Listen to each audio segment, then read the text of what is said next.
my worth, I'm the best. Yeah, I'm the best. I never stress. I know what's next. I'm who they test, like we playing chess. But I'm unimpressed, so now let me flex. Yeah, I'ma work through the struggle and hurt, cause I know my worth, and I gotta be first. Yeah, I gotta be first. Look, I don't want anyone's sympathy. I understand what it's meant for me. I give my focus and energy. If it's meant to be, then it's meant to be.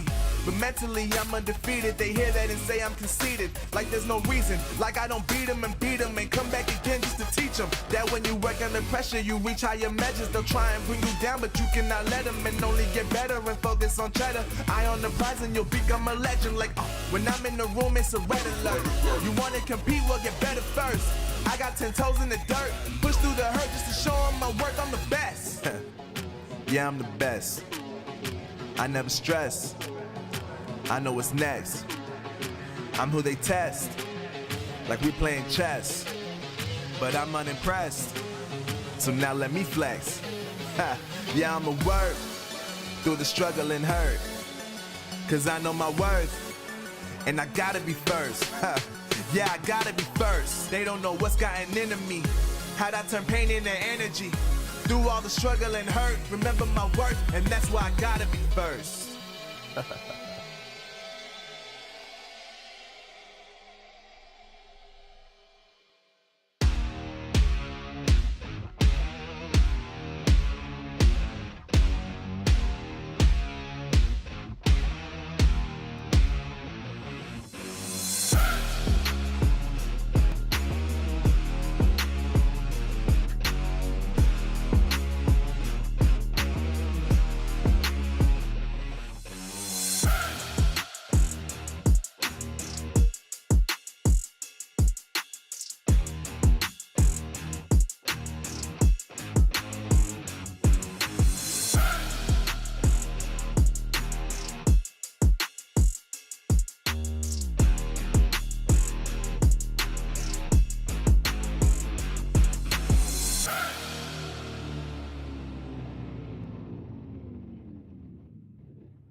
Welcome to the place where dreams come true, where everything you want can be yours, if and only if you're willing to work for them, you're willing to hurt for them, but most of all, you're willing to be first for them. Ha, look, I'm going straight to the top. I don't know how I would stop, like it or not. I got some goals that I'm hitting. You hear what I'm spitting, it's hot. Look what I got, whole lot of passion and pain. The road to success is insane. Stay out my lane, cause I'm on a mission. I'm getting what stands in my way. Yeah, I'm a beast. I wouldn't play with me, baby. The way that I'm training is crazy, and I do it daily. You wanna talk about drive? I got more drive than Mercedes. I've never been lazy. I'm in the room, it's a red alert. You wanna compete? Well, get better first. I got 10 toes in the dirt, push through the hurt just to show them my worth. I'm the best. Yeah, I'm the best. I never stress. I know what's next. I'm who they test, like we playing chess. But I'm unimpressed, so now let me flex. Ha, yeah, I'ma work through the struggle and hurt, cause I know my worth, and I gotta be first. Ha, yeah, I gotta be first. Look, I don't want anyone's sympathy. I understand what it's meant for me. I give my focus and energy. If it's meant to be, then it's meant to be. But mentally, I'm undefeated. They hear that and say I'm conceited, like there's no reason. Like I don't beat them and come back again just to teach them that when you work under pressure, you reach higher measures. They'll try and bring you down, but you cannot let them, and only get better and focus on cheddar. Eye on the prize and you'll become a legend. Like, when I'm in the room, it's a red alert. You wanna compete? Well, get better first. I got 10 toes in the dirt, push through the hurt just to show them my worth. I'm the best. Yeah, I'm the best. I never stress. I know what's next. I'm who they test, like we playing chess. But I'm unimpressed, so now let me flex. Ha, yeah, I'ma work through the struggle and hurt, cause I know my worth, and I gotta be first. Ha, yeah, I gotta be first. They don't know what's gotten into me, how'd I turn pain into energy. Through all the struggle and hurt, remember my worth, and that's why I gotta be first.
What's up, you gorgeous gamers, and welcome back into the studio here in Poland. I'm Chris Puckett, hosting the show once again, and this is the Snapdragon Pro Series. Today, we have our final 8 European teams battling for the title of Best in EU. Who is going to claim that title? Well, we still have a few more matches before we find that out. Lock in and get ready, because here comes the party.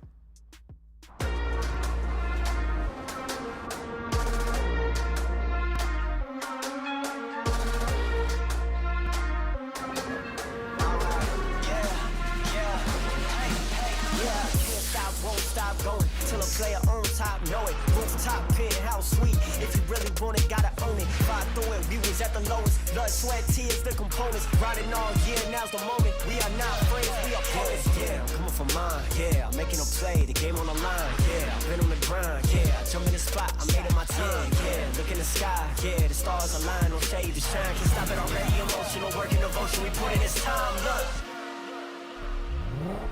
you won't stop.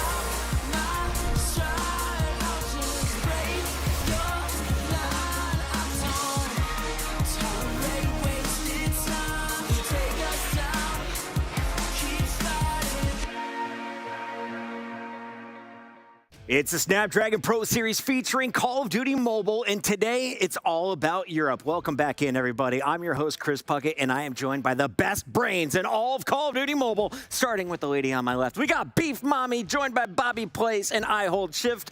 I want to start with you, though, Beef.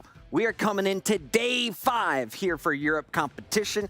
Who are the best teams in Europe right now? Who are you looking at coming into this day? I can't believe that we're almost at the tail end of the competition, but we are looking at the top 2 players because they are going to represent the team for EU here in the world stage. I'm looking at Analyst and 117 Not Found. So far, picture-perfect series for them. Bobby, what are you looking forward to today?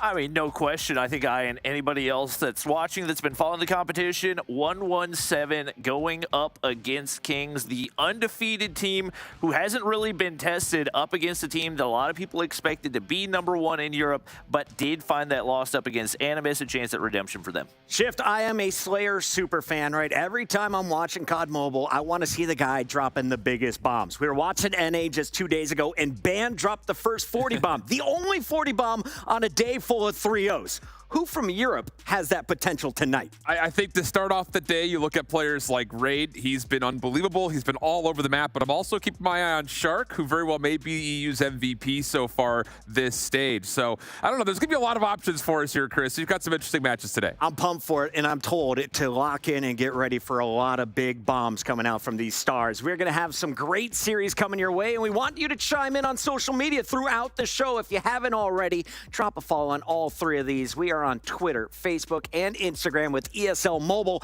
And it's not just on social. We also got Discord up and rolling. Join the community and get in on all of the action. It's been a fun party so far. We have seen 4 days of competition here in EU. But if you're just joining us for the first time, welcome. Here's how the format all breaks down. We started in stage 1 where it was open format. Anyone in rank could get in. We whittled that down to the top 128 teams. And after that was all said and done, we have our final 8 to represent Europe. They're in group stages. They've already played 4 matches each. Tonight is their 5th match, and you're running out of time if you want to lock in one of the 2 spots going into that stage 5 with the $1 million prize pool. Yeah, and it's really a toss-up outside those top 3. I think we have a pretty definitive top 3, but exclusive up at the top of the rest of the group, but at only 2 and 2, there's absolutely a possibility where the rest of those 1 and 3 teams, and there's a lot of them, have a chance to make their way into that playoff stage of the competition. Let's talk about the money that's on the line here, Beef Mommy. $2,250. You got some positions, though, in stage 5 that I think a lot of people are excited for. We've got, I think, 5 teams capable of finishing in your top 3. Animus, 117. Who else do you think sneaks in? There are 3 other teams that are trying to vie for that 4th spot. Obviously, Exclusive is going to be in that spot, but they shouldn't be comfortable because, like what I mentioned, you got Zidium, you got Mont, you got 31er trying to get that spot, and they have 3 days to do so. So you shouldn't be very comfortable if I was you in the top 4 spot. That's a look at the race so far, and of course, the matches are going to be continuing here in just a little bit. But before we get to the live games, let's look back at what went down last week. Animus starting behind against Mont. with an epic comeback here on Summit. That set up one of their mini 3-0s. This team has been on fire, Shift. They've been on fire, and it's definitely the team that we're looking at to be on top of EU for the moment, but I'm not sleeping on this Mont team at 1-3 in the leaderboard to potentially make a run and have a chance to make it to playoffs. They played super, super tight against this Animus squad. Like you mentioned, they were up in the first 2 maps, just could not quite close it out. So missed opportunities hurting Mont in that matchup. Exclusive faced off against Zidium. What did you take away from this series, Bob?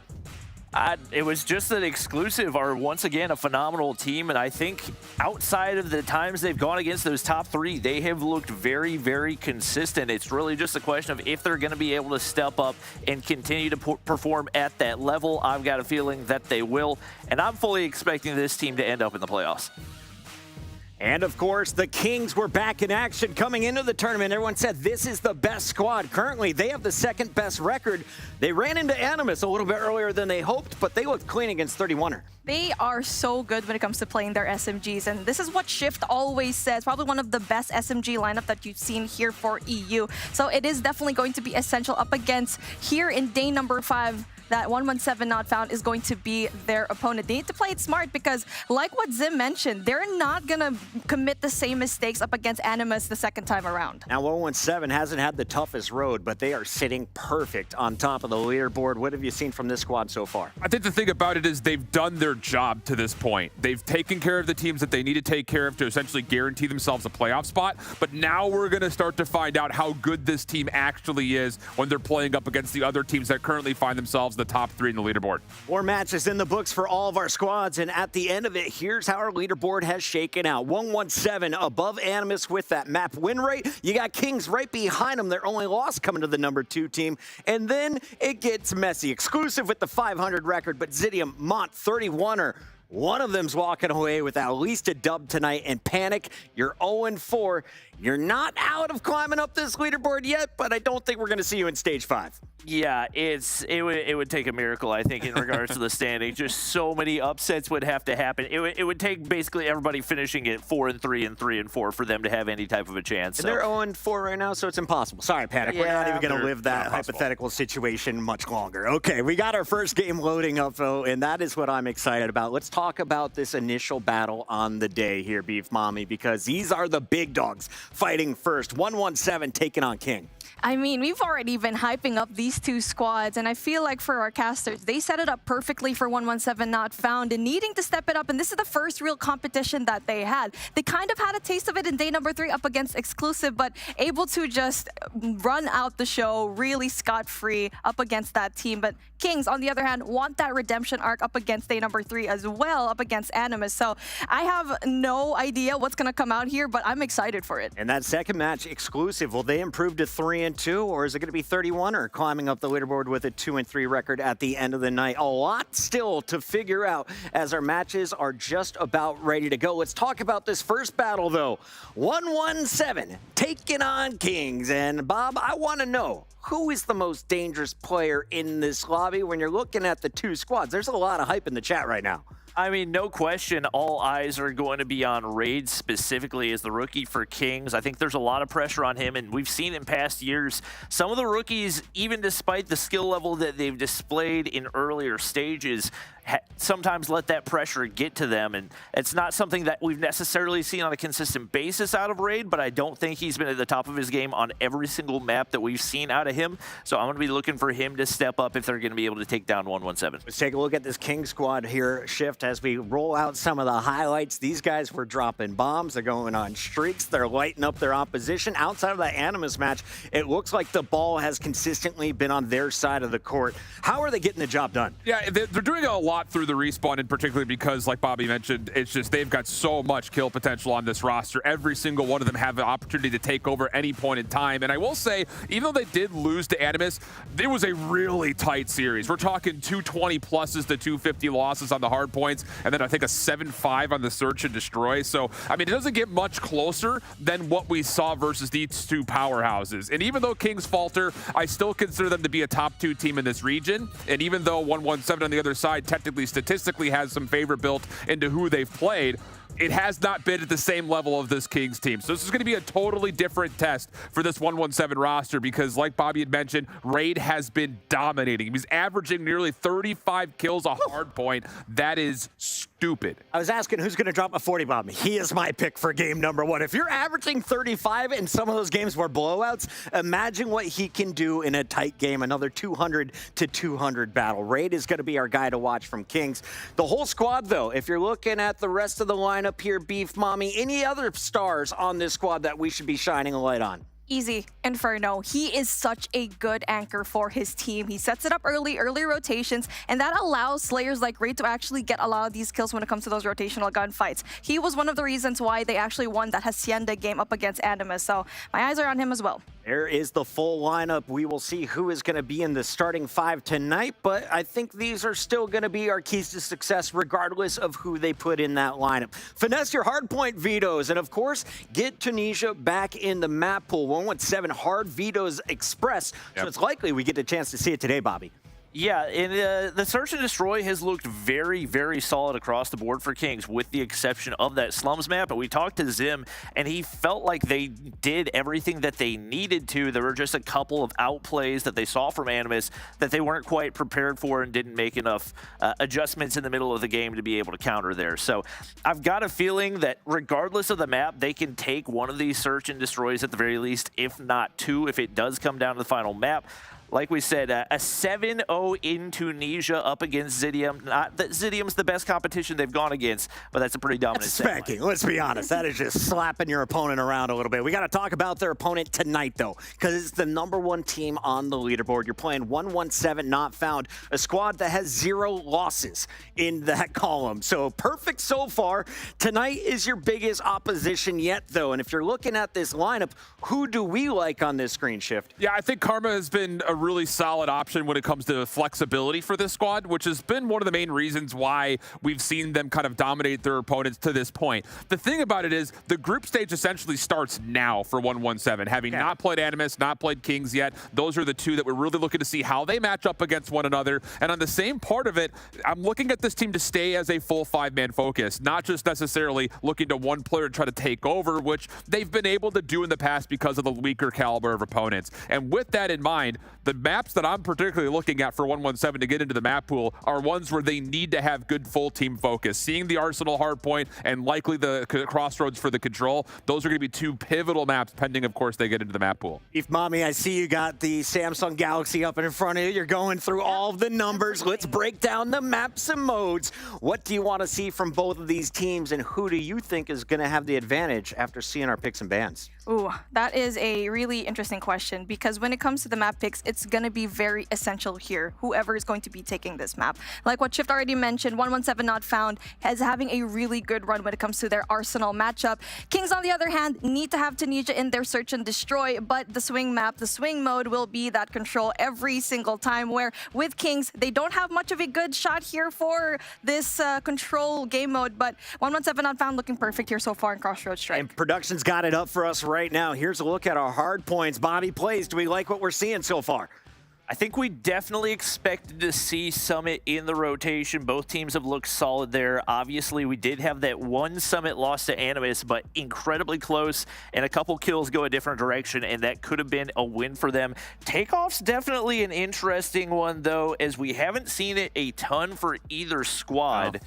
I don't think we've seen it at all for 117 Not Found, and that was actually one of the maps that Kings found up against Exclusive, who's once again looking like a top 4 team. So that could very well go the way of Kings. Raid is going to be our swing game 3. I think it could all come down to that. Are we going to a game 5, Beef Mommy? Definitely. I definitely think we could. But like we mentioned already, 117 Not Found needs to take Express in order to bring it to a game number 4 where we see standoff. I mean, it's going to be takeoff rather. But I feel like that Raid Control, I think that Kings might want redemption because they did lose this 0-3 up against Exclusive. So I feel like they probably have changed some of their gameplay there. True or false, if 117 wins this match, they are locked into one of the top 2 spots with the 5-0 record. They have to be. Well, they're then to stage 5, not a guarantee, because I think playoffs changes a lot of how the standings are. But if they win this matchup, they're for sure, obviously, in playoffs. You start 5-0, you're going to be fine. And I will say for 117, kind of to piggyback on your question, they did a great job in the vetoes to make this map pool come to life. Thinking about what we were going to see for the control, both teams had like crossroads, like Beef Mommy said. Raid was not comfortable for Kings last time, so they're good on them to get that in the pool, and they also vetoed out the Tunisia. So it looks like 117 did their job here when it came to doing their homework for this map pool. They can win this series. Shout out to the decision making for the picks and bans, and shout out to our 2 first casters on the day. We got Bobby Plays and I Hold Shift making their way over to the desk. And while you do it, your first caster challenge of the day is to do the alphabet backwards. Not doing it. You need to trade people once you get to the letter J. Not doing it. Just not. Z, Y, X, Z, Y, X, W, V, U. V, is it U, Q? Y, Puckett, Y. You're an agent of chaos. Shout out to that one guy on Twitter that asked me to walk to the desk like a normal person. I saw that. Do no such thing. Good for you. Not happening. Will not give in to peer pressure. I will absolutely have a blast casting this game, though. Kings versus 117.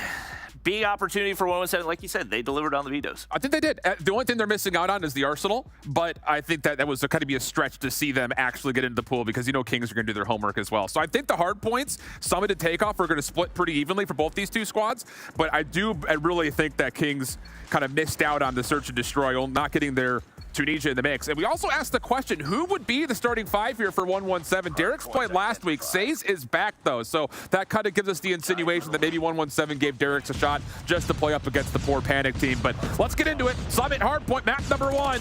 A chance to possibly find herself on top of the EU region. Bobby Plays, let's get it on. Spy, strong start right there. Gets pushed up through the smoke, able to take down 2, and that secures early hardpoint control for Kings. No surprises so far. Marvel rocking the R9. That's one that we've seen more and more. He gets stuck by a nade, unfortunately. Couple kills go through for 117, but not enough to break through the hard point. Saturn's is there on the bottom side, gets shut down as well, and any type of push that we've seen out of 117 so far has been immediately answered by Kings. Yeah, beautiful start here from Grizz, just finessing his life perfectly, went on a 5 spree to open up on his first life. 117 do have a chance to kind of break through with numbers finally to get into the hard point, but 33 seconds of time already earned by Kings. Magnificent job on the opening hard point. Now a chance to fight for the P2 control. If they could get up towards topside PC, that would be great. And well, Caesar has other designs in mind. Eventually shut down by Inferno, but 117 collect all of the back 23 seconds. Very well done to get them back into the game early. Yep, they've got Kings have a solid setup on that far side toward green. Couple players on the inside of the objective, smokes galore, but 117 get the better of the gunfights, and just like that, they're in prime position as Kings spawn all the way across the map. One player actually back on that green side. That's going to be Spy looking to lock in, spawns toward that direction.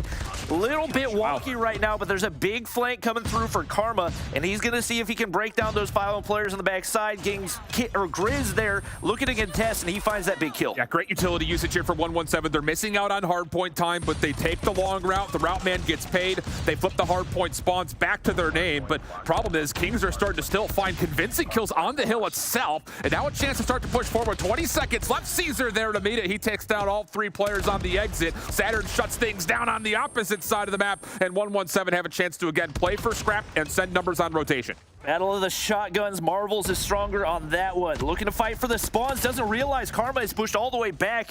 And now they're going to have their SMGs looking to go up against a Holger right here as they're trying to lock in the spawns. That is a huge early setup for 117. And once again, do a phenomenal job of mitigating any damage done there on P2. They're set up for a beauty of a P3 here. Opening operators coming out for both sides. Caesar's going to have the Sparrow, whereas Marvel, Spy, they will have Annihilators and War Machines out. Spy can't quite catch Lucky, though, so eventually he gets down, but it's only a single kill that comes through. Saturn to the Purifier, trying to make sure no one sneaks around the back, but Kings have found a way to at least cause some nuisance pressure around the backside of Silo. Eventually cleaned up by 117. Hold still looking pretty solid. Exit coming through mid. Spy, Grizz working their way forward. The first 2 kills are good, but there's still a player in the back, and the lockdown from Says allows 117 to hold on for the spawns, but from the front, the hardpoint being contested, just not significantly enough. 117 are back in.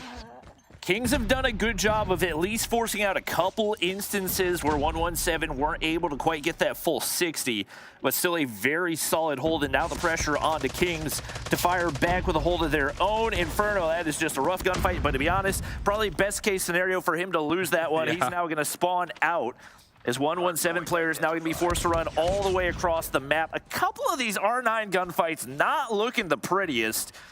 And it looks like the setup should be solid, at least off the initial hold for Kings. Big gunfights for Grizz, and he can't win it. Look at this flank, though, from Inferno. He has a perfect timing on the pinch. Tries to get the claw out. Doesn't actually need it. 117, though, with Karma cleaning up some space over towards the side staircase. He's going to block spawns, but Kings will find the kills they need to recover. Kills from the front also allow them to get back into the hard point, and 117 need to take a pause here and stack up. Beautifully played by Kings. Don't allow those anchor spawns to get flipped out. Saturn's looking to push on through, but he's not going to be able to connect on the initial fight. Does still get the kill. Lucky pushing up, and 3 straight go through for 117 as they find a way to break through once again. Nice little rotation kill for Says to make sure they lock in some additional hard point time right here, and he's sitting on 3 in a row. Yep, there's a reason why Says is in the starting roster. We may have had a question mark after last week's game, but here's the exclamation point. Says gets 15 in the first rotation. Also got the full streaks at one point in time, so he's in takeover mode right now, and 117 will be up right around 40 points as we try to rotate back over towards main computer. Saturn's up top, able to find one, but Kings have the numbers to open up the hard point to their name. Saturn's looking to control the top side, hopping down, R9 in hand. One gonna drop, but trades are there. Kings, not a whole lot of reinforcements on the hard point. Raid's got to do a lot of the work himself. He gets shut down, but trades through once again as the R9s make their way back on through. Some operator investment for Spy, but he's gonna get spotted out from the top side. And now an opportunity once again for 117 to find the break. Yeah, I don't love that War Machine right there from Spy. You're using it to try to break a very open hard point instead of using the War Machine to block a choke point for the next entry. And 117 don't just turn away the War Machine, they also find convincing kills to follow up. So once more, the lead back to 40 points plus. Still 15 seconds to fight for on the hill. Grizz try to challenge, Fennec in hand, but can only get one. Inferno also trying to follow up, but again, the kills are just not convincing enough here for Kings. A chance to get some of the scrap time, but 117 are allowing this to happen as they start to focus on rotation. Marvel has done a phenomenal job of getting those objective kills with the R9, but there's just not enough reinforcement from the rest of this King squad. And time and time again, they are losing out on crucial gunfights. Right now, looking to anchor their spawns toward green once again, but you can't just sit here and allow them to pick up more hardpoint time. Grizz finally finds a big kill off that one, and Kings do find the break on in, but it is about to be absolute chaos with players all up above and below for both squads. Yeah, Raid has had a bit of a slower start than we're used to seeing, but Marvel and Grizz are picking up nicely. May not look like it with Grizz only got 16 kills, but the kills that he's finding are massive. Raid able to get the Switchblade in play. Sparrow now at the ready if he wants it. Pressure from 117 largely coming from the inside. Caesar, Saturn's trying to work together. Pinstripe kill feed comes through, but Kings still survive on the objective while 117 are trying to win the left side of the minimap for the next set of spawns. Grizz is going to get some information off that Pred as well as taking down Caesar. Now slides on into the hard point. He's still sitting on 7. They're picking up scrap time right here, but players have got to clear out that one player on the backside of spawns. It's Karma once again, able to find one, but players pushed on through. Marvel, you've got to win this gunfight. They're getting picked apart, and every single player from Kings drops as it's once again a perfect setup for P3 for 117. This is some beautiful Call of Duty being played by 117, finessing their lives, knowing exactly how the anchor has to come through, and as they start to win spawns, their execution on specialists, maybe until that point, had been pretty solid, but Saturn still follows up with the damage dealt by the Claw. Caesar also clearing out mid-map with the Sparrow. Grizz shuts him down for a chance at a mid-round break here towards P3. Long-range shots from Karma, doing well to anchor. Kings would have to hit this from the front. Saturn's is there, melted everything with the pure fire. Mercy, 183, 138, 117 looking good for this back 30 as well. Raid's going to be able to win one from the front side, but you got to deal with Saturns if you're going to have any type of chance of finding a break, and it looks like they're not even going to fight for it. One player there looking for the contest. That's going to be Marvel. He's shut down. And Kings run away, licking their wounds once again, but Say's rotated out really early right here. And crucial gunfights is more than likely everybody that dies here going to be spawning across the map. could be a big one, as right now Kings desperately trying to find a way back to the hard point. They're in a rough spot. Saturn's still being a nuisance on that opposite side as well, but Inferno breaks through, not enough to earn them spawns. Karma has been unbelievable at range. This AR has been melting players, and now he's got an Annihilator trying to lock down these spawns and possibly influence the hard point, but Grizz still surviving on the inside with the Purifier at the ready. Trades go back and forth. Says also in the mix with the War Machine. Can't quite find a way to enter in, though, and Kings have stayed alive through a lot of this. 117 are still spawning close, though, and a chance to now break as Grizz is the last one left. Spy takes himself out of the picture, but ultimately speaking, 117 doing nicely here to flip the spawns run and still contest the hard point. I don't know if Saturn's entirely knows where these players are, but he's going to be able to find one.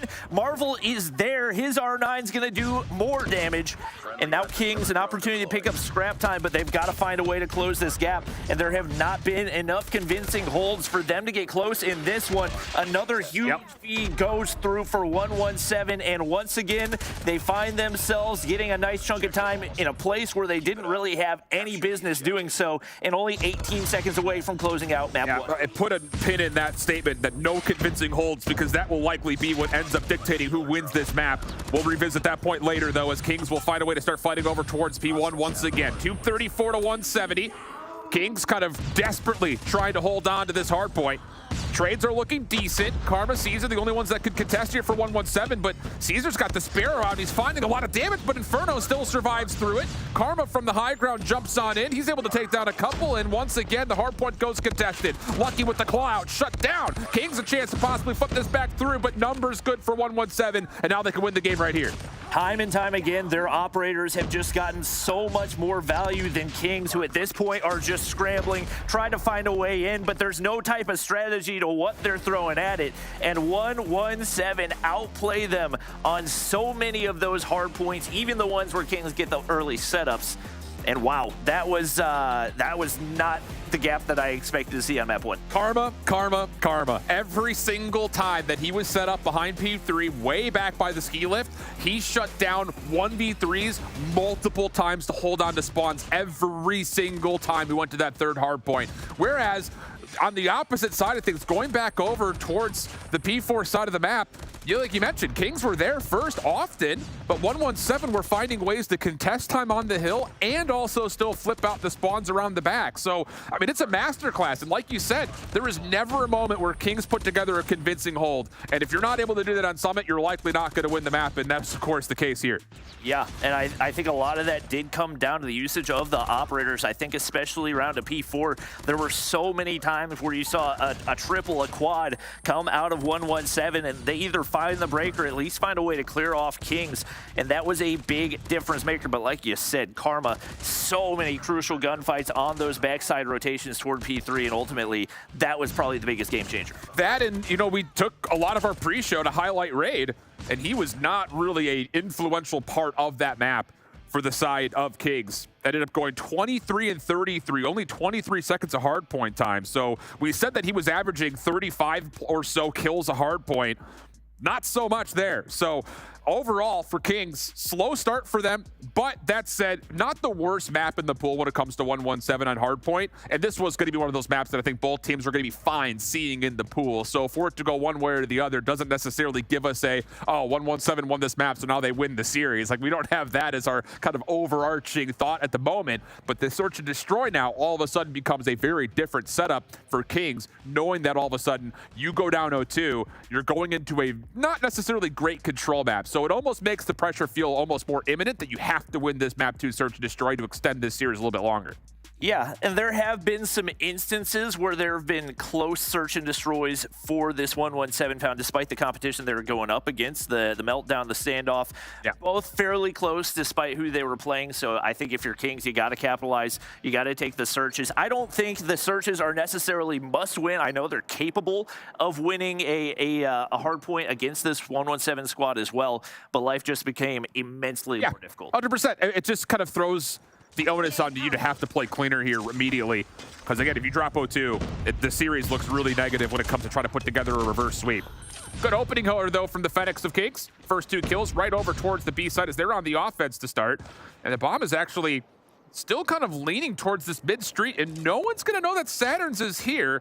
pops up, takes care of Marvel. You should know that Spy's on the corner. He does get the second before being traded out. So we go to a 2v3. Got Inferno still alive, sniper in hand. He's going to continue to play very, very deep in that top market area. The 2 remaining players for 117 going to back all the way up into spawn. 1 player might be able to catch them on rotation. That's going to be Grizz in perfect spot for him. He's going to be able to find the first, and Karma plays a little too slow. No trigger discipline there either. And with that information given away, should be the perfect setup for Kings to get the bomb down here and force him to try to 1v3 retake. Yeah, I thought for sure Caesar had the read of his life right there, sliding across the corner, bottom grandmas, but not going to happen. And the snipe from top hotel window from Inferno locks it up. So good aggression here from Kings to start things off right down Main Street. And with those opening eliminations, the 5v3 just became too much to overcome for 117.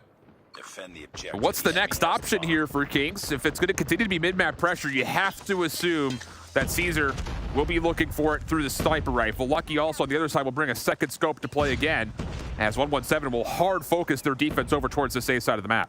If I remember correctly, this is absolutely one of Marvel's best sniping maps. I think we saw him draw close to a 20 bomb, if not actually hitting that 20 bomb on standoff up against exclusive. So I think a lot of pressure on him, but the fact that they're able to win the opening round with him not doing anything is definitely huge. And there's Inferno once again. He's gonna find the first blood. Caesar fires back. So it's still a 4v4 right here. The bomb's made its way up pretty close to that A side, but Spy has got to get some help. That is not an easy head glitch to try to take somebody off of. And says it's a bold slide through, kind of keeps this offense a bit more pressed through the middle of the map, knowing that there could be an immediate flank on the way, but Kings will survive the play and now back up into the front lawns of Hotel. Raid looking to make sure no one hits through Cafe. Spy going to go ahead and try to get the plant off. Caesar rotating back, has the scope on the cross. Does not find an opportunity to make contact though. So with that, we go to a post-plant 4v4. And Caesar's not going to get a chance to hit anything else as everyone's already backed off the site. Grizz has picked up a sniper as well. It's going to be shots around the corner, but not enough to get the kill onto Grizz, and that should be teammates there to hold off the push for 117. Saturn's now without a real angle to be able to take a gunfight here with players top grandmas, but Karma obliterates Grizz. Kings fire back, and now it's all down to Caesar. 13 seconds left as he's looking to make a 1v3 happen right here. He's got to go quick, get spotted out, and just a little bit too fast on that push. Yeah, Kings once again just really manipulated in the middle of the map perfectly. And I will say after the first blood, I love the idea of 117's defense, and Says in particular, to still make the bold call to slide on towards the bomb site at A, and then make sure that nobody can continue to push through mid. The problem is, once you lose that first sniper over the top of mid-map, it's very difficult to reclaim it. And how about this timing from Grizz? This runs on forward, and then Raid follows up. Saturn's is able to tally one back, but again, in the opening 15 seconds, Kings dealing a ton of damage through mid-map. Very heavy defense over toward the B side, but Kings able to make him pay. You still got Caesar to be dealt with, and he spots out Spy. Nice shot. Beauty of a shot right there to equalize into a 3v3. Backs up as well. Still going to deal with Marvel, but not looking to peek that angle anytime soon. And now with the bomb down over on A, seems like 117 should have an idea of its location. They can sit back and let Caesar do the work. Look how much Kings are still putting focus through mid-map. A late frag made sure that no one was still pulling up close on the fence line, but Caesar's jump peek takes down Grizz just as soon as Kings were starting to threaten their next hit. Saturn's tries to feel things out timing-wise and all, as he gets punished in the same regard on the opposite side as we go back and forth. Marvel, though, now the last one left for the 1v2. He has collected the bomb and still has plenty of time to work with. We've seen him clutch these before. They nearly line up for a collab, but he can't see through the flashbang. Somehow gets away with his life, but an aggressive push for the remaining 117 players. And that's easy to clean up, barring a miracle from the man himself. Marvel, rough spot right there. They definitely need him to continue to step up. A 117 find their first round. And how big is Caesar in that round? After the first blood comes through again, Caesar's the only defender at 8, and he gets 3 kills in the round, I believe. The most important being the first one, just to stop Kings from getting a quick approach over towards A. This time the defense going to set up a bit of a crossfire here with Caesar trying to get the snipe out, but no, this is a chance on to Grizz.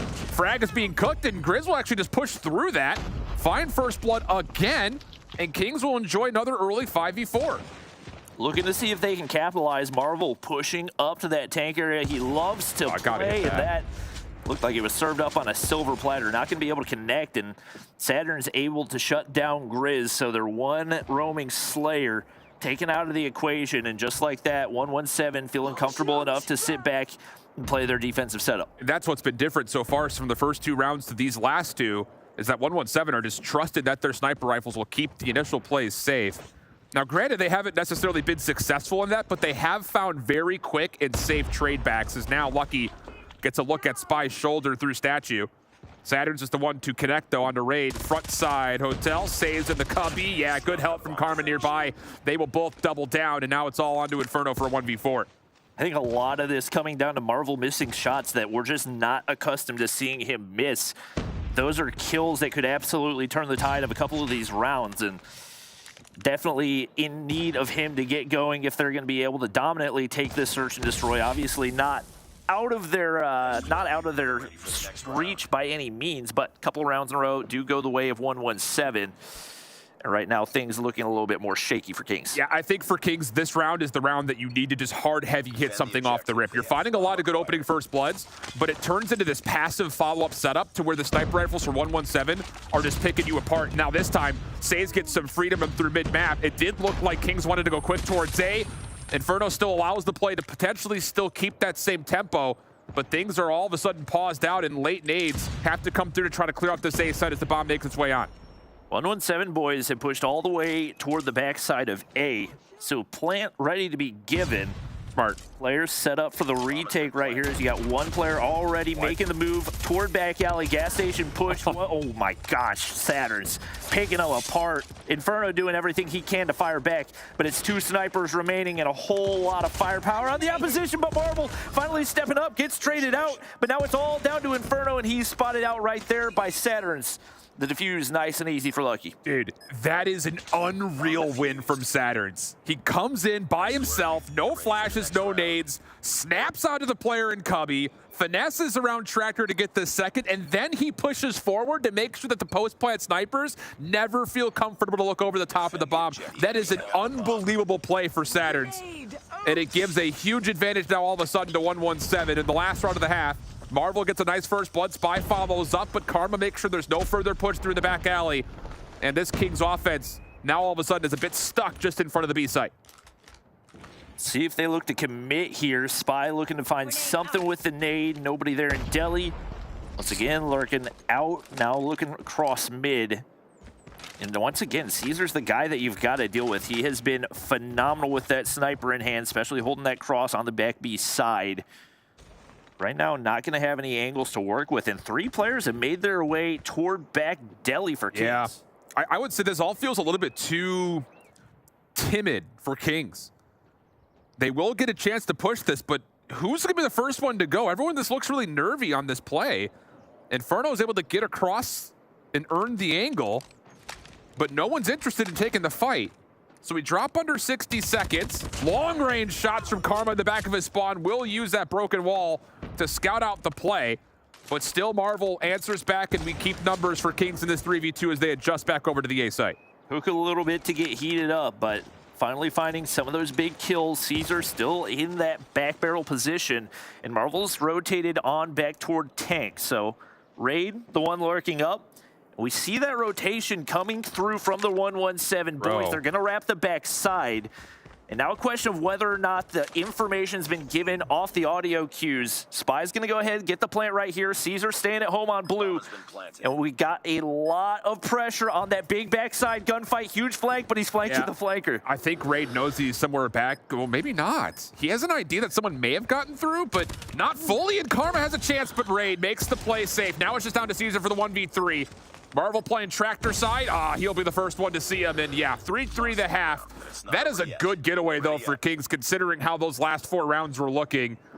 And the thing about it is now that they swapped the defense, if they're going to still play with this aggressive SMG pressure, I would love to see them just take over one side of the map. Don't just get the kill and back off. Dominate map control from the get-go, especially with how successful they've been at first blood battles. And I'm expecting Grizz to just full send on toward gas station every time. He goes in, knows there's nobody there, so they know they've got some map control toward that side. 117 sitting back. Very passive approach for them. One player push up into Grandma's, and Grizz still looking for that first kill. Karma going to be forced back. And now Lucky Oh, good all stun. alone over toward boxes, looking to find a first blood. Yeah, Lucky does get the information, though, off of that flash that there is somebody over towards the A site. He just doesn't know exactly where. That frag is not necessarily going to flush out number 2 in orange, which is Raid. And here finally comes the play around the back. Inferno was seen, though. So now he's a bit isolated. And if you're 117, you need to find a way to get this kill and get it quickly. But Inferno creates an exit. And now the number is still looking decent here for the Kings defense with still a minute 5 on the clock. And King's doing a really good job of forcing these 117 players away from the back alley area. Lucky's still looking for something, but the players over here, they've been staying at home so well. Spy nearly spotted out for the wall bang, but Lucky's still not able to connect in time. Starting to become more and more of a factor as Grizz continues to be a nuisance toward back alley. Big shots right there, but you've got to commit and find that kill. It's only the damage. Everything resets in Lucky. Oh, he's going to be kicking himself. That should have been a kill. But he does transmit the information that Grizz is still pulling up in towards hotel lobby. The trade eventually comes through, but the problem here is that Lucky has the bomb. And there's not a free exit for him to get back over towards B. Surely Spy saw that. It was a full wrap around. Inferno and Cafe gets pressured out. 13 seconds on the clock, though. Lucky has to commit for this. Karma on the latest flank ever in the history of Call of Duty Mobile is going to find a way to isolate, help his teammates out. Raid provides a trade, and we go 2v2. Inferno goes top blue. Pressure applied. Raid looking to get pushed up, and they're both looking to play grandmas right now. One broken wall, and Lucky can continue to play the waiting game. Big gunfight coming, though. Raid has got to make a push right here. Such a wide wrap. Where are we going? Bro. Inferno's not in position to find a kill right here, and they may have waited too long. They haven't pressured the bomb. They haven't even pressured the post plant setup in any form. And as Lucky gets the kill on a Raid, there will not be enough time likely for Inferno to do this. And no, Saves is just going to wait out the clock, take the pre-fire, and then give him the left hook. It just took too long. I'm not gonna lie, that was an ugly round on both sides of the bomb. So many missed shots, so many engagements that should have secured a kill, but 117 capitalized on the incredibly slow play for Kings, and they were just far too cautious on that retake. 117 able to capitalize. Now Say is getting pushed up a little bit more aggressively right here, but a big first blood for Grizz. And Saves is in trouble here. He needs a little bit of help, but look at Karma. On the opposite side, he says, all right, if Grizz wants to play aggressive into the front side of B, I'll do the same thing up top into Grandma's house, but does get shut down. Saturn's with a long-range Renetti, provides the trade, and then Saves finally flushes out the offense, or maybe the defenders that are playing in front of B.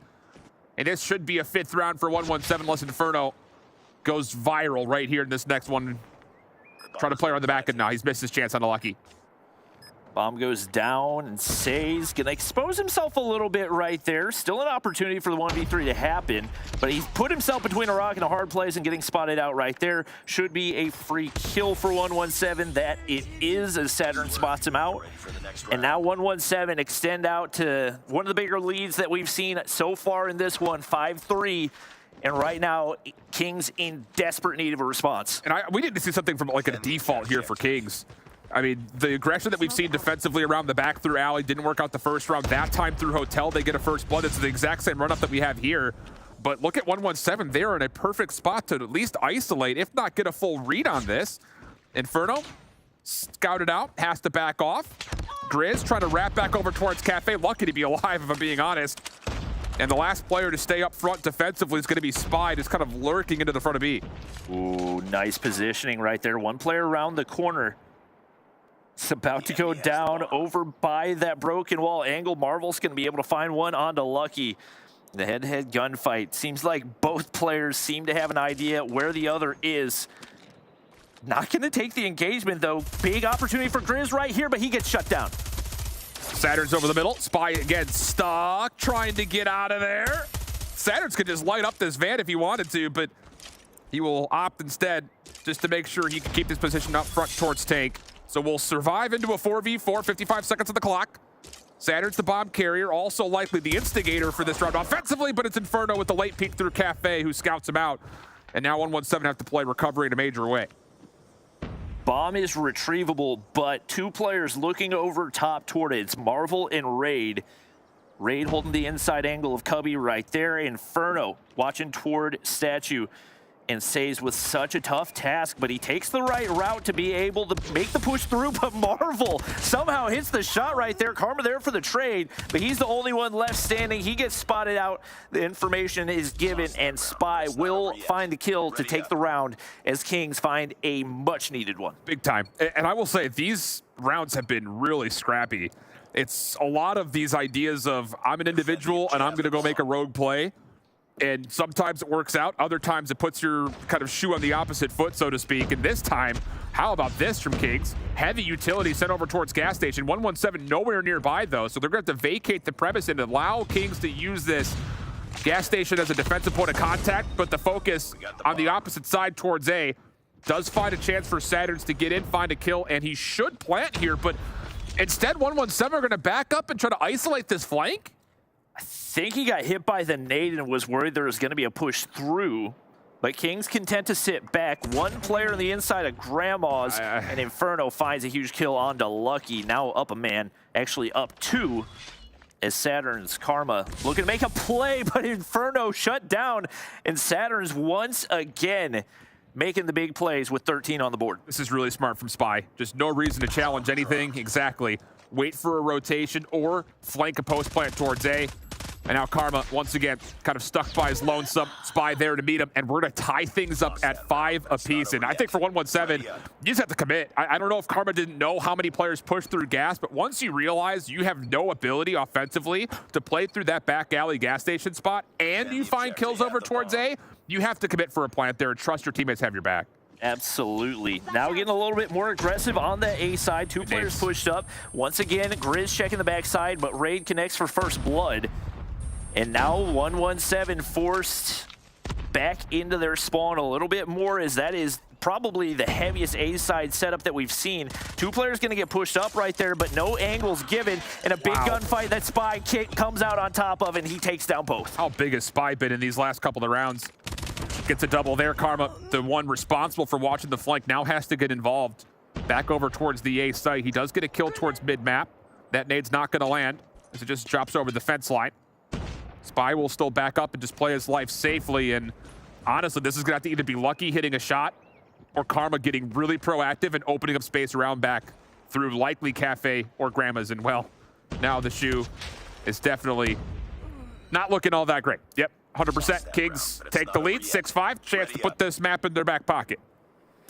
Love the adjustments out of Kings. 3 straight rounds go through right there. And they're now 1 round away from tying up the series. A little bit shaker than I think they would have liked, but you take what you can get wherever you can find it. This time they're going to look to counter Grizz on the aggressive push through. He gets the information right there. Flashbang goes over top, but not looking to take the engagement so far. He's content with the info, but the nade connects, and he's there for the follow-up. Yeah, and then you've also got sniper rifles watching these crosses, so it's just absolutely picture perfect for Kings defensively speaking.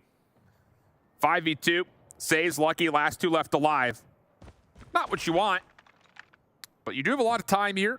Bomb was never picked up off the rip, so likely Lucky will eventually collect this.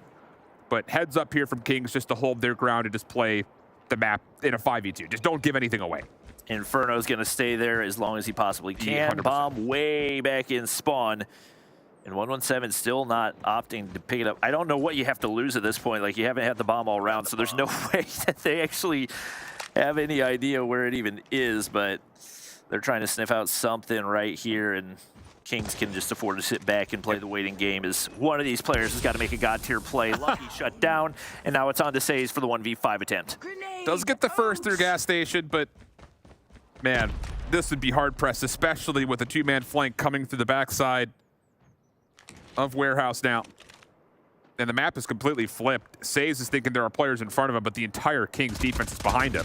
Does pick up one through statue side. Marvel next in his line of fire, but again, that flank on the backside not predicted, and Kings will survive through the search and destroy after a pretty sloppy start. I mean, the first 2 rounds looked great, and then it all of a sudden just became a problem they didn't have an answer for until we eventually swapped the sides where they took over. It just didn't look confident, I think, especially on that B retake, the one that we saw. Just no type of assertiveness. They try to hit a wide flank that would have left them with maybe 5 seconds to find a defuse. They get picked apart anyway. And love the changes that they made toward the end of that game. Just beautiful counter to the game plan of 117. I think you got to give a lot of credit to Grizz for keeping players pushed back for the entirety of that defensive side. Yep. He was not easy to deal with over toward gas station. And that was, I think, a mental chess game that 117 could never actually commit to getting over. It's like a bad ex-girlfriend that just lived with them for too long. They just kept realizing that Grizz was going to take over too much of the map. And the thing is like, if you're not going to want to play against him and spend more resources to flush him out of that spot, take your 5v3 somewhere else on the map. You may lose a couple of members, but you have to know if Grizz and company is still going to continue to play forward, let them live back there. It's difficult to put a retake together from that position. So a little bit of anxiety, I think, built in thanks to Grizz, who does drop 7 in the map overall. And like we needed, Kings come back. They take map number 2, and it kind of resets this series almost completely all of a sudden.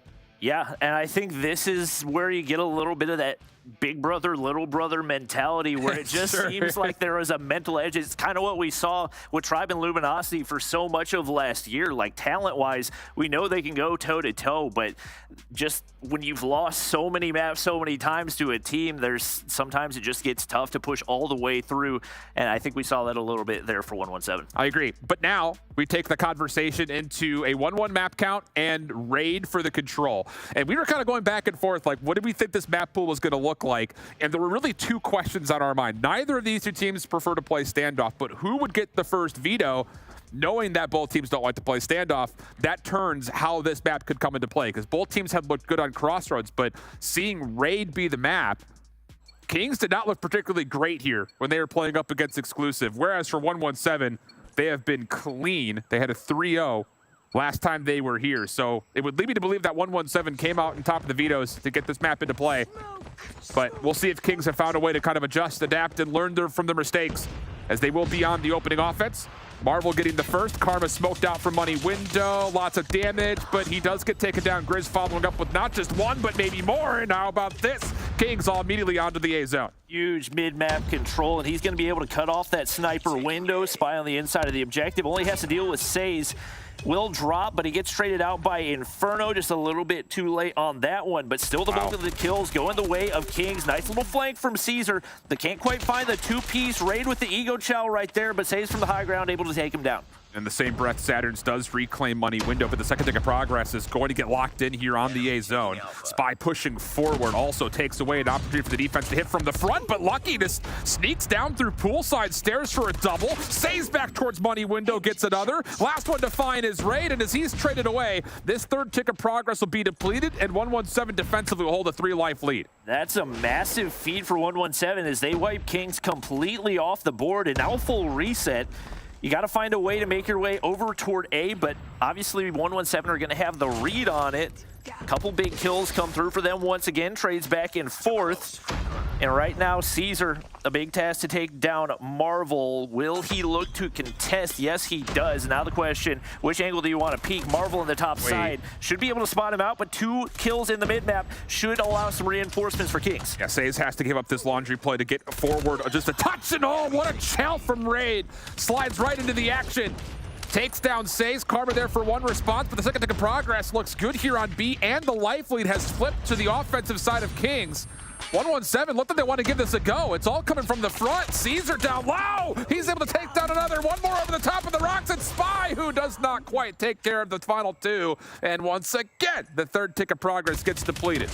But that's a lot of pressure that's forced over toward the B side for 117. Now 3 players have been able to get pushed up toward A to try to lock in that final tick of progression through the smoke. Caesar connects. King's still getting the better of the gunfights though. His Spy is there, and that should be enough to capture this A objective. Not a lot of time for Caesar, and the sticky nade not going to detonate in time, but does get a crucial kill as the lives are very, very close right now. 117 aren't in a great position at the moment to control forward through B. They don't have art control. They don't even have pillars control.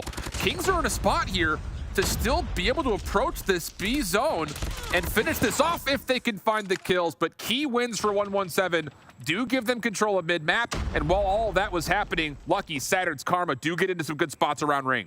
Inferno somehow wins 1 HP up against Says, and that at least gives them some type of control over toward the pool side. Lucky sees one cross right there.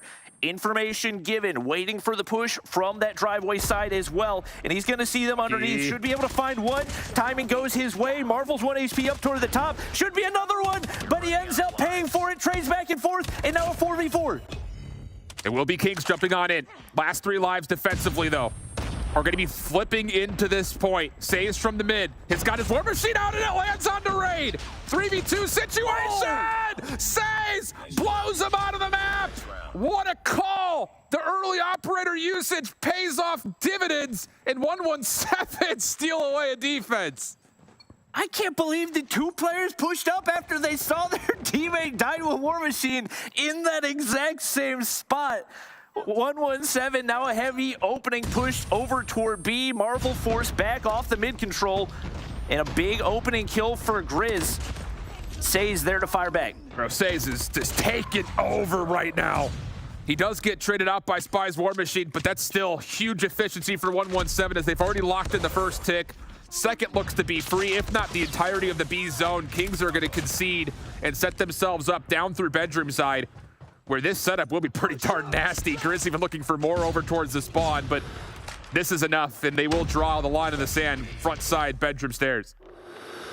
They're going to look to push through mid. One player set up there. It's going to be Raid. And now 117 looking for an exit strategy, but he's still got Inferno top laundry as well. He gets sniffed out, so now King's going to be forced to respond. One player spawning the back side. Marvel's going to opt to use the Annihilator here, and he's going to need to go big. Interesting timing on that call, especially not knowing where many 117 players are. Says is going to call the Predator missile. This should get a couple over towards the backside of the site. Follow up on the way. And here comes the hit. Just down to can they flush out Marvel. Does well to stay alive and keep Tiki control. Says mid-map. Well, 1 versus Grizz. So now you've got some kitchen control here if you're 117. Just comes down to can you actually break down Marvel from the front doors.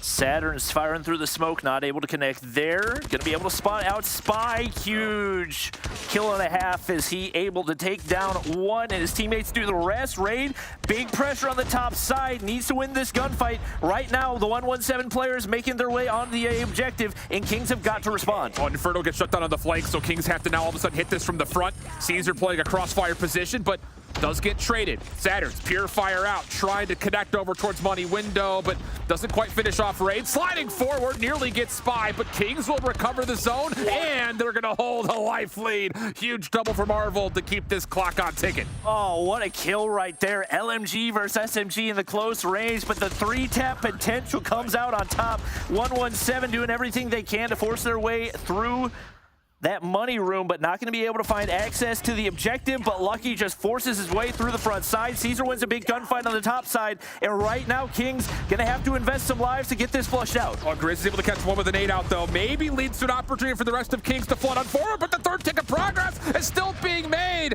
and Raid cannot quite get down the rock slide to get in and contest this zone. Not that I know if it would have mattered much. There were still plenty of 117 members there to flush him out, find the kill, and it's a 2-0 advantage early for 117 heading back to the defense.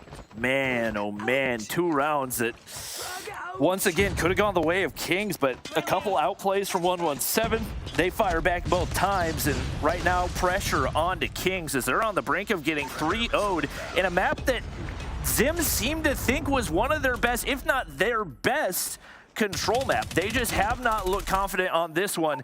They lose the majority of the opening gunfights as Marvel able to find 1, but once again, it's 117 leading early in the lives. I think the difference here is not that 117 is playing the map exquisitely better than Kings are. It just feels like the challenges and key moments are a little bit too individual for Kings.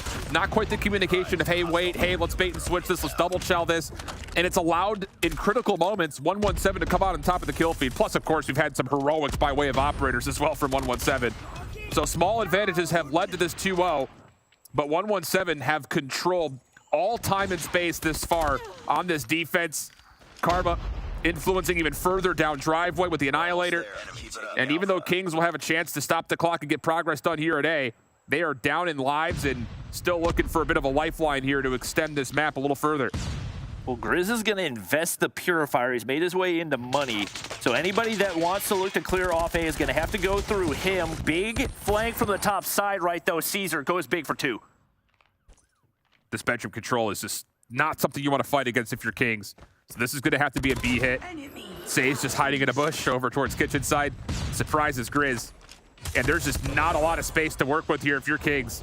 One smoke will allow Spy to stop the clock at 20 seconds and start getting some progress done here at B. But what a gunfight from Karma. He was low on health, still found a way to win it. Marvel, though, follows up. The Annihilator keeps the play relatively alive. Say's gonna get shut down with the War Machine out, and that will be a second tick of progress, if not the full zone here. You have to be careful if you're 117 not giving away too many lives here, as we're gonna get another extra 60 seconds on the clock. I was gonna say the lives starting to get back in control for Kings, but once again, a huge feed goes through for 117. Raid got to deal with the players on the objective right here. Saturn's is still there, able to find one and do the damage on the second, and B is still yet to be captured. So Kings have got to play their lives so very carefully right now.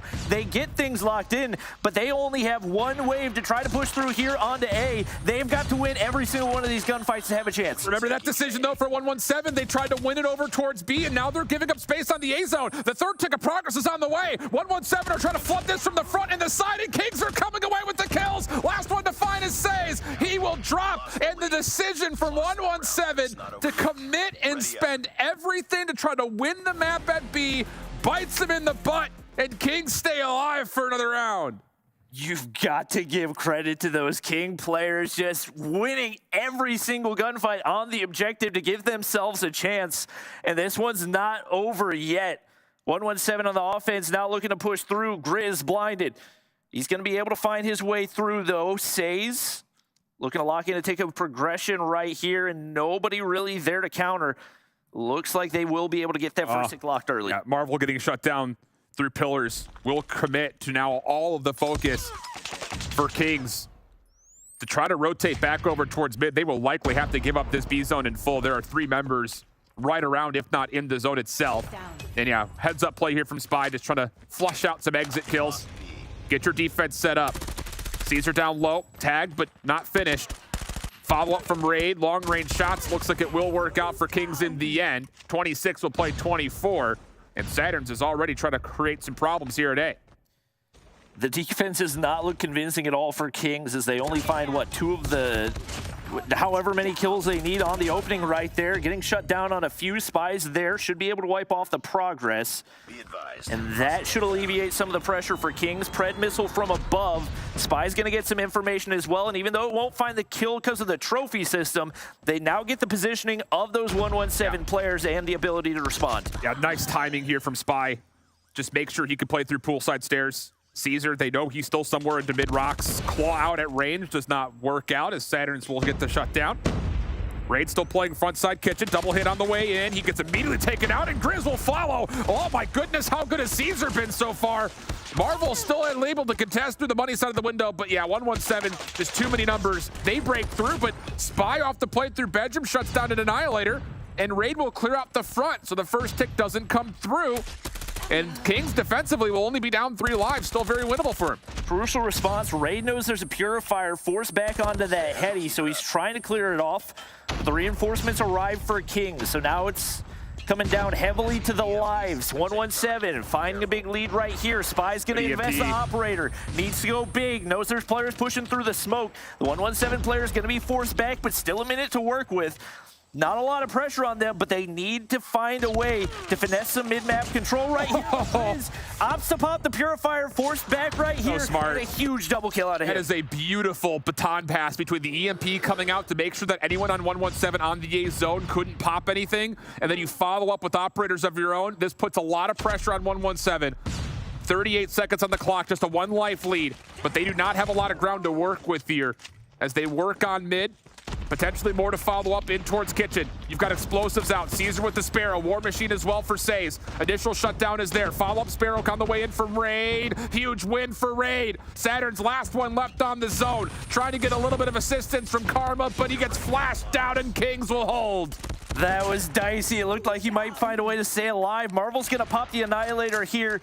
But only 3 players remain for Kings, and 117, they know the operator's out. You got to make a push right here. Marvel's got to win the opening gunfights. Inferno's just going to spam that wall. They get the information. They're going to flood through from top money. So good. How about that? Inferno makes the contact and says, Marvel, can you bring your Annihilator to party? He says, sure, sounds good. What a save by Kings. And it all, for me, goes back to the timing of the EMP, followed up by the explosive operators. Demands the space, pushes 117 back, and all of a sudden Kings are working on a quote-unquote mini reverse sweep here on the control with the last 2 rounds in a row. Oh, this is, I feel like this has got to be the best control that we've seen in Stage 4 so far. This has been an absolute clinic by both teams. Beautiful response from Kings. They get flooded onto A early. Right now, 117 have got to respond, but nobody pushing through mid-steps. Inferno's going to be able to get pushed up right here. Big gunfight on the top side. He gets shut down, but Karma has got to find a way to clear off these players. You can feel the momentum starting to shift over towards Kings' direction. Karma looking to retake, shut down. Marvel over the top, getting a double. Grizz following in. That will allow Kings to stay on the A zone. And 117 have to make a decision right here. Do you concede this zone and set up a convincing defensive setup around B? Or are you all 5 going to try to go for it? It looks like they're going to do the latter. Kings finding the kills, though. Every single kill going their way. Punching gloves out for Grizz. Caesar does get a double, but you have to go up the A zone. And Kings will exit with 2 minutes and 10 seconds on the clock and a massive life lead. And now that next 2 minutes becomes so much easier for you, trying to make a push over toward the B side. Lucky gets pushed up. Big gunfight to be able to clear out driveway. And the push is going to be reset for the most part for Kings, as Spy's going to get shut down right there. And now it's all down to Marvel. No, he's back to spawn as well. Gets that information from the Pred, and once again, that should give them a little bit more confidence on this push up. It's just so tough to fight from this top art position. Kings are looking to reclaim it, but Saturn's locks everything down through driveway side. Smoke will allow Kings to start to make their way forward, forcing out very close quarters gunfights. Saturn's finessing backside van, and how about the bounce back from 117? They were down 9 lives, now just down 1. And there's an opportunity here to continue to keep this pressure through driveway. Look at Saturn's. He is all the way through gym and in backside offensive garage, and Kings have no idea. Kings have looked so rushed on this, despite the fact that they had 2 minutes to make a push over toward the B side. You've still got to deal with Saturn's through garage. And they just have not been able to find that information. Hunter Killer's not going to be able to connect as he makes his way on over to Modern, but it still leaves Kings second-guessing every move that they're making right now. Inferno's finally going to find one to open, and Spy's going to invest the War Machine right here. Grizz finds another, and now finally an opportunity to make their way on to B, but they've still got to deal with Karma and Top Laundry. Yeah, there's plenty of time here for 117 to just kind of allow your reinforcements to come out, and how about Lucky? Catches timing, backside ring, clears out the B zone completely, keeping the life lead in favor of the defense, and now Saturn's is trying to push forward the Purifier. Oh, it's such good control, but he gets shut down by Grizz. Still a chance for Kings to set something up and hit. Say's likely looking for a pinch. Keep your eye on when he wants to hit through Zig. This is likely the final wave right here. Marvel's going to pop the Annihilator, but Caesar there to respond. He's got a Sparrow, able to shut down one, make it 2. Karma finds another, and there's Lucky for the 3rd. Heavy investment on the operators for 117. All 4 come out right here with only 4 lives. It's looking a bit hopeless for Kings. Not much ground to work with, not much time to work with. A couple of kills are there, but no one's gonna touch. Or do they? Wait, he's on! He's contesting! Spy at 0 seconds on the clock, just trying to keep his life. Boxing gloves out! He's trying to slide into Saturn's, but it's not gonna work. Oh, what a control it was, but 117 take a massive swing map in this series. I don't know how he got there in time, but whoa, did Spy keep us on our seat of our pants. Oh, that was a straight-up heavyweight boxing match through that one. 117 strike first. Kings fire back, and even in the final round, so back and forth. But the defensive hold over on the B side as perfect as it could have possibly been for 117. And they find a way to avoid the mini reverse sweep. And the thing about it is that we'll likely see it in the replays when we eventually get to round number 3. 117 should have won this map in 3. It should have been a 3-0 round count. But the late decision to try to commit to the final defense over at B. Doesn't work out. They spend, I think, an operator, maybe even 2 to try to reclaim it. They lose the 60 seconds, and then they have no setup at all over towards A. I mean, it's a bold call. It's right around here, right here. Everyone still commits to try to defend against this B hit with not a lot of lives remaining, but look at the setup. Nobody from the side of 117 can get forward over towards A, and it allowed Kings a lifeline, and they took good use of it, nearly still finding a way to get back through 5 rounds. Man, I mean, that was one of the strongest B-side holds I've seen. I think partially attributed to the fact that it gives more predictability now that the A-side is locked in, but Kings just could not find the gunfights on that rotation back in 117. Play that to an absolute T as it is going to be Caesar 32 and 20. Quite a performance out of him. I'll say. And they find a crucial win. Marvel doing everything he can, 39 and 24, but not quite enough. Yeah, he was unbelievable as the solo defender towards Tiki as well. There were a couple of great moments with an AR in hand that he was just watching an opening angle, getting a couple of kills, and then someone would smoke him. He would just live, sneak around in the smoke, find a way to keep that defense alive, but not enough ultimately. So now we all of a sudden have the swing map going to 117. We have Takeoff coming up next, which, to be fair, is going to be pretty good news, I would say, for Kings. 117, they have yet to play this map, so there's going to be a little bit of us to learn how they exactly want to go about it, but assume that we're likely going to have to keep our eyes here on Marvel, who's been great with the ARs, and he's likely going to have to be an X factor coming into this map number 4 if 117 were to want to take down Kings right here, right now.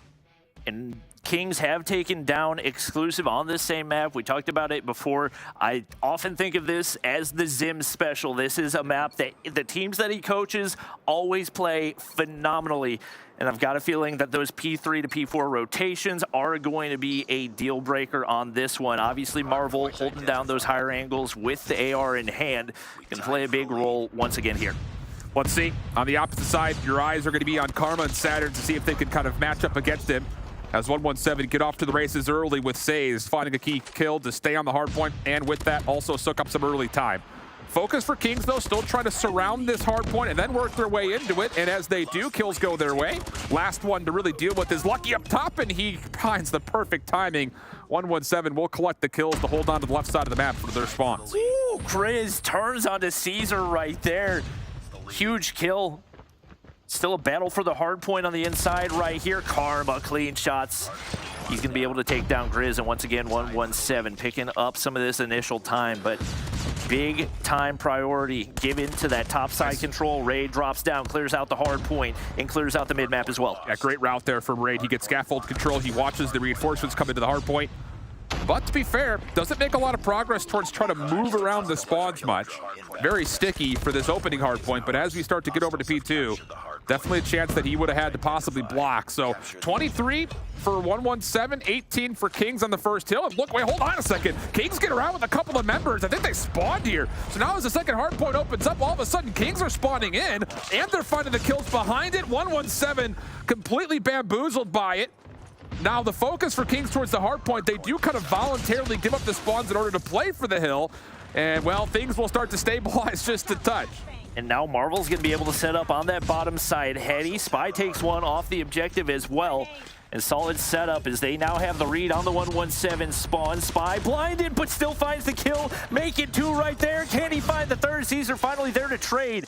Raid locking to the top side. Time. Karma's going to be an absolute menace in that window position. And 117 fire back once again as they find a break. And a nice setup right here as Kings likely to start moving on over toward P3. Yeah, not bad at all, I would say, from either side. This is going to end up being about a 35-25 exchange in terms of total scores concerned. But 117 did get a little bit blessed that Kings were so focused on playing through mid-map that they continually spawned in the back. So it'll be 49-42. Over towards P3 we go. Kings will have the setup that they want. And it's going to be down to how much can Marvel actually do through mid-map here. He's got a good look at a lot of this hit, but only finds a single kill. But the line in the sand is drawn very far in front of this hard point, and Kings are going to get a lot of free hill time because of it. And Caesar's got to go big on this backside push. He's shut down by Marvel. Inferno still to be dealt with from that top side. And once again, the Kings going the bulk of the way toward, or the kills going the bulk of the way toward Kings. And Grizz going to be a nightmare to deal with on this objective right now. Says, operator going to pop, looking to go big right here. Able to find one, but spawns directly behind. in a dicey spot for him as he's trying to find the kill, but a big one goes through for Spy. Yeah, this is just Kings did not recognize that they lost spawns until it was too late. They will repossess them and have a chance to break back in, and they will, but 117, a decent effort when it comes to trying to work their way through. And Karma's just going to go into a 1v3 with the Annihilator, nearly gets everything. Spy will put him to rest, and with that, Kings will grow their lead to right around 15 points or so. Rotating over to P4, top side of the map control for 117, except for Karma who spawns out. He's going to watch this cross through mid-map. 117 do a phenomenal job of denying the chain for Kings. Shut down the front side. Inferno still to be dealt with, but the rest of the gunfights are going their way. Inferno not in a position to make any type of a push through, and now Raid left all alone, but the pinch is through. Players on the back side. Purifier's there, but he gets shut down, and Raid's got one more kill to find, but he can't make it happen against Saze. Yeah, really good recovery here for 117. Saturn's, like you mentioned, was completely blindsided by a good timing pinch from Kings, but the follow-up absolutely miraculous as 117 will now be in with numbers. Raid try to change that, sliding forward with Spy. Trades go back and forth, saves off the reload, has Marvel in front of him. No need to overshell this, brother, and it looks like both players will try to back out, but again, Karma just getting to work from the high ground. Saze getting his way back in to help out Caesar, and the scrap time should be good for 117, and on top of that, they're going to hold on to the left side of the map as they exit back over to P1. And the teamwork just looks so good on the holds for 117. Every type of throw that we've seen out of this King squad has just not been effective, and now Marvel in the top side is going to get shut down by Caesar. That secures them the map control and free entry onto the hard point for Saze. Inferno looking to push from the opposite side. Interesting War Machine commit right here, and Saze going to get spotted out, but still gets a lot of value in spite of that. Marvel, he takes a little bit of a route here with the Annihilator. This will flip spawns around. 117 taking so much focus of fighting in the front, they lose track of the play around the back. And now all of a sudden, Kings are in a good position around the hard point and to still actually spawn favorably with still 30 seconds to fight for. So if Kings could chip their way back into this game, find a way to get close to 100 points, they should be able to string this into some P2 control, pending, of course, nothing changes in the next 20 seconds. Save spawns behind. Huge kills from the low ground. That's just take off spawns. Yeah. That's just how it goes, but big kills out of Saze. He's going to be able to find two, push on to the objective. Kings do a good job of closing the gap on this one, and Inferno's still got to be dealt with, and not going to get spotted out quite yet. Caesar, oh my gosh, obliterated by Grizz right there. Say's going to be forced back, and it's only players on low ground, but Karma, cheeky angle to be able to find one. Huge trade from Raid, but 117 fire back once again. Thing is, Kings are still going to spawn up in place here. No operators out at the moment, but there is an advantage for 117 if they need to react with some of their own, but everyone just gets completely blindsided from behind. Lucky the last one standing. Steps away, has Saturn's with. This would be a great time for a claw bot. No, great, beats him to the punch. The Sparrow comes out, finds two, and with that, Kings start to bump forward past the hard point with a chance to really get themselves back, not just in this game, but also in the lead, unless Karma, again, just goes 1v everybody with the Annihilator. How good has Karma been? Nice little bounce from Inferno to get that Annihilator cleared off. Caesar, big double kill with the nade. And now Raid left to deal with two players, but the claw shots don't connect right there. Lucky getting pushed up, but flashbangs galore, and he's not going to be able to deal with it. So Kings, there to lock in the scrap time, but once again opens an opportunity for 117 this time to have the early rotations toward P3. Karma has just been a lifeline in every single map for 117. The three with the Annihilator allow the SMGs to push forward and get more time than I think anyone would have figured for 117 in that scrap. Grizz, operator out, tagged up pretty heavily off the regen, as Kings will have an opportunity to actually fight back here. How about it? 117 had the setup, but a good purifier from Grizz allows a lot of concentration for Kings to still push forward, and they're going to have the early time here. Saze opts to pop the War Machine right here, finds one, has the angle onto Inferno. That's two cleared out on the back side. Here's Marvel rotating, but not going to be able to spot him out. Players for Kings still on the objective, and the rest of those shots not going to be able to connect where it counts. 117 find a break on through, but Kings immediately fire back once again, and Marvel cutting off that entry point, going to be able to find one, but can't make it two, and once again, the teamwork for 117 so clean. Yeah, Saze gets the full streaks as well off of that War Machine play, while also spawning the rest of his teammates behind the hill. So the scrap time will go the way of 117, but Kings will have numbers on rotation. Caesar breaks an ankle. Inferno, just not a chance in the gunfight. And now there's only 3 Kings members remaining. Over towards P4. Numbers here for 117, but look at the kill feed. Kings go 3 straight eliminations. Nice pinch set up from Raid. And all of a sudden, 117, who looked primed to get the early time break, gets shut down, and Kings will maintain their lead. Marvel's going to be an absolute menace in top P4 until he's dealt with, but Saturn's pops the Purifier, takes down 1, make it 2 right there, and they find the breakthrough initially. Inferno on the low ground has to be dealt with, but the Purifier is still chugging along. Grizz finally able to get that cleared out. Lucky there to contest. Grizz can't win the gunfight, but the reinforcements are there once again, and Inferno still got the claw in hand. Yeah, Kings did a really nice job here, just making sure they didn't really get completely destroyed by the Purifier around the hard point. And then their response with the operators of their own comes through massively as Raid's going to be on 3 in a row. Back to the CBR for his 4th. And now he can just sit here and control window, not allowing Karma a chance to break back through. 10 seconds to fight for, but look at the rotation on the minimap. Kings already trying to get some scaffolding control as they're happy with what they've found so far. And now it's about trying to get over to P1 and get some extra time here on Fountain. Raids earned a hunter killer. Marvel still set up in the top side, but he gets dealt with by Karma. Another crucial kill out of him. Lucky not going to look to take high ground control, but instead trying to be pesky toward those spawns. Hunter killer can't connect for Kings.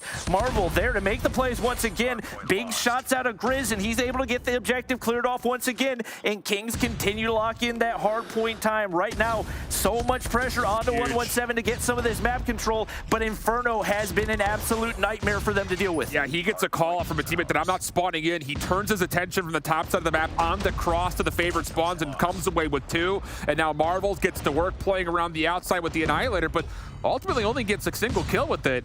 So Kings are still in the hard point for now, but 117, whoa!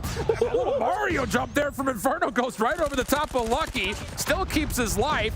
Back and forth kill feed, but Kings are still in a really good spot with only 10 seconds remaining to put themselves in position for P2. But look at this route coming out of 117. 3 members trying to fight through this top floor really quickly off the rotation.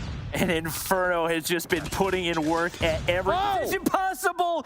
The timing of the pop for the Purifier for Grizz shuts down Lucky, and now they're going to earn topside control as well. Karma looking to clear one out, but he's spotted out, trying to check all the angles. It's going to be Caesar from the low ground, but still the Purifier yet to be dealt with, and Grizz finds another turn. The Pred should give him information at the very least. Karma with the push up on the backside, and somehow 117 find the break out of it. Yeah, they just hold on to spawns the entire time. The problem is they're just not getting set up in any way. This is becoming a bit expensive though for Kings. They've used a ton of their operators. Grizz off the pins, trying to come around the back here, and doesn't even necessarily need to do too much. 117 will no longer spawn in. 25 seconds left in this hard point. Kings can still win here. 117 on the hit through scaffold. Marvel hasn't had his best game, but he's on the objective right now. Gets cleared off. Grizz from the bottom side, just bobbing and weaving, finding any kills that he can, and once again gets cleared off. A huge kill through the flashbang as well, and that might be enough to take the map for Kings. One last push from Karma on the bottom side. He's able to find one, but can't make it quite enough, and Marvel's there for the final kill. Kings force map 5. Wow. I mean, that is going to be a painful one for Marvel. I think he drops like 45 or something for the L. But I think the thing about it here is Kings so much more aware of when someone was spawning out, what that meant for their opponents on the other side, where exactly 117 are spawning. I think in particular, most impressed by Inferno late in that map. He's on P1 side, playing up top in the left corner of the minimap. His teammate calls out, I'm not spawning in, and he turns his attention to find a couple of key kills. It recovers things for Kings. And the play between, I think, P2 to P3 and 3 to 4, awareness-wise, was absolutely perfect from Kings. And that's where the advantages, in my mind, started to live, on top of a couple of key operator battles back and forth between both sides. And neither team having any type of success chaining P3 and P4 together, but phenomenal holds at every turn, with the exception of that one early rotation. It looked like 117 was going to have the position, and Kings find the early break on in. Seemed like that was one of the turning points in this one. Is, man, Karma 45 and 34. But on the flip side, you got 2 guys dropping 40 bombs for Kings.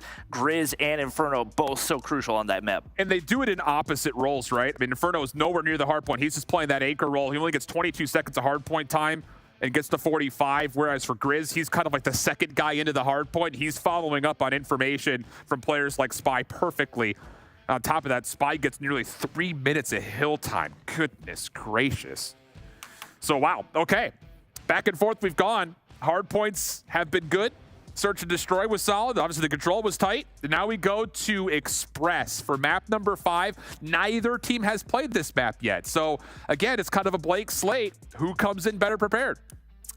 I don't know what to expect right now. Me neither. It really feels like a 50-50 coming into this one. And we've seen so many of these Express matches go sideways so quickly that it could end up being a 7-2. It could fully go all the distance and go to overtime. Tough to predict. Like you said, nobody's played it yet, so not really sure what to expect. Well, it will be 1-1-7 on the offense. I think the only thing we can expect is that Kings are going to try to get aggressive with these SMGs, just like they did on standoff. So will that be an issue for 1-1-7, or will they be able to find a way to kind of turn it around into their favor? And how about this? Quick hit right through mid lane. Nobody from Kings will get a read on this, so it's full ticket control for 1-1-7, and they actually get a good read on the Grizz.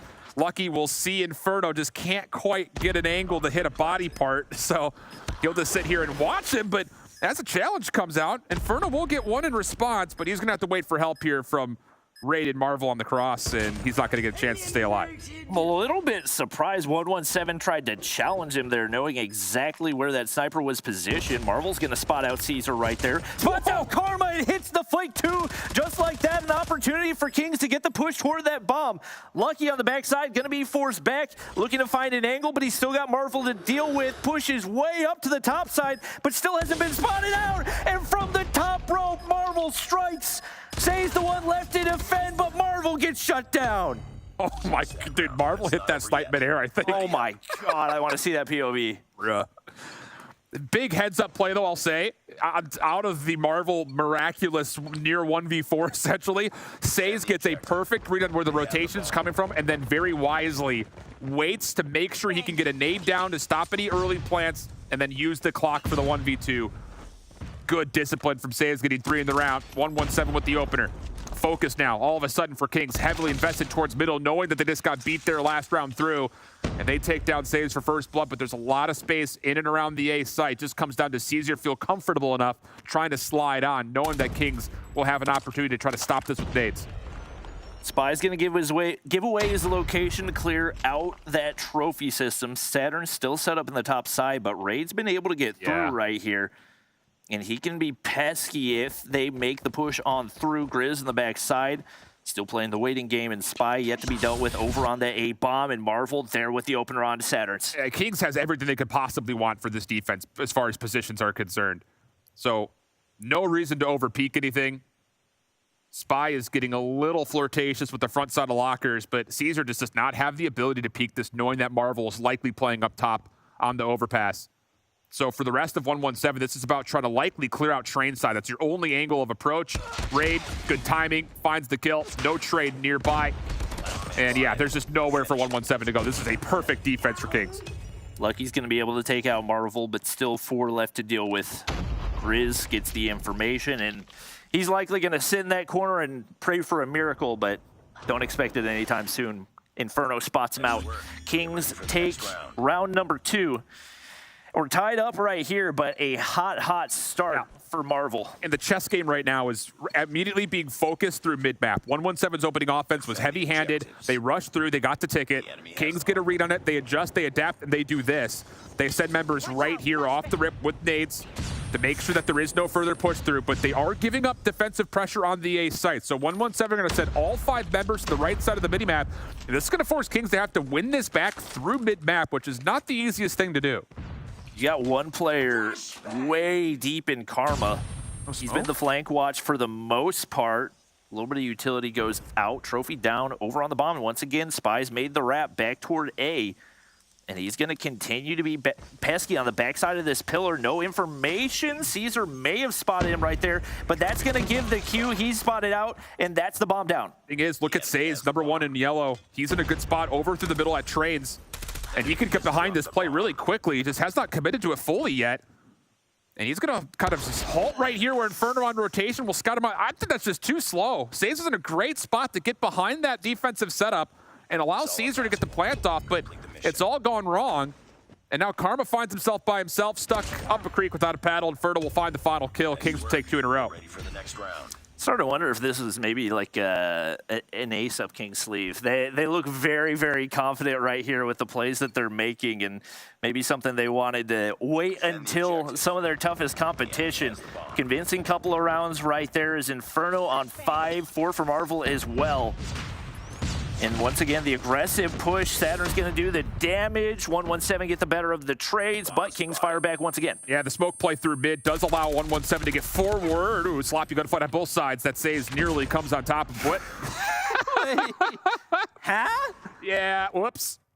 2v1 situation. Inferno's got saves, well, in his sights, but not dead to rights.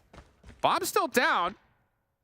And Inferno is going to have a chance to get up to mid towards Ticket. It's not a fun position to be in with a sniper rifle, but he's taken away the opportunity of getting isolated and pinched up by Karma for the time being, and he's actually created an exit in towards top overpass. This is going to work out pretty nice for him to kind of keep his life and force 117 to have to make the play. He gets the information on the bomb pickup, and right now it just leaves 117 guessing. They thought that they had the information on where he was going to, but now going to be forced to commit one direction or another. And he gets set up in the top side. If they look to push up for the plant over here on the B side, Mike gets spotted out, but he second guesses it, forced back, and that should open up an easy plant for 117, and that makes the retake that much more difficult. And if you're looking at saves and Karma here, you put one player elevator side and you hold one right on top of this staircase and just play each other's crossfires. There's no way that Inferno should be able to get both of these if you play this post plant correctly. Positionally, they are in a good spot here. Just a double stack. They're leaving their backside a bit open, but Inferno is hitting from the front. He's able to pick up an R9. Tries to predict somebody in towards overpass stairs, not going to work out. Tries to clear out the other side of this, does get tagged up, keeps his life, 12 seconds on the clock, first shots will land, saves, does get seen, timing, not cold there. And a good response for 117 to get us tied up at 2. Whew. Very nearly a 1v2 for him. And honestly, the timing, probably the difference there is it seemed he had the read on the B hit for the plant, but doesn't go his way, and once again, very similar look. And actually maybe a little more heavy toward the B side for Kings right here, is only one left once again to deal over on the A side. Couple opening kills for both sides. And it is going to be Marvel deep in spawn right now, waiting for this push once again. I like this little patience approach here for 117. They're focused towards A. I will say, as good as Kings have been on the A side, 117 have yet to give themselves a smoke plant opportunity with a trophy system down. So if they're not committing to using their smoke in that way, try to bait out the defense. Yeah, I like this a lot as far as a tempo adjustment is concerned for 117 over towards A. They will still have to have a problem here as Marvel's watching the cross, and you've got number 5 and Spy playing up close and personal. If Marvel hits this first one, expect the Spy to slide out. There's the first shot to land. Spy trying to make his move. It's a late smoke, but the Kings have control again of A. Lucky's watching top cross, but not going to be able to find the kill right there. And now 117 forced back once again. 2 players now inhabiting the A site for Kings. And the bomb now looking to wrap back toward that spawn side. Still Karma waiting in spawn. On job for the flank watch right here. And Marvel has gotten pushed up very deep. Might be able to get the audio cues, and he's going to be able to take down Says. Karma's there for the trade, but still, that should be the information that Kings are looking for. Oh, Raid is going to blow this play wide open if he stays here in front of Trains. There's no way you predict this. Shots don't land initially, and the trade is out now to the 1v1. Karma on one side, Spy the other. The trade blocks the angle. Oh my gosh. That delays everything. So Spy will have to rewrap all the way deep, and the bomb will get planted. Hunter Killer Drone will give a little bit of information on how Spy is going to try to hit this. And it's just taken over the map now. All of a sudden, Karma down low, and is that the Hunter Killer Drone that eventually comes back? Yeah, I don't know why he wasn't watching it.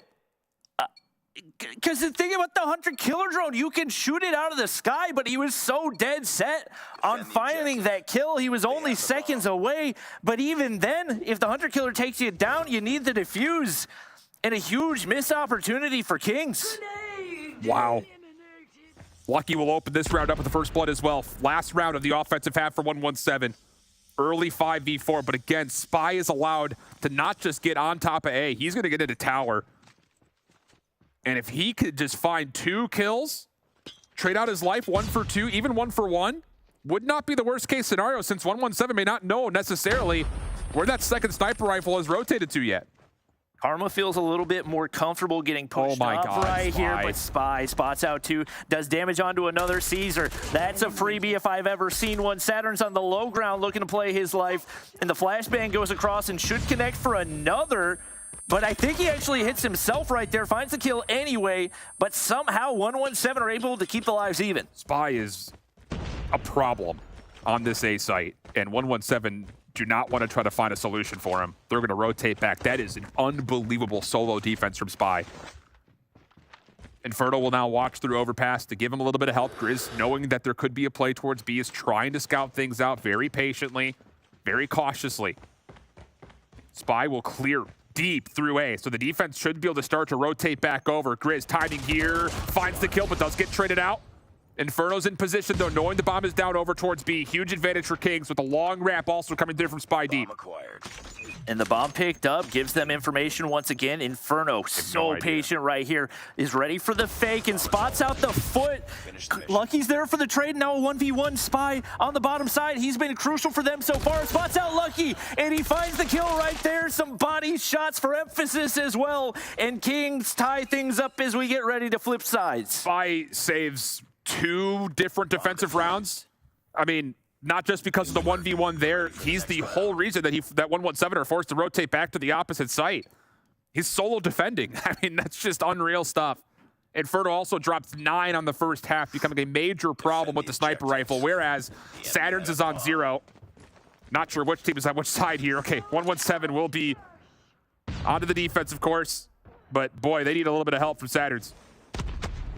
Big trade out for Marvel as he's able to take down Says.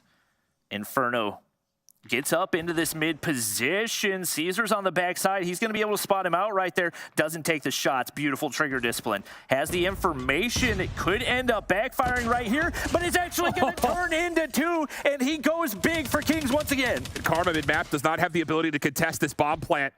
So huge advantage here for Kings. 3v2 post-plant setup around the entirety of the map. I mean, Grizz causes noise to happen over through train side. Spy still just kind of playing ahead. He got top of the stairs. Lucky and Karma will try to split this retake up, and Karma does catch Grizz through mid-map. And there's an opportunity here, depending on what Spy looks at and what timing, he could get caught. So he's going to stay just a little bit more passive over the top of the heady. Karma, tough gunfight, doesn't quite take it. Lucky connects, now to the 1v1 again. Inferno down low on TV. He gives a peek. Lucky maybe sees this, but the shot doesn't connect. Time becoming an issue, and Lucky misses. Has to stick. Inferno will not give him a chance. And how about it? 4 rounds go up for Kings. Oh, Inferno just playing mind games with this entire squad. The patience to find not only 1, but 2 kills to open things up. And then just constantly throwing shoulders, not giving Lucky an opportunity to get the kill. And now Kings find the lead in this one. Karma send nades over top of mid, but it's a heavy B push and a big commit right here. But opening kills for 117, gonna shut down the push, and the bomb does drop. Raid is still in a really good spot to potentially still blow this up. They have to clear ticket. And Saturn's is still focused on clearing off the staircase. Raid gets 1, turns, has Saturn's in his sight, but oh, what a win for the R9. Trades continue to go back and forth. They're hopping on for the defuse, and Marvel will not be able to stop this from happening. And we'll be tied up again at 4. I love the tempo change, though, for 117. Whew. That was not the look I was expecting out of Kings, and 117 didn't really have the initial defense, but the delayed push onto the bomb site allowed them to win those gunfights. And once again, a very similar look as Kings make their way on over to that B side. Caesar working the heady up against Inferno. Haven't seen him miss a whole lot of those, and that's going to be Kings now opening things up. And there's just not a route here for 117 to get an easy look at this contest nor retake. Bomb has been planted. So they're going to have to chew this apart with only 45 seconds to do it. Spy this time in front of Ticket. Good nade. Does not quite connect, though. Saturn's will at least reclaim. Has Grizz in his sight. No, not going to happen. Finish the mission. Good kills from Kings. Puts Lucky by himself for what would have to be a 1v5. Just not a lot of time and not a lot of space to work with. Kings get to 5. For the next round. The gap between these top 3 teams in Europe is so tiny. It's just unbelievable how well matched they are between Kings, 117, and Animus.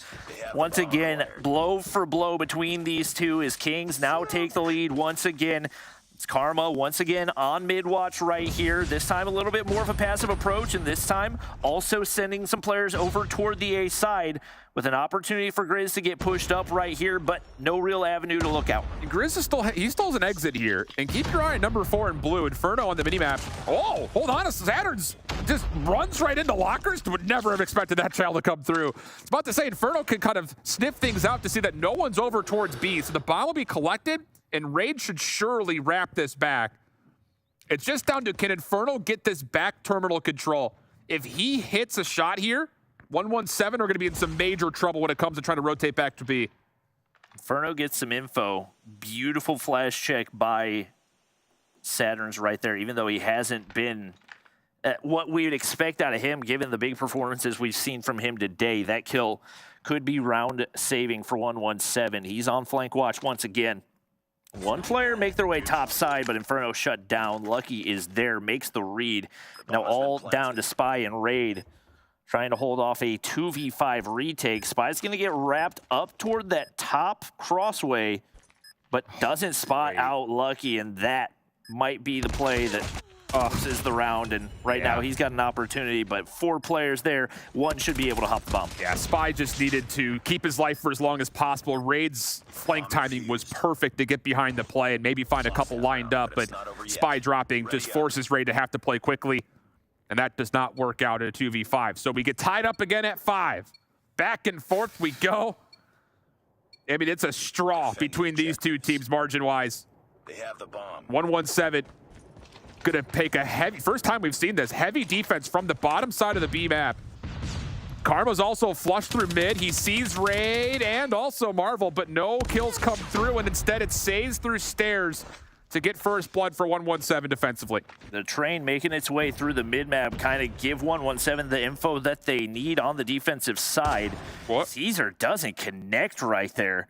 Looked like it was perfectly lined up, but the flashes connect. Now Inferno knows exactly where to look on this bottom side, but will the timing go his way? Caesar slides out, Says is there on the mid-map push. Inferno missing once again. These are shots they were connecting on the first time through, but that leaves 2 players to deal with the 5 for 117. Says has just been defensively a first blood master through this mid-map. The nade even lands, and then high. That is a full-on beatdown by Says. Holy smokes. And I was about to say, defensively speaking, these plays through topside stairs by Overpass have been absolutely meticulously handled by Says. He's been perfect in these opening engagements through mid, and that's been a huge advantage for 117. Kings looking to go aggressive once again. Trophy system gets down early. Raid looking to take away the cross, and there you go. If you want to beat Says, you have to beat him to the bomb site, and Raid provides. Even though Caesar does get one in response, we stay 4v4. Feels like the difference on this back half has been the snipers for Kings haven't been able to connect, and so many opening kills afforded to 117. The bomb goes down onto B once again, but they haven't looked great on the retake. Fortunately, Marvel in position to watch that flank. He's going to find the opener and force even deeper back. Lucky, no angle to work with right here. Flashes go across, but not in a position where they're going to be able to connect, and Grizz pushed up into a nice spot where he's at least going to be able to relay information to his teammates. Hold on. Spy there with the sniper in hand, and now all down to Caesar. He's shut down, and ladies and gentlemen, welcome to overtime. And that's the thing, is like, and keep your eye on this. I know we're going to swap sides here, but eventually when 117 get the defense, that time Sace does not get to control through mid, and look how much easier the map plays for Kings offensively when that happens. So got to put a note in that. We'll see if it comes through again in the second round of this OT, but for Kings, heavy smoke through mid as 117 just push right on through. Long-range shots from Saturns of the R9 just get a little bit of chip damage that his teammates are able to follow up on. Raid still in the mix, though. Inferno trying to watch things down towards the bottom side of the map. Cannot do too much, and Raid will be flat out overwhelmed. Marvel for the 1v4. Might get the audio cue on the plant right there. Caesar should be able to get it down. He's not going to opt to peek quite yet and should get spotted out right here. They've got the information, and now sniper in a 1v4 up against a shotgun, not going to go their way, and that is a dominant win and a big-time one for 117, now on the brink of taking down Kings, a team that they had spoken of so highly in their interviews as well, would be a colossal win. And for Kings, you have got to find a way to make it happen here on the offensive side, and it's a wide open B site. It's a different look here. Says does not want to get aggressive early through staircase. Kings send out a lot of their utility to try to stop a potential Says hit, but this is going to be a delayed retake on a little bit of a bounce back attempt for 117. The thing about this is Kings do not hesitate to get the bomb planted. And the focus through mid's going to get focused on the opposite side by Inferno. He sees one on the cross. Does he see more than that? Raid is playing close. Lucky hits the first shot. 117, they start to find their way on. Whoa, another's gonna go through for Caesar. It's a push through for Saturns. He connects as well, and it's all down to Raid. He's not gonna be able to find the kill either. And Kings, the expected #1 seed, have now dropped 2 series as they're taken down by 117, not found. They had yet to be tested, but this one they passed. Bro, that is a massive IQ play for Says to just sit there and say, look, we're getting a lot of engagements right through mid on these defenses. Let's let them throw everything and then hard hit it late. I love that call. I don't know who makes that IGL decision, but whoever does deserves a raise. Pay him triple, because that is beautifully executed for 117. What looked to be a very default and pretty predictable setup for them off of Says early contact. They seem to have made the adjustment and notion that, hey, if Says dies, our retake is empty. We just don't have the ability to get a second SMG forward if Saturn's is going to keep using an R9. And so Says pulls off, and 117 to say, let's play retake. I love it. It looked like it was an incredible setup for Kings as well, with Inferno getting information on the cross. But Lucky opens things up with a first blood, and just like that, things fall apart at the seams for Kings. And once again, they fall, this time to 117, and now guaranteed they will not be a 1 seed heading in to the Stage 4 playoffs. Incredible finish. Our first overtime Game 5 that I've been a part of, and what a finish this was, especially if you're a 117 fan. Look at these numbers. Says dropping 15, 11 from Karma, as he was a thorn in King's side all match long. Lucky, though, I think was the difference maker. If you compare his first Search and Destroy performance to this last one, his snipes were on in that final game of Express and helping lead his team to that #1 seed. Welcome back, everybody. It's Chris Puckett alongside Beef Mommy. We've got your casters, Bobby Plays, and I Hold Shift back in the studio. And gentlemen, are you tired? I'm tired just watching. I'm ready to go. I want more. These two teams are going to continue to play like that against each other. Let's just make it a best of 15 and let them keep battling it out, because that was the tightest series we've had so far. And the COD that's being played is at such a high level. It's like an absolute analysis dream to try to break all that stuff down. And I'm kind of wondering, how did either of these teams lose to Animus? They were playing like championship match form right there. Very impressive Call of Duty Mobile. Real quick, Beef Mommy, before I get your notes. This is what I wrote down. Inferno is the best S&D sniper I've seen. Says is scary up close, scarier with the War Machine, and Karma is the most annoying player since Damon Barlow, the original Karma, back in Black Ops 2. Go ahead. I remember when we were watching this thing, we were just like throwing analysis, kind of like what Shift said. It's an analysis overload because of how good COD that we've seen over here. We expected a game #5. Things went close, but you really kind of saw in that Express gameplay is that you need to pull out everything if you are 117 not found, because it seemed like Kings wanted to win it early on, but that late push from Says, knowing very well that they're just going to be chucking all of that util, and that was just finesse. Big brain, figure out what your opponent's going to do and work the opposite direction. Bob, though, what do you think is going to happen when these two teams meet up again? Because they're going to play in the playoffs, right? Oh, absolutely. I think a lot of it's once again going to come down to the vetoes, and even though Zim seemed to indicate the Kings are a strong raid control team, the results have seemed very, very contrary to that. So I've got a feeling that's likely going to enter as one of their vetoes and maybe see a little bit more practice on the standoff control. But ultimately, just splitting hairs between these two teams, and between any one of them, Animus, 117, Kings, it could really go any direction come playoff time. It's one of the best matches of 2023, and you all just witnessed it live. Congratulations. Here's a look at your leaderboard as we break down all 8 teams after the first match here. Officially now at the top spot is 117 not found. Anima still will play later tonight. But Kings now 3-2. And who's most excited about this news? The squad that is going to be playing next. Exclusive, currently 2-2, is taking on 31er, and they have a chance to tie them for a spot there at number 3. Plenty more games to go. That was match 1 of 4. So lock in and don't go anywhere. We'll be back with more of the Snapdragon Pro Series. Welcome to the place where dreams come true. Where everything you want can be yours. If and only if you're willing to work for them. You're willing to hurt for them. But most of all, you're willing to be first for them. Ha! Look, I'm going straight to the top. I don't know how I would stop, like it or not. I got some goals that I'm hitting. You hear what I'm spitting? It's hot. Look what I got. Whole lot of passion and pain. The road to success is insane. Stay out my lane, cause I'm on a mission. I'm getting what stands in my way. Yeah, I'm a beast. I wouldn't play with me, baby. The way that I'm training is crazy, and I do it daily. You wanna talk about drive? I got more drive than Mercedes. I've never been lazy. I'm in the room, it's a red alert. You wanna compete? Well, get better first. I got 10 toes in the dirt, push through the hurt just to show them my worth. I'm the best. Yeah, I'm the best. I never stress. I know what's next. I'm who they test, like we playing chess. But I'm unimpressed, so now let me flex. Ha. Yeah, I'ma work through the struggle and hurt, cause I know my worth, and I gotta be first. Ha. Yeah, I gotta be first. Look, I don't want anyone's sympathy. I understand what it's meant for me. I give my focus and energy. If it's meant to be, then it's meant to be. But mentally, I'm undefeated. They hear that and say I'm conceited. Like there's no reason. Like I don't beat them and come back again just to teach them that when you work under pressure, you reach higher measures. They'll try and bring you down, but you cannot let them, and only get better and focus on cheddar. Eye on the prize and you'll become a legend. Like, when I'm in the room, it's a red alert. You wanna compete? Well, get better first.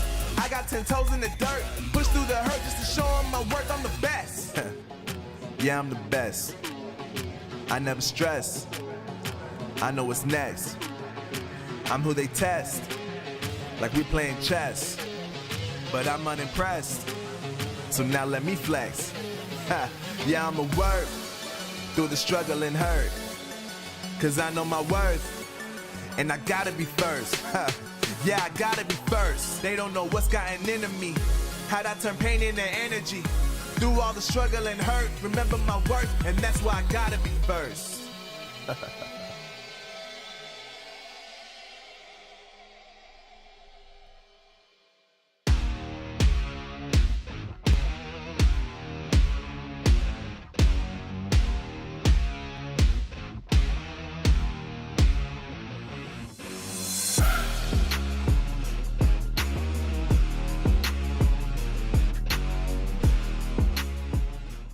Welcome back, you gorgeous gamers. It's time for match number 2 of 4 on the day. We're back with EU's best teams playing Call of Duty Mobile. It's Stage 4, and they're all playing for a spot in the Stage 4 playoffs. Currently, we have a feeling who is going to be in our top 2 positions, but this is a big battle, especially for the team on the left. Exclusive, with a win here, would improve to 3-2 and move up to the number 3 spot in our leaderboard. But they got to get through 31er. Let's start here with the Exclusive squad. What's the road been like to this point here, and do you expect them to be the favorite in this battle? I expect them to be the favorite, mostly due to the fact that their losses, even though they do find themselves at 2-2, were actually pretty close losses to both Kings and 117, the 2 teams that we just saw. Right. So this team still looks like they passed the eye test in terms of being a top 4 squad, but I would not sleep on how 31er could come into this series, because yes, Exclusive I think has been the more polished team, right, but this is a matchup that they should win, and we need to see a clear-cut definition between them and the bottom 4 teams for us to really solidify that take of them being a major contender. All right, we've already seen some of the top contenders in Europe. Exclusive trying to prove they are a third to join that list. Bobby, looking at this roster, who are the stars that the fans need to pay attention to? I mean, every single player here has been at the top of the COD Mobile competitive scene for Europe at one point or another. Obviously, a big theme has been Veer's revenge tour and him needing to step up in a big way to kind of redeem what happened last year for him. But Creed has been a phenomenal AR, and I think he's probably the player to watch on this squad, especially given what we saw out of him last match. And we've got our path to victory. Let's take a look at it for our exclusive lineup. Edge out the respawns and get standoff in the pool. There's the 6-8 loss to Kings. Very close search and destroy there. And then another 7-5 over Zidium. So that could be a fun map to look out for and throughout this series. And standoff, we just saw it play a few minutes ago. That can get chaotic. The snipers can be the difference maker, but teamwork seems to be the key to success here. Let's talk about our other team in this battle, though. 31er is coming in with a 1-3 record. And Beef Mommy, I need you to tell me about this squad. They're not out of the running. You still have 3 more matches to play. Definitely not. And when it comes to S&D, I feel like 31er could be a polished team because they were a team that was able to pull out an S&D map up against Animus, and that was in Slum. So if that map choice is going to come out again today, they might have a better chance at winning it. Needs to work on those respawns. But one game mode that I'm actually particularly looking at is that control game. You can see that Brixta and Lydiags could do a phenomenal job in those close quarters. Looking forward to seeing what the ladies have in store for us. They have to improve on their hardpoint, though. They're number 7 ranked hardpoint team. And with that being 2 maps out of every best of 5, you can't afford to be at the bottom of the leaderboard. If 31er is going to clean up their game tonight, Bob, who do you think is going to be that player to lead them to a victory? I mean, I think we've had eyes on Lydia and Brixta the entire time. I think especially Brixta has been stepping up big time for them. But like we said, the respawns have not looked pretty at all. The only respawns that they've been able to take were going up against Panic, who has looked absolutely abysmal, has not taken a single map for the entirety of Stage 4. Whoops. So on one of those fronts, you're going to have to step up for this one because at some point, you got to win a respawn if you're going to have a chance in the series. Well, the players are ready to play, and they already sent in their map vetoes. So let's take a look at it. And I hold shift. I know you've been crunching some of the numbers. What do you think about our best of 5 that is coming up on screen right now? I don't love that takeoff got through. It's a very good map for exclusive. I could see why, though, 31er let it in because they've played it a handful of times. So there is some good rehearsal repetitions on it. It's just not a face-up matchup that I think you want if you're 31er. A lot of focus, I think, has to go towards the ARs. I'm looking at Zed, and I think to possibly be the player that needs to kind of stand out and shut down this exclusive team if there's going to be a chance. The Hacienda is kind of an open battleground, though. We really haven't seen either team play it until this point. So I'll be interested, I think, just to see the styles that both of these two teams decide to bring to that hardpoint in particular. But starting off the series on takeoff is not great. The Slums is good news, though. I'm actually happy with the Search and Destroy map pool rather for 31er. I think they have a chance at winning both of these 2 maps, but like the path to victory said, they just have to find a way to win a respawn somewhere in order to get to map 5, I think. So our squad got the standoff they wanted, but you have to get to that game 5 to play it. Let's take a look at the control. The swing game, as always, in game 3. We're going back to Raid. Was this what you were expecting, Beef Mommy? Yeah, I mean, this is the best case scenario for control. If you are exclusive, beat Kings convincingly 3-0. Also Zidium as well, 3-0. So they're so prime here. But again, I'm just going to snowball off what Shift said. S&D is looking so good right now for 31er. Both of these maps, they're prime. And Gore needs to step it up because the last time they did play Slums, Gore was the one that kind of led their way when it comes to these S&Ds. Chat, I'm going to go ahead and call it now. This is a 3-0. Exclusive is taking it. But if you disagree, let me know right now in the chat. Remember, we are live on Twitch and on YouTube across 3 different spots. So join us and make some noise. And if you haven't already, get on social media at ESL Mobile. For now, though, we got to send our casters over to the desk for this one. And Bobby plays. I need to find out what is the best way to start Hardpoint here on our opening map. What do you want to see from our aggressive teams? I think you should start the Hardpoint by getting kills. I think that is the best opener that you can possibly have. In 31er, they've been a little bit lacking in that department just across the board when it comes to Hardpoint. So obviously, there's only so much that you can do strategy-wise if you're not winning gunfights. And that's been one of the biggest issues for them, especially the respawns. They've been lacking in gunfire, and that's why Hardpoint is such a hard game mode for them. They look to be like a more methodical team, and that's why they have an easier time when it comes to these S&Ds, and possibly if we do get into another S&D later on in game number 5. But they have to do it step by step, and they need to win their respawns. And looking like Takeoff, I think could be a good case for them. A wider map, could be like a breather for them. But like what we saw a while ago in the performance, it could be close. Yeah, I've got a feeling if there is a path to victory for 31er, it's probably going to be map 2, map 4, map 5. I think they're absolutely capable of taking the S&Ds. Realistically, I'm expecting this will probably be a 3-1 if I had to guess, but they're a phenomenal slum search and destroy team, so they're absolutely capable of winning that one. But the ARs have got to be huge for them if they're going to be able to win a takeoff. And now we do see the ARs being Gore and Zed, and everyone else from the girls squad going to be those CBRs. So now, control so far for 31er. Gunfights being won from outside, rotation. Kind of lacking for exclusive right now, but we see Creed flushing out everyone from the hardpoint. Those are nearly the first kills that exclusive had found all game. Creed still set up in the bottom side as exclusive make their way onto the hard point, but a very slow start for them. Zed in the high ground still yet to be dealt with, but Creed a nuisance back toward main stadium building, and now the kills starting to get a little bit more convincing for exclusive. Now exclusive is having more map control at this point. You have to look at player number 2. That's Veer in a really good spot, and he knows someone's gonna go there. Such a good way to just be composed in that situation. Probably heard the footsteps down, but now 31er has a hold of that position as well. So it is a back and forth, and so far that battle in launch center base being won right now by exclusive, and you're gonna be expecting that they'll have a more solid setup here as 31er have yet to go in there. The SMG duo, Lydia and Brixton, doing what they can to keep things cleared right now, but all eyes on P2. And it's exclusive with the early setup in the top side. Legacy saw somebody, but opted to not shoot them. And as a result, exclusive continue to farm kills right here. Neil's going to be able to find another onto Zed.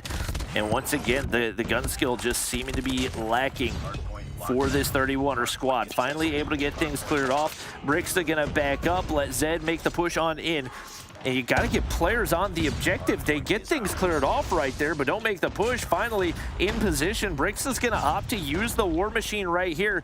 Definitely a risky play. Flashes do connect. Not going to find the kills though, but nade from Creed finds 2. Then Brixton from out of contestment still gets that kill. But now it's still going to be 31er all over again as they try to go in there for those points, the scrap points. But exclusive already trying to form a line there. Having that 2F control, that's going to be huge for them. But it's a good thing that Legacy is going to be winning that gunfight. Now, rotational gunfights being won by 31er, and whatever setup exclusive had in that exit from P2, they're losing a lot of the gunfights. And now they don't have any kind of spawn control. They're going to continue to spawn close, but Champy's there to hold down the backside. Brixton looking to push on in. Creed pops the claw, able to take down Lydia. One kill goes through for 31er, but Zed shut down as well, and now trying to flash out the top side to enable a push from that backside spawn. Brixton in position, but absolutely obliterated by Neil, and exclusive do a phenomenal job of holding off the push. Good. 31er just lacks the kind of numbers that tries to push in, and even though they had that set up a while ago to go in for the break, just not able to go up against exclusive's firepower inside of the spawn, and I mean inside of the objective rather. And even though exclusive not having that spawn control, they're still winning majority of the gunfights, and the disparity between these two when it comes to gun skills is just night and day. Yeah, just a lot of these gunfights not looking confident for 31er. Legacy going to get spotted out of position by Creed, and once again, he has been crucial for this exclusive squad. Zed not going to win that one either. These are easy gunfights that 31er just have not been able to convert on, and Neil's going to find access to the hard point early once again. Legacy looking to clear out the front side and should find entry, but exclusive are going to watch that, and nobody's making their way through a war machine. And now Brixton, it has a possibility to go in there for those kills in the left side spawn. She's still going to be alive, and that is going to possibly help them. 3 players flush in, but just going to be 2. The pinch finally comes along for 31er, but still going to be contested by exclusive. They have that 1 player upstairs. That's Veer. He's going to be really pesky here for everyone else from 31er that could spawn off to generator side. Champy's going to be able to push through. Neil there to reinforce. Lydia from up top needs to get pushed down, but she's shut down as well.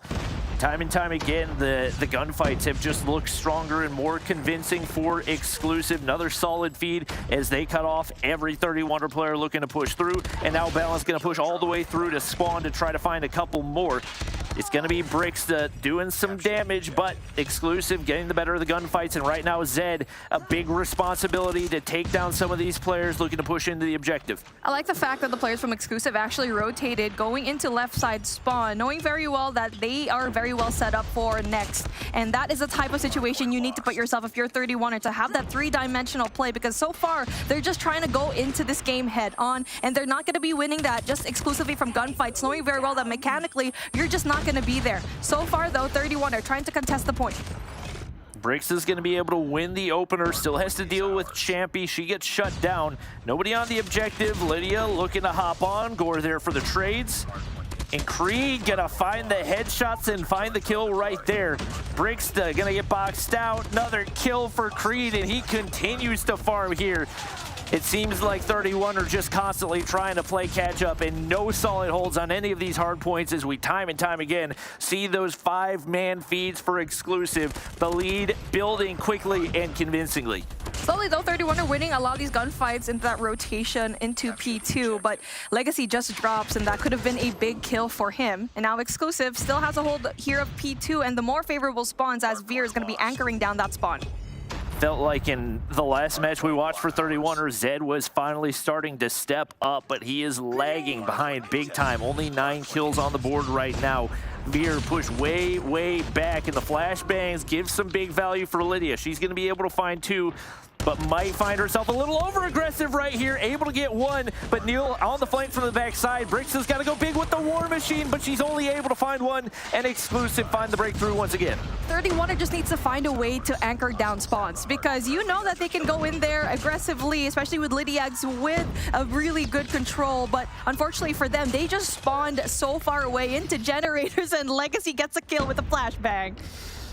Oh, it looked like he was gonna make something out of it, but unfortunately not meant to be. Exclusive now built to a 100-point lead. The respawns continue to be the thorn in the sides of 31, or just getting outgunned at every point. Nice early rotation right here, but you've got to win these gunfights if you want a chance at the hold. Creed continues to farm, 27 kills on the board for him. 3 operators ready to go for 31er. They need a full 60 hold out of this, and once again, the kills looking more convincing for Exclusive. Gunfights being lost right now from Exclusive at generator side, but Creed tries to flush in sneakily, but unfortunately for him, there's going to be 2 players right behind him, and then 31 could actually go in there full force as Gore brings out the Annihilator down, pushes up, and that is going to be side the 5, but Veer goes in there big with a 2K and allows from the rest of Exclusive to go rotate. Even with 3 in the feed, Exclusive don't find the initial break. Now Lydia looking to contest, shuts down Neil right there. Creed 1 HP on the backside, not going to be able to chow, and she looks like she might be able to make it all happen herself. Somehow staying alive, but Veer there for the trade finally. And even with what has been their best hardpoint hold of the game so far, Exclusive still doing a great job of picking up some of the hardpoint time, and they will gladly take 30 for 30 hardpoints the rest of the game until they find the win. Veer pulls out an essential Preddy that just allows them to spawn on the left side of the map, a little bit easy access, and also providing that pinch for this next hill. P4 gonna have a little bit more contest time here as 31 go in there for that early rotation, winning their gunfight. So far, so good. They got a little bit of time here in P3. Now they're set up for P4, but when it comes to the spawn control, yet again, they still don't have that. Zed, Sparrow in hand, lots of shots go out. He finds 2. The clear for 31er as they get players on once again, but the holds seem to never last more than 5 seconds. They get cleared off. Lydia pushes all the way through, Purifier in hand. 1 player left on the low ground, doesn't have the range to find Champy, and he finds 3 in the feed as once again the guns just a little bit hotter for Exclusive. And now with Veer holding down the long angles, tough for 31er to find a break on through. Not successful once again. And that could be the final blow, as right now it looks like Exclusive going to be able to win things on the rotation back to P1. Now we see Veer having topside control here by scaffolding, having eagle eyes, giving that information to his team. And now, majority of the points go down into the form of Exclusive later on. But now for 31er, you need to find a way to play perfect hardpoint, because it's only just 10 seconds left for Exclusive exclusive to take, and they have no map control whatsoever. 31er just struggles, and especially knowing that the Claw is going to be out for the side of exclusive, there is just no chance for them to go in touch. But it's a good thing that 31er still sustains it. But with Creed flushing down with a Claw, is probably able to get those 5 last points. Oh, he's farming once again. Nice little 40 bomb for him. An exclusive lock in the win. Map number 1 goes about how we expected. We figured there's very, very little chance that this 31er squad's going to take a Hardpoint map. They've got a Hacienda that they are hoping to make it to, but right now the search and destroy has been the only real strong point for them. And it's interesting how they'll play slums this time around, because it is no joke beating Animus in a map like this, knowing very well that they're pretty balanced when it comes to either the attack or defensive side. So I'm looking like, okay, this is a solid map choice for 31er. But with exclusive, they're not doing a pretty good job when it comes to that S&Ds as well, only having 60%. But taking a look at what we have so far here for our replay, I mean, there's really not much to talk about because exclusive is just winning it in every single level. Yeah, I mean, as expected, Creed was their best player last week, and he continues to be that, especially on a map like Takeoff. Your ARs are going to thrive if you're going to have a chance at winning, and nice little feed at the end right there to farm a few more. 40 and 25. And, I mean, when you got nobody going positive, there's not much hope that you can have, especially when you got one of your ARs at double negative, no objective time. 31er just haven't really seemed to be able to improve in the hardpoint. And it just really goes to show that with 31er, you need to improve when it comes to those respawns. And so far, we haven't seen any kind of improvements yet whatsoever. The only respawn that they won, the only hardpoint, was up against a Panic team, and they're right now in the 8th seed. So not looking super good in those respawns, but again, they can take their breath here into Search and Destroy and use whatever strategy they used in the past and apply it here, and maybe even pull up more tricks up their sleeve. And this was the case last time up against Animus. Like, they get straight rolled, and we were anticipating, okay, they're going to get rolled throughout the series. They still find a way to bounce back in that Slums S&D. So this has got to be where they're feeling most confident. We got a lot of eyes on Gore. He had some crazy snipes in that Slums, and he definitely played a big role for this squad. But obviously, everybody's got to do their part if they're going to have a chance at taking this map and at least making it on over to map 4. On the flip side, Veer, Neil, snipers in hand. If I remember correctly, Bricksta going to be sniping as well. She had a phenomenal game last time around versus Animus 2. And now let's see whose first blood is going to take that advantage. And Neil opening things up for them. And what we've seen here so far in Slums, whoever gets the first blood is most likely to take the round. And now for him, still goes true. And he was the reason why they were doing such an amazing job here beforehand. Legacy gets a piece though, so it is going to be a 3v5 situation in favor of exclusive.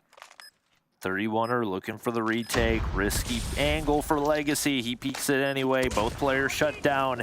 And that is exactly what exclusive we're looking for round 1. No real response. The aggressive hit over toward the A side has got to get countered by 31er if you want to have a chance. And if or over on the B side, and if not that, at least some mid-map pressure to not allow them to get the plant down that quickly. And now we do get to see 2 players pushed up from 31er. And it is going to be exclusive going in for a more passive approach. And 31er is actually taking up a lot of space. Good first opening pick coming in from Zed. Possibility to get that second, but shut down again with the same gun by Creed.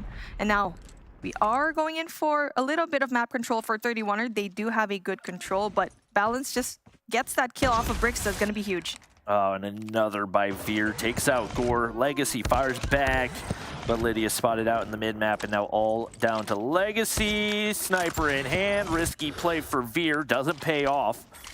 1v3 still very much possible, especially picking up that sniper, but would have liked to have the shots on to Champy. He makes him pay once again, and now exclusive take the opening lead. Now 31er, that was a good push. Like, the defense was good. They took up a lot of the space, and they also were able to get the shotgun kill. But unfortunately for them, they just left Arches a little bit too open, and that kind of just gave exclusive a little bit of leeway to go inside through mid. And now for 31er, doing the same case here, sending those 2 players. No, 3 players up top. And now let's see with Zed trying to go in there for those kills, but unfortunately it's still exclusive time and time again. Oh, they got cooked right there. That was just not pretty at all. Brick's gonna find one, but Champy ready for the peak. And another round for exclusive as my my hope for 31er is decreasing round by round. Only 3 players yet to pick up kills, and trying to get aggressive on the defense, just getting hard countered by exclusive. They actually forget the bomb that time, and that'll likely force them to take a slower approach on this one. 31 are going to sit back as well, but Balance pushed up early in the mid-map. Might be able to sniff out one. Breaksta should have some audio cues. They've got one player watching the cross. Neil has been phenomenal finding those first bloods for exclusive. Balance goes down, and Champy gets a piece, so they're going to be evened out. And so far, a 1-2-2 split, a 1-1-2 split rather, coming in from 31er, and everyone else from exclusive just being patient, knowing very well that they don't have to push, especially for Neil. We'll get that information down in Alpha. So far, no one's going to be right there. Breaksta gets a pick as well, so that evens things out. The bomb has been planted. And now the bomb is going to be planted, and looking like 31 are looking super solid in this game so far. Oh my gosh, Neil is on his A game right now. Beautiful 2-piece right there. Bricks is still yet to be dealt with right outside that doorway and probably going to be spotted. Not pretty at all as Neil wins the gunfight with the Elcar, and now all down to Gore trying to make the 1v2 happen. Champy right on top of the bomb. Gore working top statue, hoping to find an angle, but he's not going to find it. Shots don't connect, and it's Champy coming out on top once again. As 31 are still yet to find a round. And if you're Gore, it's just so hard to approach that angle with a sniper, knowing very well you're going up against a CVR. And now exclusive up 4. 31er have still yet to catch up when that round was supposed to be theirs, but Neil just turned it up, and it's going to be hard when that guy is popping off. And now, still on the defensive side, you have 2 more chances on the defense if you're 31er, and so far they're just not doing a good job, but Lydiax gets that first frag. Well, Champy's gotten way pushed up. I don't know that Zed realizes, but Legacy's going to be able to spot him out. Shots for Veer don't quite connect. Legacy trying to sniff one out, but he gets shut down. That's going to leave the B side open once again. Gore ends up paying for that one big time. Right now, Veer getting the bomb down, but Zed in perfect position. Could have had a 2-piece, but he's not going to find any, and now all down to Veer to defend. Lydia, Breaksta, find a couple of crucial kills right there. Veer with a shotgun in hand, not going to have a ton of viability, but sniper to work with as well. And he's going to look to play this backside. Breaksta reads it, but not going to find the opening kill, and now time of the essence. She's looking to hit a flank with sniper in hand. Will the timing go her way? Veer spotted out. Shoot him. Oh my gosh. Oh my gosh. I was going to say, okay. Veer was in the wrong position to go in for that post-plant defense. So, I mean, either it could be Big Brain knowing very well that, okay, maybe he's going to be on the left side of the map, but it's a good thing that Breaksta brought that out. Could have won it with the sniper, but she wanted to finesse it just up close. Could have lost that gunfight, though. I mean, it's not like he was like going side to side. You're worried about missing the shot. Like he was just laying completely still. Oh, and she weapon swapped, which would have made an audio cue as well, but fortunately he did not hear it in time. 31er, the tiniest glimmer of hope. Zed gets pushed up early, spotted out by Balance, the mid-map. Win goes the way of exclusive once again, and Balance in a cheeky spot gets sniffed out, but exclusive get the better of the trades once again, but 31 are able to bring it to a 2v2. Trades come along for both of these teams. Bomb's going to be planted, and now for 31er, need to find a way to go in for the pinch, and now the timing needs to come through. Gore has a good spot. Legacy gets that first pick, 1v2 situation, and Gore now with the GS tries to go in for the kills, but Neil gets those shots down. But Legacy with the switchblade wins another round for 31er. Now that's going to be signs of life for them. It's really the time we want to be body shooting? Bomb defused. I mean, you know, you take 2 rounds in a row, you'll take all the confidence that you can get. We're switching sides right here. I can't remember what was the strong side for 31 or when they were going up against Animus. If it's the offensive side, then this is looking great for them, because if you're able to take 2 on your weaker side, then you got to be feeling good heading into this one. It was the defensive side. Well, okay, well. Yeah, unfortunately, they weren't able to capitalize on their strength right now, but able to get 2 in a row, so that could be a momentum shifter for them. But how we're going to indicate that here in this attacking win so far, Neil having that 9 kills, essential for that first blood. Gore, though, speaking of, gets rid of Veer. No, they didn't lose an attacking round. They were 3 for 3 on the attack. This is where they want to be. Oh, yeah. Neil's going to miss one right there. Would have liked to have that back. 3v3. Bomb is in hand for 31er, and Lydia's opted to switch back to the HVK. Creed, nice shots on the Legacy, and once again, it's exclusive finding the man advantage. Lydia waiting for the flank, but it looks like exclusive are going to stay home right here. With the bomb in hand, they're going to hit a wrap back toward that A side. Right now, the dynamic duo hoping to find something, had the angle, but the timing was not there. And now the flanks starting to engage from both sides. And I don't know 31 are going to see this coming. Yeah, this is looking dangerous for 31. They're going to be surrounded right now in all 3 lanes. And so far, we need to see a pick off of Brixta. And there you go. It's just not going to happen. We see that exclusive just wins those gunfights up close and personal. 31er, though, on the attack, having the hard time. And like what you mentioned, is better on the attacking side. 3 for 3 for Slums the last time they were here. And now exclusive, ball is in their court. And being on the defense right now, seems like it'll be splitting off. Not too aggressively, though. And now, speaking of, Veer, unfortunately for him, timing not going to be on his side as Gore again gets that first pick. Ooh, another shot there from Gore. And that's 2 openers for 31er. Creed left to deal with things over on the A side.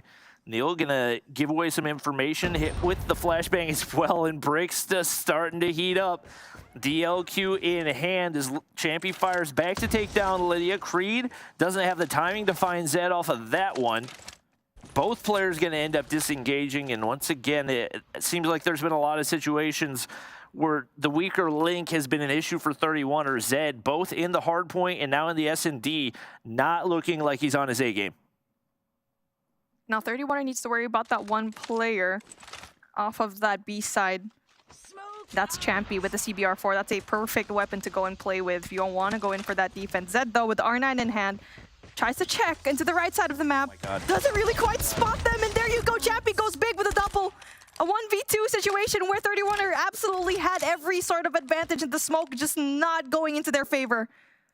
How do you not check behind the bomb? That was their own smoke too, right? Yeah, that was their game plan. They just didn't check behind the bomb, and it ends up being a god-tier play for Champy as now 31er. Rather, Brixta specifically going to be forced to 1v2 and pick up the bomb. Creed spots her out, R9 in hand.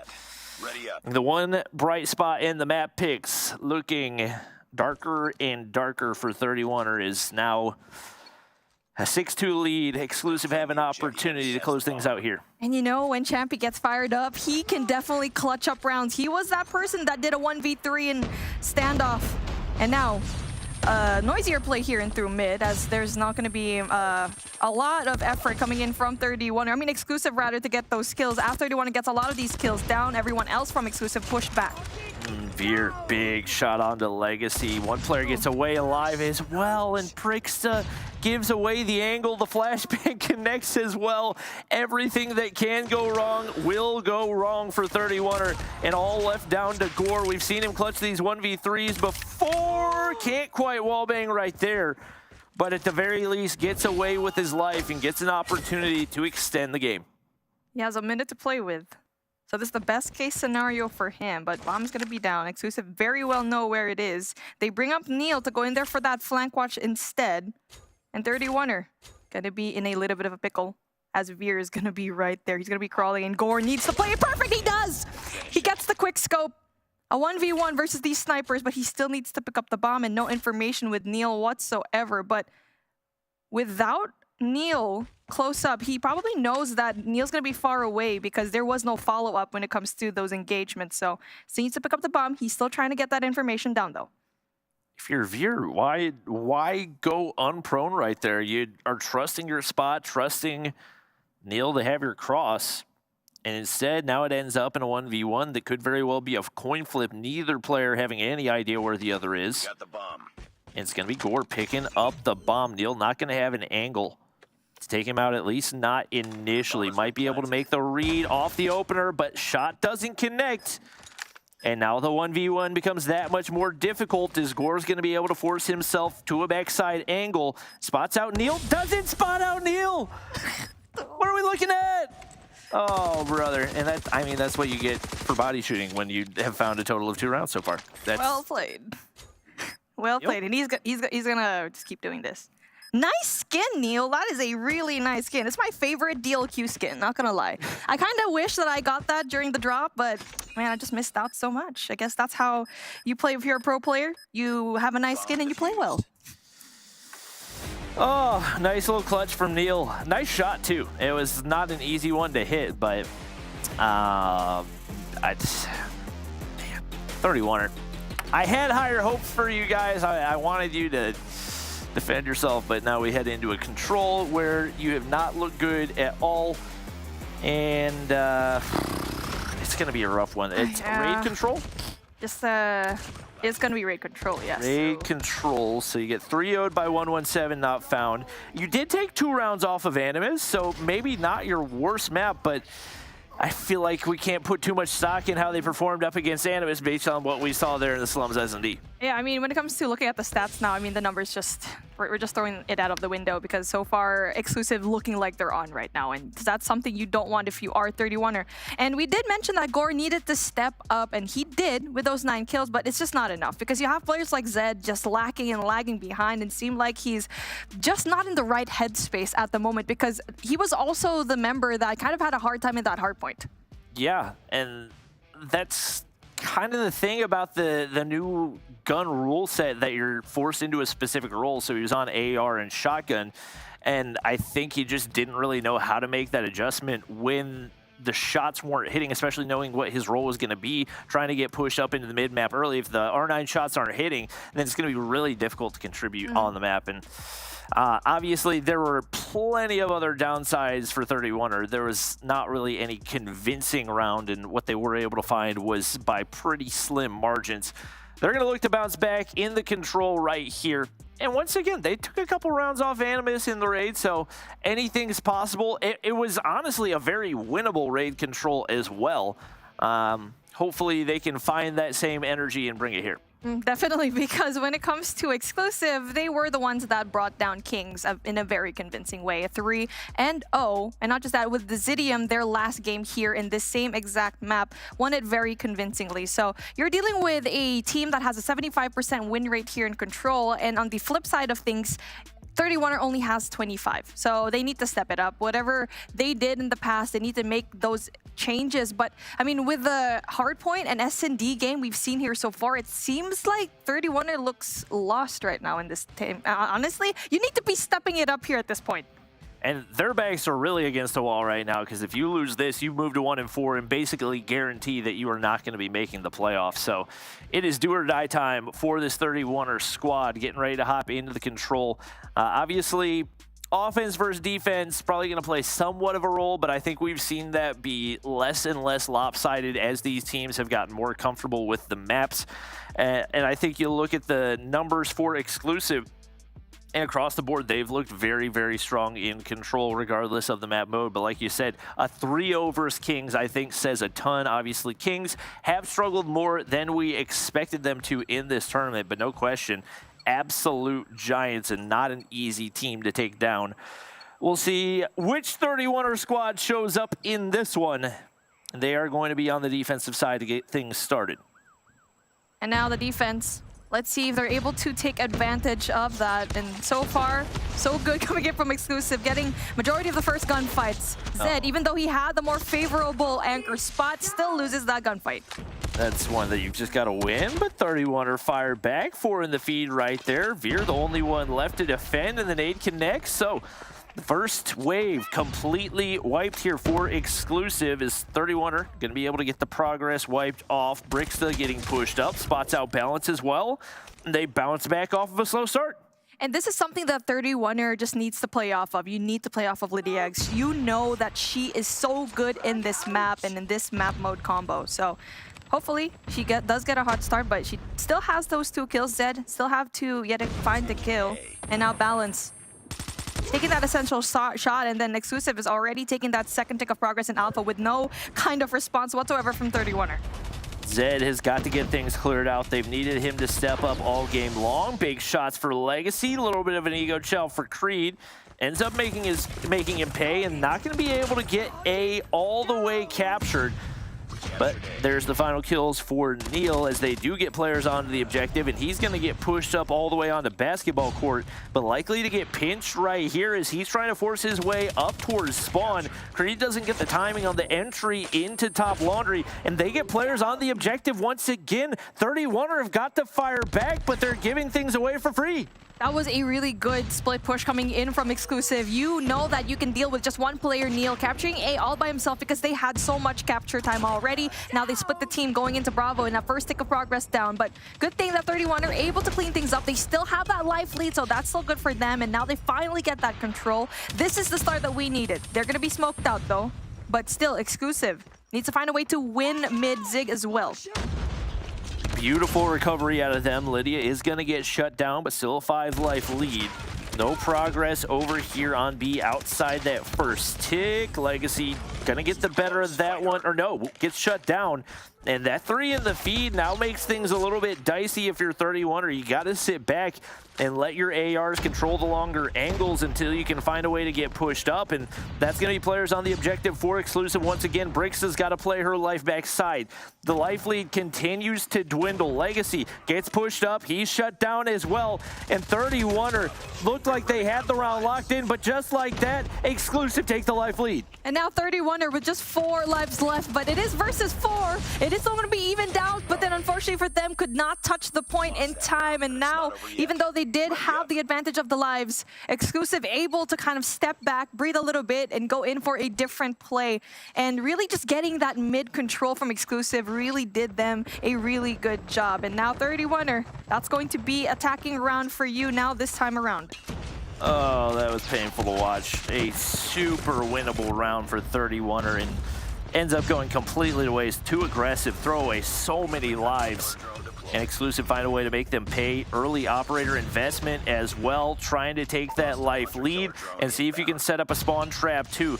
Legacy gonna get spotted out right there, and he's shut down by the Purifier once again. Champy still holding on to it here. He's finally gonna get naded, but the damage has been done as Exclusive are just farming kills at this point. And they have the operators to play with, and also the score streaks going in there. Veer doesn't really quite get that kill though, but the information is going to be relayed right now to Exclusive.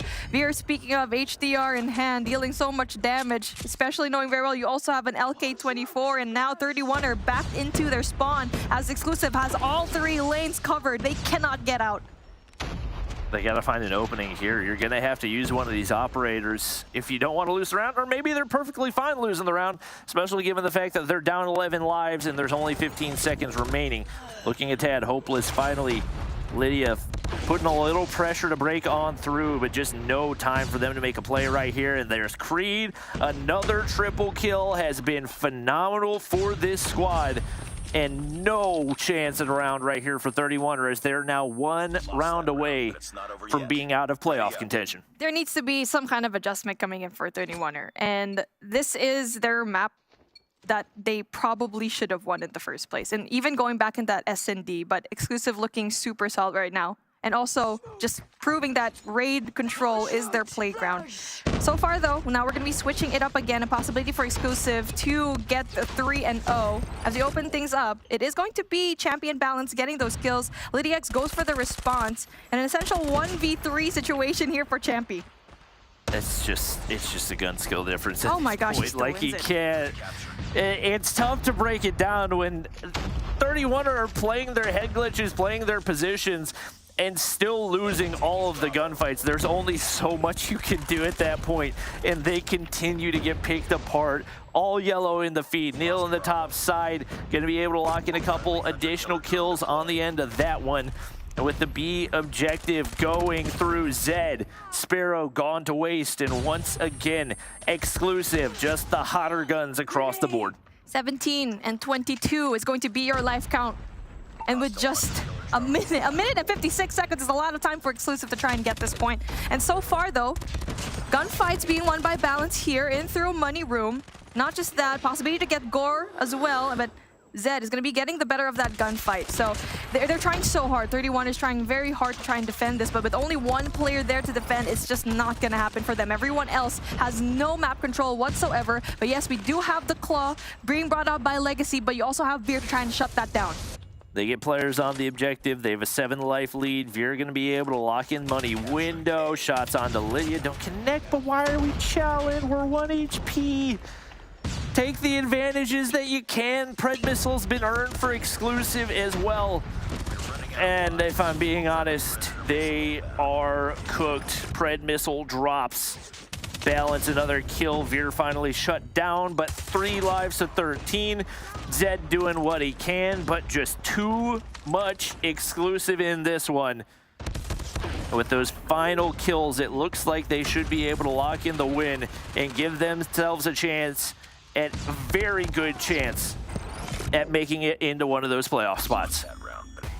Now possibly exclusive waking up from their slumber. The 3-0, very convincing. Hardpoint, very convincing. Every single game mode right now, very convincing. And now, I had a lot of high hopes for 31er, especially since their last game was pretty impressive here in Raid. But again, they still lost it. But now it looks like an exclusive team finally wanting to get those kills down to 3-0. Very nice the start of the day for them. Yeah, and realistically, we expected them to win this. I was really hoping that maybe we'd see a close slums or at least a slums win. But the confidence just seemed to not be there. And I think a lot of situations where we saw them making those plays in the slums control was a lot of individual big plays. And when the guns aren't firing on all cylinders in those situations, it makes it that much more difficult against a team like Exclusive with so much experience. Yeah, and I feel like Exclusive just has a fire underneath them because you have so much more competition tomorrow because it's Animus versus Exclusive tomorrow. So they're just trying to get as much points as they get and try to secure that top 4 spot, which I think in this game has finally done that. Brixa tries to go big here with 13 and Lydia as well with the 12, but you're looking at the point disparity on the other side. Champy having 22 and Veer with 19. Puckett, it's just looking really hard right now. It's looking brutal if you're a 31er fan. Exclusive getting the job done, and I'm looking at Creed as my MVP. Bobby, if you had to give the award to one player, who are you looking at? Oh, I mean, Creed, no question. He was completely dominant on map 1, did the same thing in the search and destroy, and even in the control, maybe wasn't the top performer, but you got to think largely just because his teammates were farming so many kills, maybe didn't have the opportunity to get as many as he would have liked to. But yeah, across the board, everybody on 31er performed well. Neil really stepped up in the search and destroy. We'd been looking for more consistency out of him, and I'm expecting him to continue moving that direction. Well, if you have been looking for our 4th contestant here on the hosting panel, he goes by the name of I Hold Shift, and he's not in his chair because he's standing up next to a big screen, and he's about to drop some knowledge bombs on us. What did you see in that game number 1, I Hold Shift? Yeah, look, Takeoff, this is an inexcusable moment, I think, for 31er, and they're giving away too much time and space for the opposite side. This is not just here in this matchup, it's happened before, to get a complete shutdown read on P3. Let's take you into the first time that we were actually in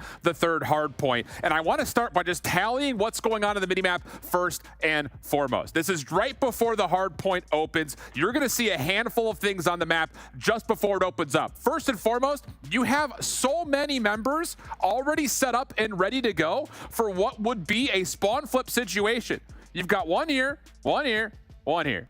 They're all set up in perfect spots to make a wrap, hit from behind, and have an opportunity to flip this hard point out. But the problem is they don't do that. Not once, not twice, not 3 times, but 4 times they were going to spawn in this bottom right-hand corner and try to reinforce from the front instead of trying to hit in from the backside to flip spawns while also trying to put pressure on the hard point. Again, take a look at number 4 here. This is Lydia. Where are we going? Why are we going this direction? Because you'll notice off of spawn, the defense of this hard point will come up, say, I'm spawning in, and then they'll take a look at the bottom side of the map just to make sure no one is hitting this pinch. So time and time again, the focus from the front of the hard point is so easy to read for the side of exclusive. And it doesn't just happen the one time, like I mentioned. It's going to happen multiple times over. Now you've got Brixta doing the same thing, taking a long route around the back. Why are we not trying to flip the spawns with these hard points that are so influential towards win condition? The last time you'll see it happen is right here off the rip. Gore finally gets a part of the play, and you're going to be in a spot where he's the one to finally hit through. And watch what happens to the spawns as we see this hit come out. All of a sudden, you're blocking, and then watch what happens right after that. You have a member spawn in. You have to. If you're spawned on this bottom side of the minimap, you have to make the play up through the back, not necessarily coming around through the front. Because as it's already too late, there's only 12 seconds left of the hard point. That was essentially a full 60 for the side of exclusive. And it's something that we've seen problematically happen a couple of times before through 31er. So critical errors there, I think, in terms of how to understand how the map is played. And if you're spawning down med bay like that, you have to flip the spawns drawn, otherwise you're just giving up too much free time. Old Clutch continues to be one of the best in the business. Show him some love, Jeff, for that excellent breakdown. And 31er, you have officially pissed off Professor Shift. Don't do it again. Hit it from the back next time. Bobby Beef Mommy, let's close this one out. The 3-0, I called it without ever seeing 31er coming in because I watched Exclusive's previous matchup. Exclusive now improves to 3-2 and are right next to King on our leaderboard. Man, I mean, this exclusive team really know how to take that momentum into their side. Had a really tough week number 2, but looks like they're toe-to-toe right now from Kings. And if you're Kings, you should not be comfortable because just like that, you're going to be sent into that 4th spot possibly. More telestrator, more telestrator. That's going to do it for us right now. The players of our 3rd match are gearing up and ready to go. So lock in and stay tuned. 2 more matches here on day 5 from EU.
Welcome to the place where dreams come true, where everything you want can be yours, if and only if you're willing to work for them. You're willing to hurt for them. But most of all, you're willing to be first for them. Ha. Look, I'm going straight to the top. I don't know how I would stop, like it or not. I got some goals that I'm hitting. You hear what I'm spitting? It's hot. Look what I got. Whole lot of passion and pain. The road to success is insane. Stay out my lane. The Snapdragon Pro Series powered by Samsung Galaxy is brought to you by Snapdragon Elite Gaming, Samsung Galaxy S23 Ultra, and Monster Energy. Huge shout out to all of our sponsors, and thank you all for coming back for another match here from Europe. This is Call of Duty Mobile. We are currently in Stage 4, trying to find out which 4 European teams are moving on into our playoffs. This next battle features one of the biggest teams in the game right now. Animus has taken a 4-0 lead right now on the leaderboard. They're 5-1 in Hardpoint. Only one loss in S&D came to that 31er squad, and they are perfect in control. On the other side, we got Zidium with a 1-3 record. If they want a chance of making it into that 4-team playoff, this is a must-win scenario. I want to start here with Bobby Plays as we look at this Animus lineup. Tell me a little bit about our squad that is currently 4-0, and how did they take the title of potentially the best squad in Europe? I mean, I think the main guy you got to look at is Shark. He has stepped up so much for them. Obviously, we didn't see him last year in the 2021 action, but a phenomenal SMG for their squad. He's been tearing it up. You got Rasmo, the anchor with the AR. Has been an absolute nightmare for teams to deal with. Gatilia and OBJ LMG, not something we see too terribly often. And then we got Narcs with the SMG, same for Boot. That combination has gotten stronger and stronger throughout the tournament. OBJ LMG. Do you just smoke the ground and spray and pray? Yes. I can't wait to see this guy. Let's take a look at our path to victory here, Clutch. What did you write for us? Yeah, the thing about this for Animus is this should be a walkover match. So you should use this as a chance to expand your map pool a little bit, try to get more repetition on other maps that you have not necessarily seen. I think in particular on the Search and Destroy. The other side of things is I would like to see Animus clean up their raid control because we've seen already even today a lot of the top teams looking really solid on that map. So if you want to be at the top of this region, that will likely be part of your playoff run eventually. So I would love to see them try to get right into the map pool here. And Beef Mommy, we got to talk about their opponents today. What do you expect to see from our X team, pronounced with a Z? X team, the Zidium team that has a chance still in this competition to make it the top four rather, but they will have a very difficult 2 days ahead of them because today they're going up against Animus and tomorrow they're going up against 117. But the person that I am looking at right now is Zenicio. When it comes to those S&Ds, he can perform very well, and he's the reason why they won up against Panic and also Mon in those Tunisia maps. So I'm looking at this guy. He may have the best forearms in the game. He's prepared to hold his phone tonight. Bobby, though, if they are going to pull off the miraculous upset and improve to 2-3 in our group, how do they get it done? I think they probably got to ban Summit. It looks like they really like playing Summit. I don't know why, because they got 100-point clubbed by Mont, who are not even a top 4 team realistically right now. So I think you got to ban Summit. I think you got to get Tunisia into the Search and Destroy map pool. That is where they 7-0'd Mont. And realistically, they have only won a control on raid, but it was up against Panic, and we have learned that wins up against Panic can't really be taken into consideration. All right, well, Shift is saying if you are a preferred team, you should just have fun with this series with your maps and modes, and we've seen that in different leagues. This is an opportunity for you to improve your game before you get to the playoffs, and even if you do lose here, it doesn't hurt you. A 4-1 record is still going to be good enough for top 4 at the moment. Let's take a look, though, at the maps and modes that we'll be playing. It's a best of 5, and as we get our bans, well, Summit did get banned, Bobby.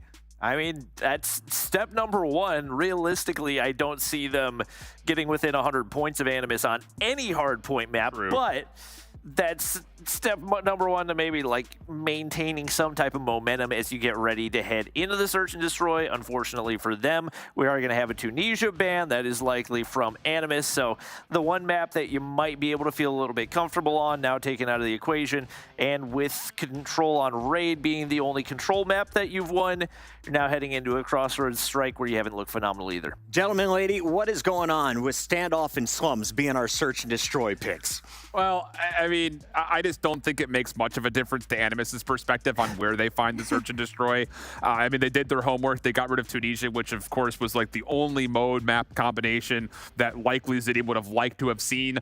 So, I mean, I think overall, it may not hit our path to victory for Animus trying to diversify their map pool a ton. They've played a lot of slums already. They've looked good on it. Standoff is also just kind of a bread and butter search and destroy pick for them. So I would have liked to have seen them try to go somewhere a little bit different. But regardless, we're not going to get to 5 anyway. So if they did pick slums, it doesn't really make much of a difference. They're still going to get some recent reps on this standoff and another rep on the crossroads. Vegas odds tell us it's not going to game 5. But it's Call of Duty. Anything could happen. We just got to hope someone from Animus breaks a thumb. It's time to get this match started here in just a little bit. We'll have our casters kicking things off. Before this game is ready, though, Bobby plays, what are your thoughts on Animus so far? Why is this squad in the top 2 at this position, and what do you expect to see them continue doing throughout this one? I mean, ultimately, the biggest thing for them has been improving in the search and destroy. They looked wildly inconsistent for the entirety of Stage 3 and heading into Stage 4 as well. So I'm expecting them to continue practicing there and improving. Enough from us here at the analyst desk. It's time to send it over to the casters. Beef Mommy, I hold shift. What are the 3 best operators? Casters Challenge continues.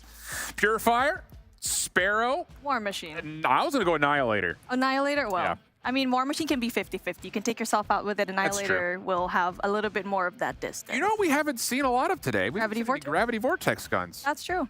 Although, to be fair, we haven't seen a lot of tight maps, though, either when it comes to, like, choke points outside of, like, the one summit hardpoint that we had. So. I feel like Takeoff could be a really good map for a possibility to just kind of stop those entrances going P3, inside. P4? Yeah, I think that's a big thing, kind of going back to the whole telestration ideas. Like, you just have things like Sparrows, War Machines, Gravity Vortexes, Purifiers, locking down entryways. Annihilator's great for obviously kind of opening up space in more open areas. So I like a little bit of diversity in the mix. Purifier, of course, the burn after effect is super huge. You essentially get your own trade more often than not. But we have seen misplays where the individuals going for Purifier plays from far, far away. We saw that from Lydia. But let's see if it's going to be a really good sign from Zidium right now. If they play their operators right, they could be the biggest difference for them this round. Well, not a good start here for Zidium. Opening 3 kills go the way of Animus from the unfavored side. They already made their way onto the hard point. Storm is going to get red and dealt with no worries by Animus as Rasbo just gets on top of the ledge and never looks back. So really clean opening here from Animus's perspective. Love to see, again, we kind of saw the SKS kind of play this position last year. Now it's mostly being ran by either Holgers or sniper rifles. So Animus are off to the races here, Beef Mommy, and, well, Zidium.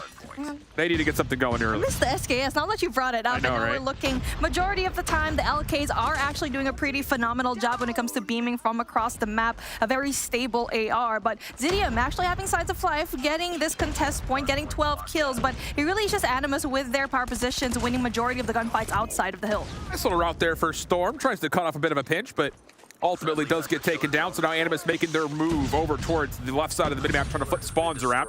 Hunter killer drones coming through. Shark trying to be the catalyst to open up the back, but he only gets 1. Heady's being held by the ARs of Zidium, so they will hold on to the spawns for the time being, although Boot, a lot of conversation around him as the 5th man. He does get through, finds a kill, will flip the spawns, and now Animus takes their focus straight up towards the hard point as Zidium are trying to hold from the front. And even though Zidium actually had that spawn and objective control, the setup was good for them, but Animus is just so good when it comes to breaking the hill. The gunfight is just going to be there. They're just so mechanically skilled. Storm, though, gets a pretty essential pick as Denicio is going to be right there for the contest. Yeah, hard to fight this from the front, but honestly speaking, in the first 30 seconds, Zidium have not done a poor job of doing it. Problem is, Animus now start to find a way to get the momentum back towards their favored spawns and through the hard point. Nades landing all over the place, though, for Zidium. Provides an opportunity for the SMGs to run on forward. Pinch play also shut down. So, again, Zidium from the front, not the worst scenario ever. It just comes down to you should have had the setup for this P2, and Animus continue to find time here and grow their lead. And now as we go rotate into P3, again, the early setup coming in from Zidium, pretty good so far. They prefer to have that left side, that's generator spawn, and also that one player, player number 5, Storm, up above, 2F in control. And like what you mentioned already, the Telestrator, you do get to see Zidium applying a little bit more pressure on the right side spawn as well. Yep, well done here, Animus. Spawning out, will take the correct route. make their way around the back. This should force Zidium to spawn away from the hard point, pending they can find kills from the front, but at the moment, they're not really finding the eliminations that they need. So the hard point opens up. Zidium are in control for the first 20, and their awareness on where Animus are coming from is largely decent. Problem is, they're just not winning the gunfights fully out. Kree in a little bit of trouble here, gets melted by the Purifier of Narcs, but trades are decent, and Zidium continue to have a chance to fight for this hill. Now, it's interesting how Animus is actually bringing out so much gunfire in this hill, but one going to be wasted, but it's a good thing that Boot is going to be right there for the War Machine, and so far, going to be the only person there to have heavy defense. But now, Zidium need to find a way to go and break the hill. 18 seconds left on the clock. You need to bring to those two players that are on Generator's side to go and contest, but it's a good thing that Kree going to be set up for next. Yeah, it's kind of a tough situation. I mean, Animus, they do what they need to do on rotation to win the spawns, but as soon as Zidium starts to battle back, I love the idea of we don't have full control of the hard point and the spawn simultaneously, so let's use some of these operators to dominate one or the other, if not possibly both. Impressive gunfight there from Shark from the low ground. Allows an opportunity for Animus to go scrap to initial here. Zidium holding strong, though, just as the hard point opens up. Only one player can contest for a small moment. And Storm will get a read that Animus likely are going to be hitting this from the front. Problem is, there's also some success starting to develop from the backside of this hard point, and the pinch is on. Zidium stuck on the second floor, and they're trying to survive by pulling out a War Machine and Annihilator. Wow, Genius is doing an amazing job at just saving his life and also getting huge kills for them to get some points here in the opening few seconds of the hard point. Zidium, though, still struggling when it comes to getting such a solid full 60 here. Animus always good for the break, and now the player number one, that's Kree, trying to go in there for the pinch as he tries to go for those kills. Kree will have an opportunity to get involved with the rest of his teammates pitching from the opposite side, but all the SMGs so aware for Animus. Lots of little spin-ons coming through. Pred Missile also creates a little bit of time and space for Animus to soak up the scrap time and start making some plays on the exit to possibly flip this spawn early around, but well aware it was Kree, so he'll stop the exit from coming through. Animus will have to resort to just playing for the hard point itself. Although Guathilla does find one through the middle of the map, looking for more, and Jazz gets overwhelmed. So the trades are good here for Animus to get him onto the hard point.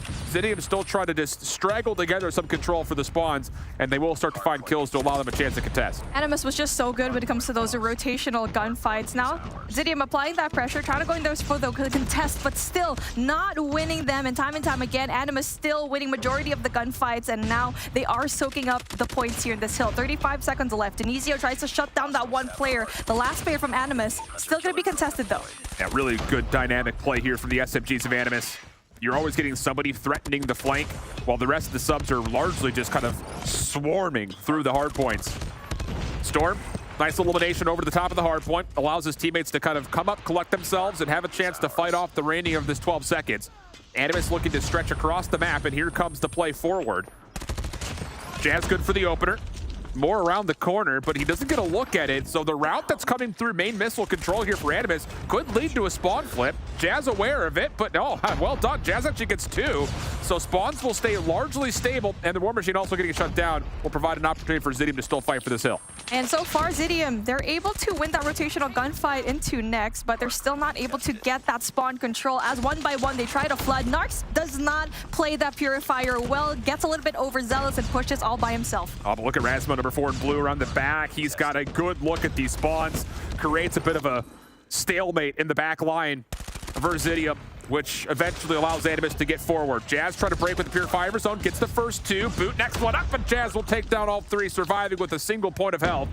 And that'll be good enough to try to reclaim the back half of this hard point. Not a bad moment here for Zidium, but Animus off their spawn, quick to try to hit this from the front, and Rasmo again finds a way to double down to give Animus a chance to still contest. It's such a back and forth right now for Animus. Even though they lose some time on the hill, they're just so quick to respond. And Zidium, even though they have initially the more favorable spawn, they just lose it time and time again just because of the War Machine, just because of the util that Animus always chucks inside of the point. And now that's player number 5 on your screen. That is Shark trying to cut that rotation down, but he will not find a lot of those players, but he does get those essential too. Yeah, Animus on rotation in Hardpoint has been really, really impressive across not just this match, but dating back to the first 2 weeks of games. That's one of the main reasons why I think we started to attribute them as being the best team right now in Europe, especially after their win versus Kings kind of showcase those same factors. So Animus will open up the first 20 here at P3. Zidium trying to work around the backside through generators, and this is being watched by number 1 in Narcs.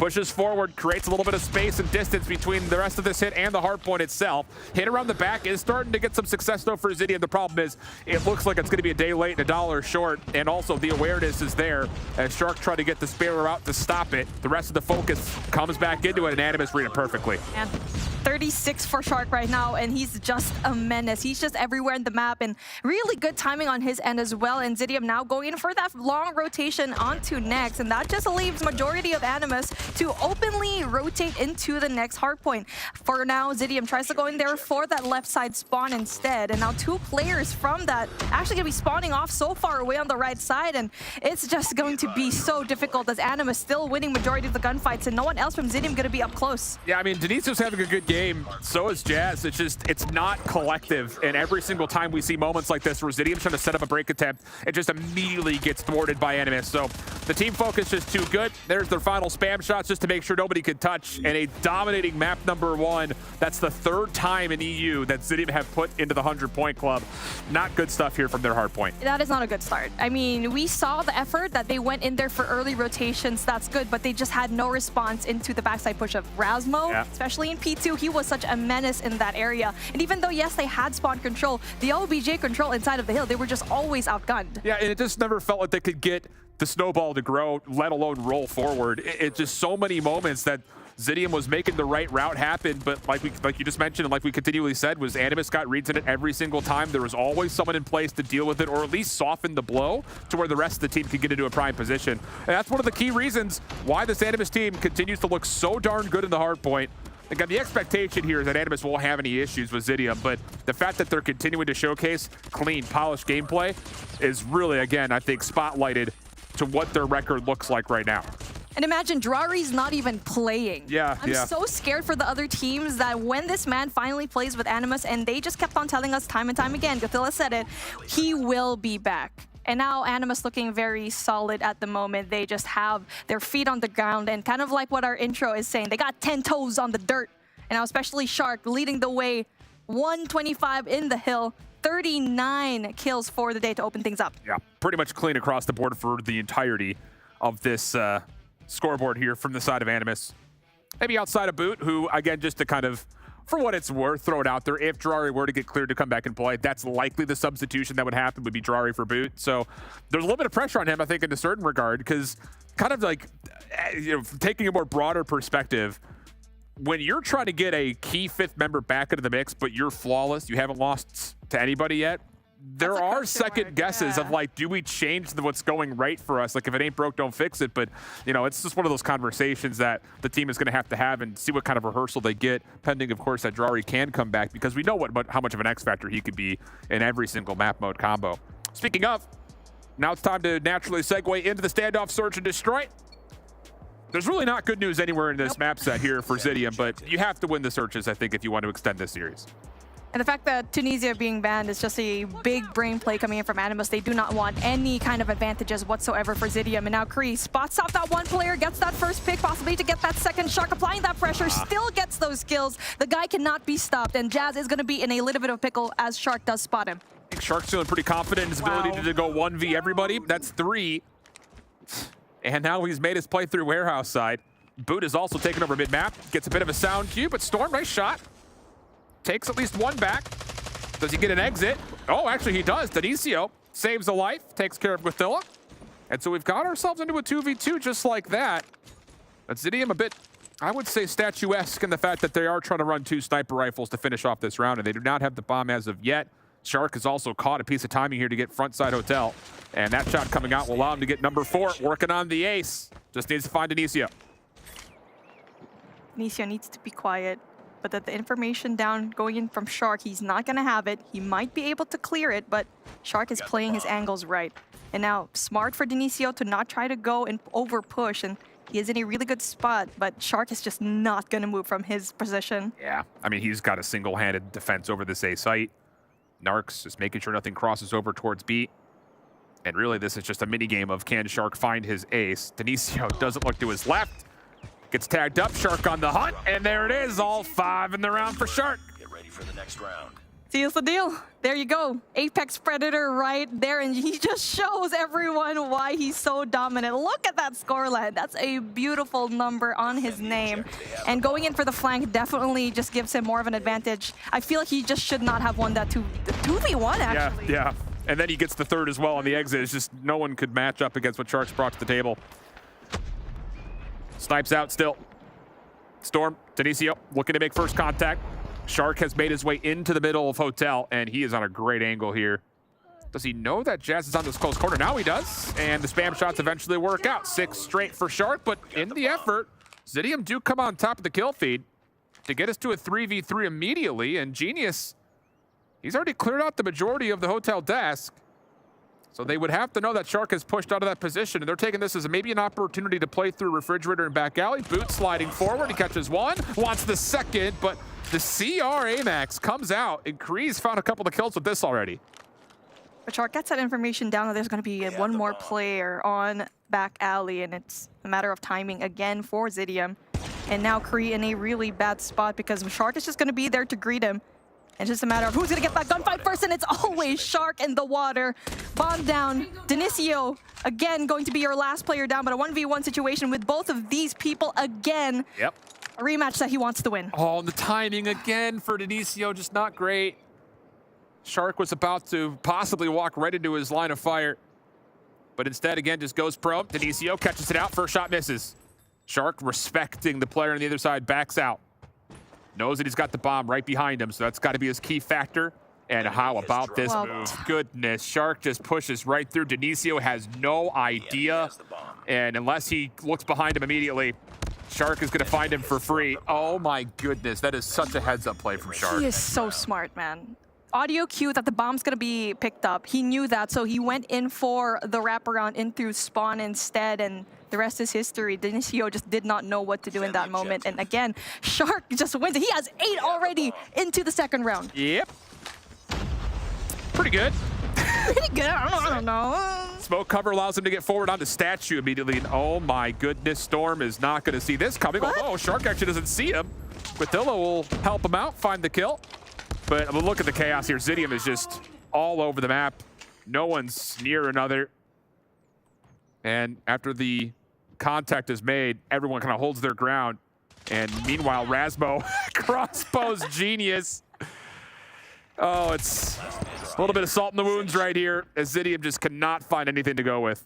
Shark is just creating so much space for Animus, and he was the #1 problem that Kings had to deal with. And when we had that interview, it was him time and time again, and now Shark again gets that kill. 10 already on the board, where some of his teammates have barely even gotten kills already, and that is just a sign of Zidium, you, at this point, you need to find a way to stack a site, because you cannot be left in those 1v1s, even 1v2s up against this guy. 10-0 through 3 rounds. This time Zidium, a little bit double focused here, moving through mid, and Storm does connect onto Shark. So good opener, hit marker for Narks, but second one, center mass, no worries there. So after the raid boss falls, the trade comes out for a 4v4 situation. Bomb making its way over towards the site, but Jazz is by himself. Long flank around the back here that Analyst actually do not know about at the moment. The player to make contact with it is Rasmo. He sees one, should know that Kreese around the corner, and just barrel stuffs him, leaving Denisio again by himself, this time a 1v3. Good effort, though, from Zidium when it comes to that flank. But unfortunately, it's just Rasmo just snaps on his target. And now, speaking of Rasmo, brings out the crossbow, but no one's going to be right there. Denisio. Again, this is the 3rd time that he's been the last player out, and he's been doing a phenomenal job at getting those kills, but everyone else needs to go and catch up. It's just been a little bit too all over the place here for Zidium. Denisio's got 45 seconds to work with. Rasmo's taking away space very quickly, and he will be the one to finish it off. 4-0 for Animus to this point. And even though Zidium do take Shark out of the picture early, it just did not seem to matter. Everyone else stepped it up, especially for Rasmo, where he should have gone down, but he still wins those snipes. Defend the objective. And now we're going into round number 5, and for Zidium, you're going to be on the attacking round where you're supposed to be dictating the pace of the game, but now Animus is playing their game so well. Yeah. Here comes Shark again, right through mid. just smoke coverage. Oh, what a shot that is from Storm. The rest of the play over towards A, though, does get shut down. Rasmo gets a little lock on to Denicio. Goodness. So now it's just down to Storm. He does have an SMG to play with, but again, Rasmo just comes around the side. That's his third crossbow kill, I think, this map. And we'll get one more on this half before we swap sides. Animus just way in the driving seat. The experience just takes over. Animus, every time when Shark goes down, it doesn't matter because you always have Rasmo right there on the back end just giving you that support, and that kind of trust that you have in your team is just going to be right there. Zidium seems to be like they still need to figure that one out. And now as we do get to see Animus fully flush into mid, but Jazz gets the better of them. Still have a double setup here for the SMG. Shark and Boot controlling in towards Hotel, actually looking for more here. As they're making their way forward, they do take down the bomb carrier of Jazz. Little jump snipe battle going on over towards A. That's between Storm and Narcs, which eventually they have to kind of give up on because once more, the bomb is down in a very precarious spot. Although Storm does take down one, so the numbers get evened out. And, oh, Boot doesn't actually quite see Kree underneath his scope. So with that, now numbers for Zidium. But the problem is Shark is still alive, and he's in a good spot to just kind of finesse. And Denicio has a Locust. That is something that you do not want to go into, because the tight corners of Granny's house is just not going to favor you. But instead, he does go in for a long wraparound and through back alley. Player number one, that's Kree, going to be the first point of contact here up against Shark, but he's still trying to clear those corners down. Storm, on the other hand, just having that control and tractor, but bomb's going to be retrieved. Oh, Shark should have that information, he but should have heard all this. Yeah, exactly. This comes down to the timing of all of this, because Narcs is still kind of stuck at Grandma's house, and Kree is going to plant this for Cubby's side. Interesting decision. Retake on the way immediately. It's coming from the front, so technically Zidium have put this bomb down in the right spot. That nade is very well placed. No one tagged by it, though. Storm gets out of line of fire. Kree over the top of the heady, and Shark, well, tried as he may, isn't quite able to land. So now it's just down to Narcs, and Storm is there to meet him. So it takes them 6 rounds, but eventually Zidium do get on the board. 6 rounds, but they have to readjust yet again as they're finally going into that defensive round. Genius still having 0. And definitely going to be detrimental for their team. He needs to find a way to pick things back up. But it's a good thing, though, that they played their numbers to their advantage, not just pushing out, and gunfights definitely being won in that round, but a fast push coming in from Animus right now. Shark applying that pressure down, but Kree gets the kill, and even though Shark was there for the entry, not going there for the kills. Quick pitch as well from Genius around the back. Oh, but no, gets absolutely obliterated by Narcs. Huge missed opportunity for Zidium. The timing of the pinch was perfect, but the shots just do not land. So now Narcs will have the chance to get the bomb planted. Storm does connect on to Boot, though, so we go to a 2v2. I believe Jazz should have another weapon in his back pocket besides the sniper rifle, but tries to trust the long-range weapon. Narcs collects the kill. Hunter killer drone comes out. Storm's gonna have a little bit of issue with that, and oh, man, just can't quite escape it. Animus get the map point. He tried so hard to get rid of that. I mean, it's a fast little boy. It's fine. But now, funny thing about Animus right now, Shark is slowing down. He has had 10 kills for the longest time, but on the other side of things, Narcs is actually just waking up at this point of the map where they can close things out. Now, a different approach coming from Zidium. They're going in for a more heavily defensive setup here in Alpha. Oh, good flash coming through. McCree stays alive. Shark couldn't quite follow up on it. Damage in for Guathilla. He will secure the trade. And the bomb will be collected, and now with 3v1. Jazz has a good piece of timing here, but does not expect Narcs to be playing backside boxes. And Animus will very comfortably run their way to a 7-1. 10 kills in 3 rounds for Shark, and he ends on 10 kills. 10 kills. Doesn't matter. Thought we may have a chance for him to like break a record of some sort, but not quite today. Get 2 aces or whatever. No, everyone else just stepped it up. Rasmo did a phenomenal job with up to the snipes. For some reason, using it as a shotgun, close range. Like, what the heck? That guy's amazing. Hey, do what you got to do. If you can get away with it, you won't see me second guessing it, especially with how good Animus have looked so far on this season. And the thing that's kind of different about Animus, for what it's worth, comparatively to a lot of the other teams, they've played through Kings already, a good Mont team, to be fair. Yep. And they still have to go up against teams like 117, but they've gotten through the majority of the more difficult teams to play.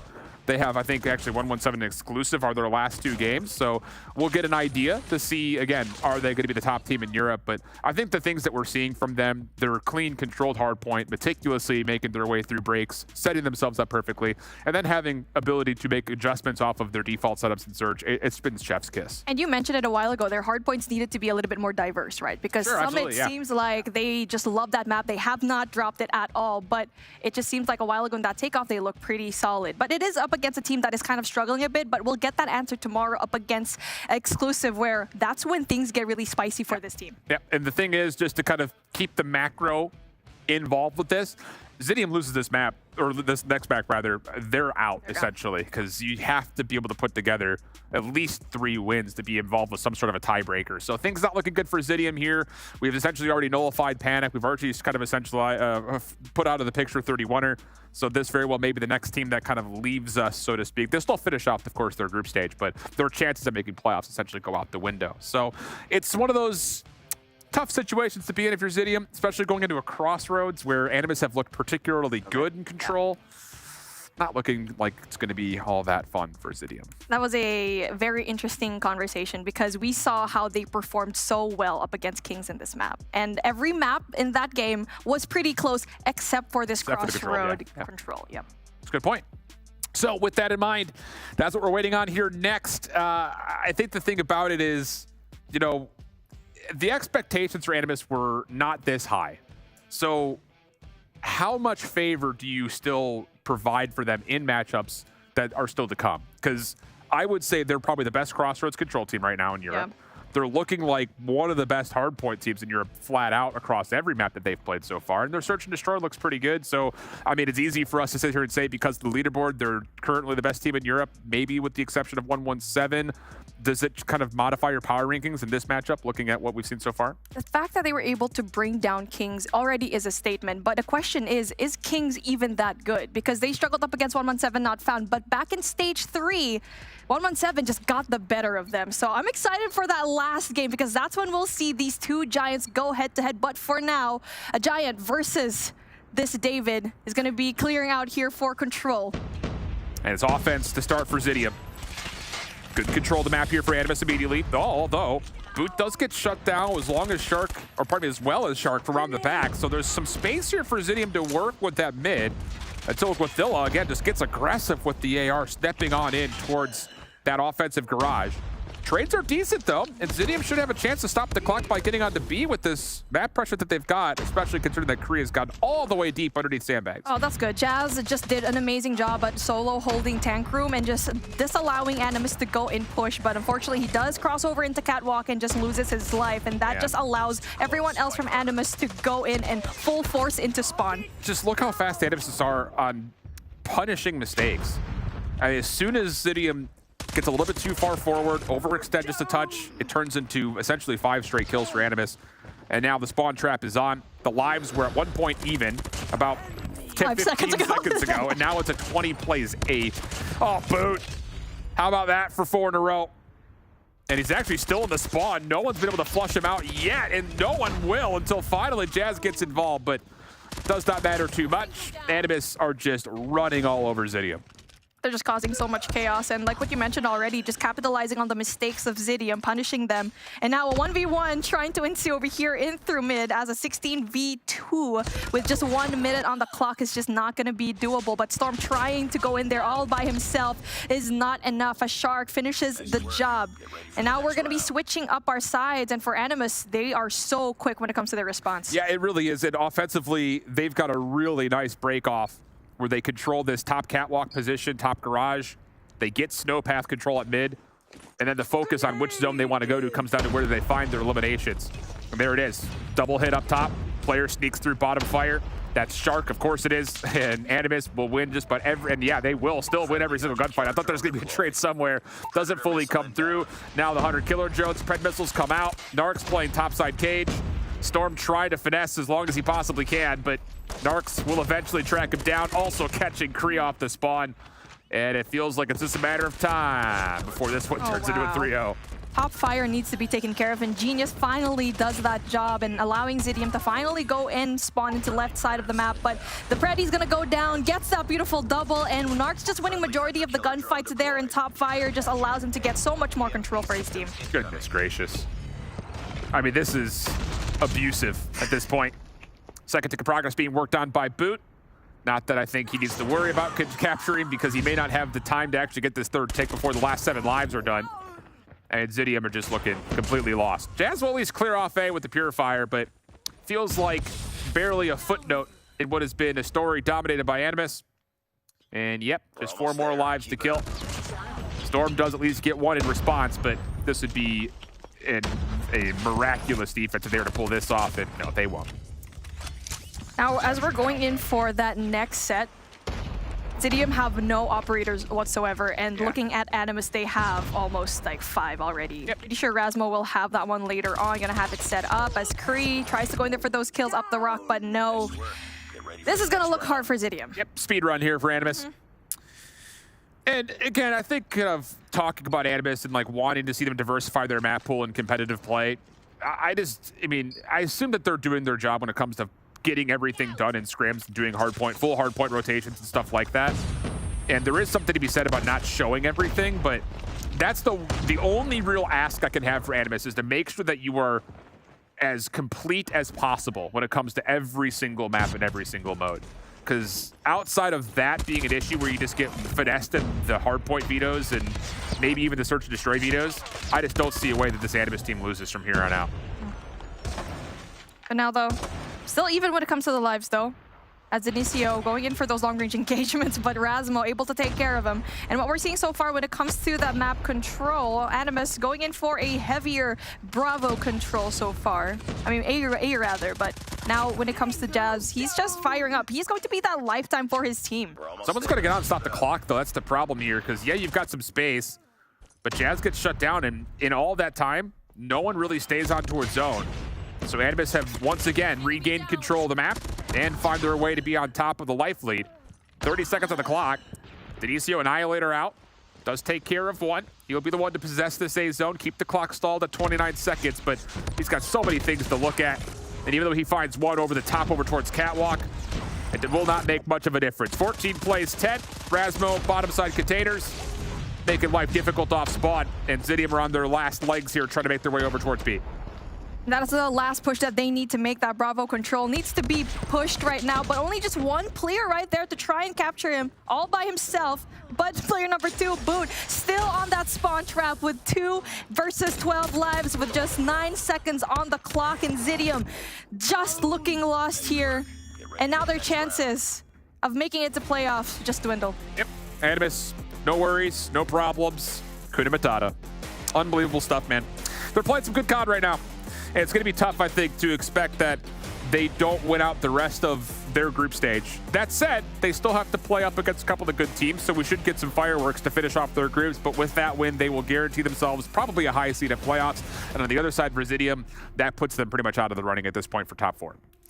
GG's well played for Zidium, and even though they had a little bit of highlights all throughout this competition, obviously winning those matches up against Panic, but kind of struggling up against Mud, it just really goes to show that this team has yet to perform really well and find that chemistry to possibly get it back later on into the series. But there we go. When it comes to control, Animus just showed everyone a masterclass of how to play this map. Yeah, and the thing about it is, again, I think that they're going to have a big advantage in the veto process when it comes to playing around control, because their crossroads is looking like the best in Europe at the moment. But I would like to see them get more reps on raid, because that's likely going to be the battleground that you're going to see them play up against teams like 117 and Exclusive in the next couple of matches that they have, simply due to the fact that standoff often becomes a battle of defenses. And so if you try to trust that, you just veto out their crossroads and you put them on a neutral field like raid. So that's the only real ask I could possibly have for an Animus team that looks pretty much fully complete. What a ridiculous series from Animus. Yeah. They absolutely speed ran their way through that. Bob, you and I barely got through our Starbucks, like halfway through our Starbucks before we were called back to this set. Thank you, Animus, for making it short and easy on us. And we kind of saw this one coming, but I did not expect the strength I saw from Shark. That kid was a monster. The 8-kill spree to start things in Search and Destroy. Bobby, I know you've been grinding the content. You've been making YouTube videos in between shows, and you got a top 10 players of all time list coming out. Is Shark anywhere on that list? Does he deserve a spot? I'm starting to lean more and more that way. Largely because Shift tried to convince me that I should. I don't know. You guys let me know what you think. But, man, he just looked absolutely phenomenal. And he has all major long. It's not like something that just recently started. But he had one of his best performances up against Kings, which has been the biggest win so far for Animus. So he is looking more and more like he is in contention for one of the greatest players in EU, if not the greatest EU player that we've seen. Kid is nasty. He plays the corners, he hits his shots, he knows the routes, he knows what you want to do, and he absolutely shut you down every attempt throughout that Search and Destroy. But Beef Mommy, let's talk big picture here. Animus is now 5-0. They are tied at the top with 117 not found, and these two teams will battle a little bit later in our groups. After watching both of them play today, who's more impressive? I know King had to play against 117. That went to a game 5, and Animus, of course, taking on our 6th seed. You know, we always give Animus just such hype when it comes to this, but 117 not found has already went up against King. Same with Animus, yes, but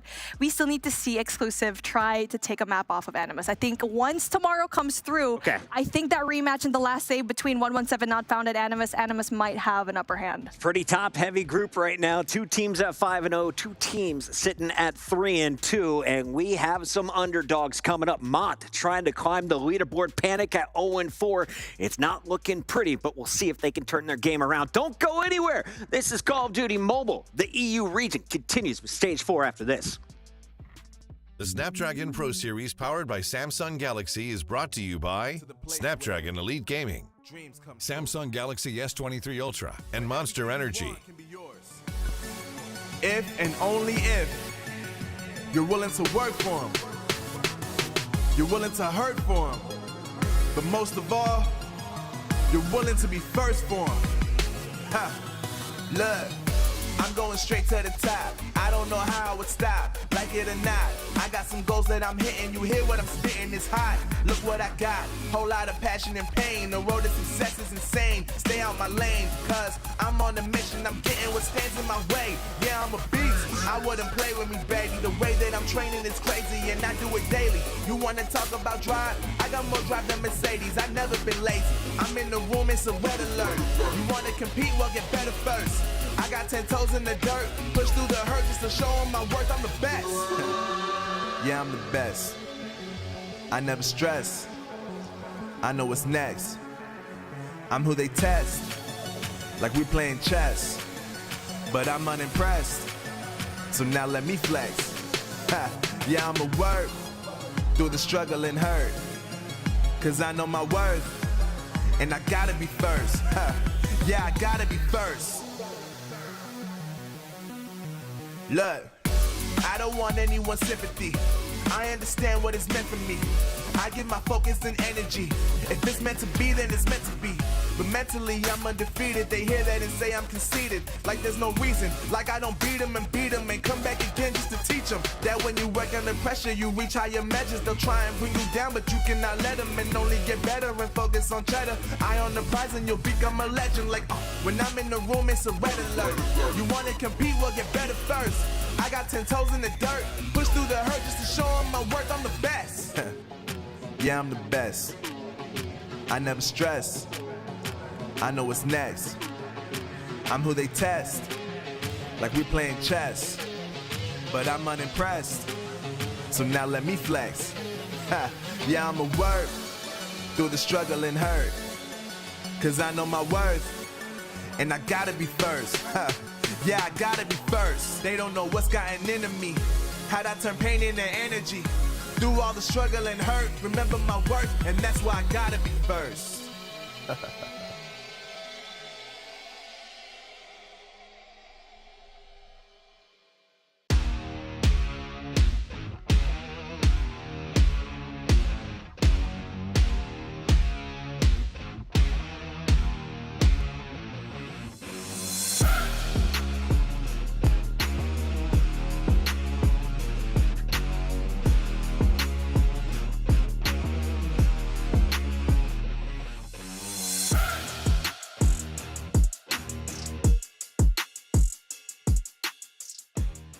Welcome back, everybody. It's your mother's favorite caster, Chris Puckett, back with Call of Duty Mobile. We're here in the European region, day 5, and we're about to see the final fight of the night. This one coming from the bottom of the leaderboard as Panic is looking for their first win, and Mont is looking to climb after a 1-3 start. If you're looking at the maps and modes, well, Panic winless across the board. On the other side, Mont, they've got a hardpoint victory, a search and destroy victory, and a control victory. If they did that all in the same match, they would have a bonus match victory, and I think that's what we see right there. So they need to get a cleaner game as well. And Shift, you were talking about hypotheticals.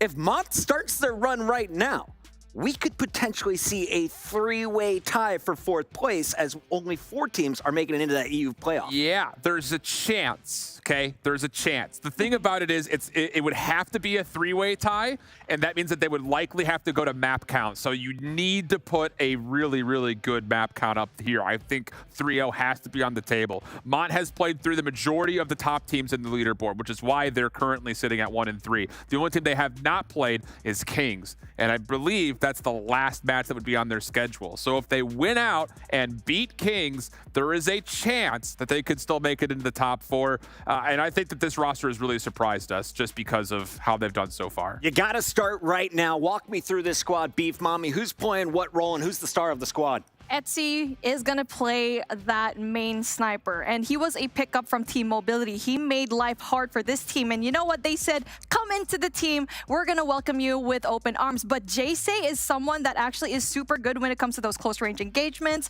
but Fahim is going to be that anchor, so good when it comes to those ARs. That is Mont. On the other side of this matchup, we have an 0-4 Panic, and we should just say this straight up. You're a top 8 team in Europe. Congratulations for making it this far. You're getting beat up all over this group, but you can only get better through experience. If you're looking at this lineup, though, Bobby, who has the most potential to maybe find success moving forward?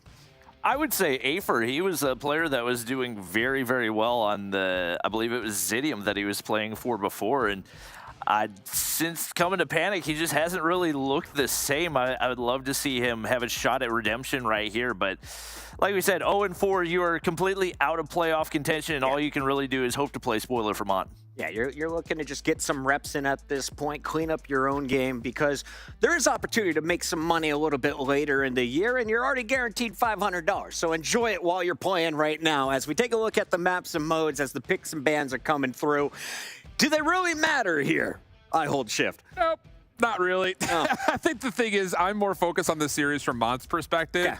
And I am happy to see them still find a way to get Arsenal in the picture. They have looked really good. They did lose their one match they played, but I think they played the map very, very well. So looking to kind of polish it up. Standoff, Meltdown, both I think are going to be fine when it comes down to Mont's perspective. They've played, well, they actually have not played Standoff yet. So the first couple of maps were actually a little bit iffy. Okay. Summit has been a map that they've played a couple of times, so there's options, I think, for them still winning this first map, but they're going to be getting some reps here on some map mode combos they have not really put a lot of time into yet, which is exciting. Summit, Standoff, first 3 maps. Is this clearly in Mont's favor? Excuse me. Definitely, because Summit, like what Shift said, they've played a couple times, but this is a team that put Zidium into the 100-point club, 250 and 82. So if you're going to be Panic, that's going to look a little bit shaky, and they did lose that up against Animus. Meltdown, on the other hand, could be a swing mode, honestly, because it was very close. It was an 8-6 up against Zidium. So if Panic did watch the VOD, and that is the only kind of, I think, upper hand that they have. There's so much VOD right now up against Mod. All right, well, it's time to send our casters over. I hold Shift. Bobby plays on the mic for the final battle of the night. Let's lock in and get ready for this one. Chat, who do you got winning it? What is the final score? I need to know. And shout out to everyone tuning in across YouTube and Twitch.tv. We hope you enjoy the show. Chris, you'll also be happy to know that my dad sent me a text message today, and you may not be my mom's favorite host, but you're my dad's favorite host. So you got that going for you. I also got a message from my buddy Verdict, and you're his favorite host as well. So you just got an entire fan club watching you right now. Just all of NA is absolutely loving it. We need to make a team consensus that we don't tell Glitter that. Wait. I don't know what she said. Me neither. Yeah, I just heard Beef on me yelling. Yeah. All right. Well, Panic. Panic. Yeah. Panic. Yeah. I don't know. I think they can take a map. They should. They should have taken multiple maps so far based on this roster. And again, stage 5's off the table for them, but there's still a lot of existential tournaments that are going to be playing throughout the rest of this year. And you have to think that the names on this roster should be competitive. It just comes down to they have not been able to figure it out as a full squad. So we'll see if we catch some new life from them here today. Mont taking a lot of control towards the high ground. It's Etsy for the double. HVK in hand. Haven't seen that all that often. And Mont will use this as a chance with numbers to control the hard point as well. He's been the anchor AR for them, but honestly, I don't hate the choice of the HVK on Summit as it plays a little bit more like an SMG and might give you more viability in the close range. No surprise, see Mont winning all the gunfights off the start right there. Capronk's able to clear off the hard point, but traded out instantly. A for hopping on the point, and Panic will be on the board right here. Like we said, this has by far been the best hardpoint map for Mont. What was it, 100-point club on Zidium, and honestly played things fairly competitive up against Animus here too. Yeah, only lost it by about 40 points. So, yeah, I mean, they've been impressive. I know, again, it's just hard to look at a team that's 1-3 and see a pathway for them to get through, but I think if they can find a way to keep impressing, keep diversifying the map pool, there is definitely a world and a way where they can still sneak their way into the top 4. The big thing hurting them is that loss to exclusive. So, job here has to be to 3-0 as we open up P2. Panic getting some good success done. Daytail trying to open up space underneath the hard point. Etsy also flashed back, but comes right into the hard point with the mother key gunfight win versus Slayer. And Motley uses as a chance to get some time here in the second. Afer looking to contest right here. Nice shell from Daytail, shut down, and solid little feed right there for Panic. He's going to look to get pushed out toward the opposite side as well. Doesn't have position to do so as Zay hops on the point, but Afer's there, takes him down and slides to the corner. Couple big gunfights going the way of Panic, and they are very much in this one off the start. They just have no idea, though. The Fahim is already deep over towards the new side of the minimap, and it's just one of those things that Panic only pushed like halfway through the hard point and thought that that was enough. So Fahim, number 1 in yellow, will be sitting all the way deep over towards Ski Lift side. The rest of Mont looking to cut through the old time, finding a couple of kills.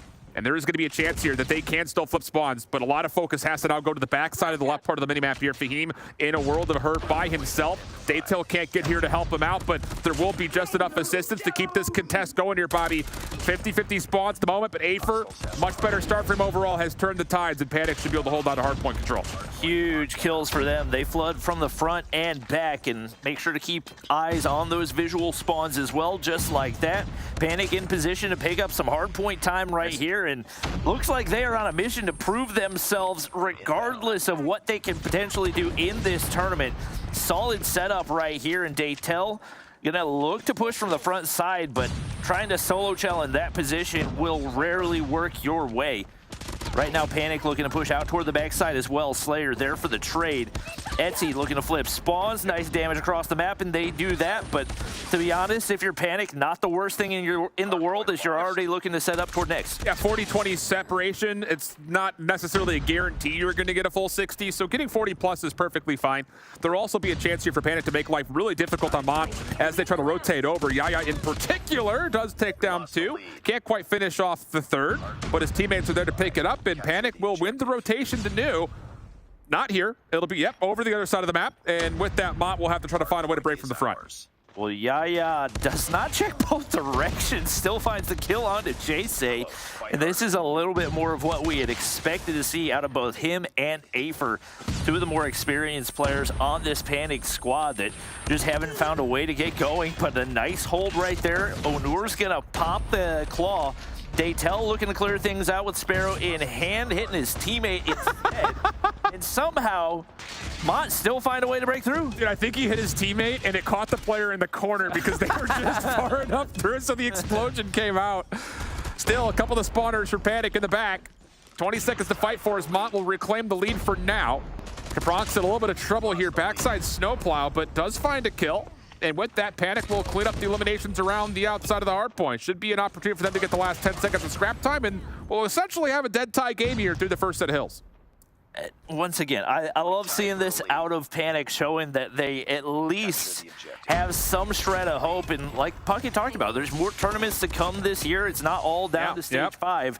So hoping to set themselves up for success, at least in those instances. Mont gonna get set up early on the top side. Etsy around the corner. That's going to go the way of EUR, and if he can get pushed on through, might be able to spot Zay. Big kill right there as well. One left to be dealt with. Nearly turns and burns there as well, but does get shut down. It is going to be Mont back in the hard point. This feels more characteristic of EUR. Just watching his POV, watching him move around the map. I don't know what it was in the first 2 weeks. It just never looked like he was fully comfortable moving around the map. But now all of a sudden, he's really lighting things up. 21 total kills, only getting one with his Purifier, but still it provides enough space for for Panic to keep the hard point in their name. Mont under a little bit of pressure here, trying to work through the old time, but they do get the cleanup, and with that, a chance to soak the scrap and still fight for new. Slayer looks to push through, can't connect, but EUR finds one kill, shut down there as well. Players on both sides looking to push toward new. It is Panic set up early on the bottom side as Yaya gets pushed through, but he's shut down by Zay. And right now, Panic maybe a little bit overzealous, pushing back in toward main. EUR, nice, another two-piece. Yeah. And once again, much more like himself. Don't know what the difference is, but they're set up nicely to pick up some time here on P2. EUR spotted out in the top side, but still 3 players on the objective for Panic. The thing that's mostly impressive about this Mon team is their discipline with their ARs. They're just not over-challing anything until they've got numbers. Purifier now making its way through Etsy's double kill. That'll be good for Zay to clean up the hard point and get Mon in for some quality time here. 30 seconds. Panic is putting a couple of members on the other side of the map to try to flip spawns around, but there's still a lot of time here on the hard point, and Mont are not giving up much of it. Slayer eventually comes back through for the double, and with that, spawns will be good, and Panic will also have a chance to fight for all this. Slayer hits a little jump crossbow for the Reddit reel. And I mean, you look at the kills, and Panic are just cooking them right now. You got to give credit to Mont. Their teamwork has looked better, no question. Having the lead right here, despite the way that these Panic players have been slaying out, Yaya's going to be able to spot out another, and obviously big gunfights happening on the backside once again. It's going to be Kapronx trying to lock in spawns right there. Timing doesn't go his way. One player makes their way over to Silo, and we need to see what those engagements are going to look like as EUR keeps things cleared on the hard point. That backside does get cleared out. Yes, it does. So now for Mont, it has to be from the front. Couple operators at the ready. Same can be said, though, for Panic. Couple of kills coming in. Jay War Machine does clear out the corners. Oh, the response for EUR gets shut down. The Claw only finding a single kill. Kapronk still spawning up in a good position to try to help this retake out, but Daytel finessing just doesn't quite have the assistance to fully flip the hard point around, and with the proximal spawns, Panic reestablish control. And EUR's movement, his gun skill just looks phenomenal. I can't believe this is the same player that we want. They got rolled by 31, or they got 3-0'd. And that was a team that earlier today just didn't look like they were in the same league. So I love seeing them finally turn it up and at least give their fans something to cheer for right here. Daytel on the bottom side, not great trigger discipline. He's going to get spotted out, and it looks like an opportunity now for Panic to set up early on this one, but it's got to be Kapronx to win the gunfights, and he's a little bit trapped right now, waiting on the reinforcements to arrive. Big operator battle coming through. Slayer actually gets 2 with the Hunter-Killer drone. Yaya still operating with the War Machine. Oh, EUR actually pulled the Purifier and gets completely shut down from it, so Mont will clear out the front. Problem is, you still have Slayer in the back line. He'll see Kapronk spawn in his right pocket, and Panic will have numbers trying to break this thing from the back. Zay just operating with the CBR. Help coming through Snow Pathway. Yaya doesn't check his corner. Zay able to get one. More coming through the front door. Zay for the double. More still around the corner. And Daytel is in now all of a sudden as he tried to get the spare up through, but EUR did get essentially full charge back off that Purifier. Makes good on it. The break is good for scrap. Definitely nice to have right now if you're Panic. A little bit more value for EUR there as well. He is already on 40, dropping a pred right there. That'll give him some information. The early setup on the inside does look strong for Mont, but smoke should make for easy entry for this Panic squad. Zay from the top side can be able to shut down one. Looks like the Sparrow taken out of the equation for Panic as well, but EUR starting to be firing on all cylinders as well. Etsy there to counter. That HVK in the close range can be absolutely lethal. Wow. And Jay doing everything he can on the inside. Not going to be enough to shut down Yaya though. Yeah, slow start from Jay, but does his job right here. Etsy just hiding in the corner. EUR flushes him out, dude. Yeah, EUR is moving all of a sudden. I don't know what it is, but today is just, this should have been what we should have expected from day number 1 from him. EUR try to keep his life. Nades, shots coming through for Mont. 50-50 battle over the top of the Hardpoint. Zay at sea, getting it done themselves. Clean break attempt. Panic get over the 200-point threshold, but Mont have a chance to respond and tie this game off this hill. Kapronx comes up short on that one. But it's EUR making plays once again. Not only does he have 45 kills, he has almost 2.5 minutes on the inside of the hard point as well. He has been the do-it-all man for this Panic squad, and they now find themselves up by 30 points and on the brink of taking their first map of Stage 4 up against a Mont squad that has looked phenomenal on the Summit map. And they ice up right here. Hardpoint opens up in favor of Mont. Panic from the high ground, though, looking to flood together. Setup is decent, but the kills just are not quite there. Yaya now by himself with the War Machine, but no. It's Jason to get the close quarter shot. Onur can only get one, and Mont will have a chance to get over the 200-point mark. Panic quickly try to recontest, and Slayer slides on in to clear out the Hardpoint. On top of that, Panic could technically still win on this hard point if they can find a way to convincingly clear things out, but Mont will establish control and hold on. They've got the right side of the left side of the minimap in their favor as well. Yaya shut down. Slayer on the top side has an opportunity, but things looking very rushed right now. Panic not checking those angles. Onur's going to be able to find one right there, but Afer shut down on the slide through as well. Yaya finally able to find trades, but Mont there time and time again. Just more team gunfights, and they're making big time dividends off of it right now. Backside crucial, and it's going to be Panic with the setup. More than likely, that should be enough to lock in the win for them, but they've got to win these opening gunfights. And it's a lot of it coming through silo side, J side, just waiting for a chance to hit from the front. Couple operators at the ready for both sides, but Onur and Afer gets shut down as soon as they pull out the War Machine or the Purifier. Yaya trying to recontrol the back, but he gets pushed out. Kapronix in trouble, and now Mont have operators that they can use to hold. They didn't win a single one of those opening gunfights. So much investment, a perfect setup, and it may very well go to waste for Panic. No. Disaster may strike again. The operators come out. Yaya's got to get pushed in. There's two players there. A double kill for Zay.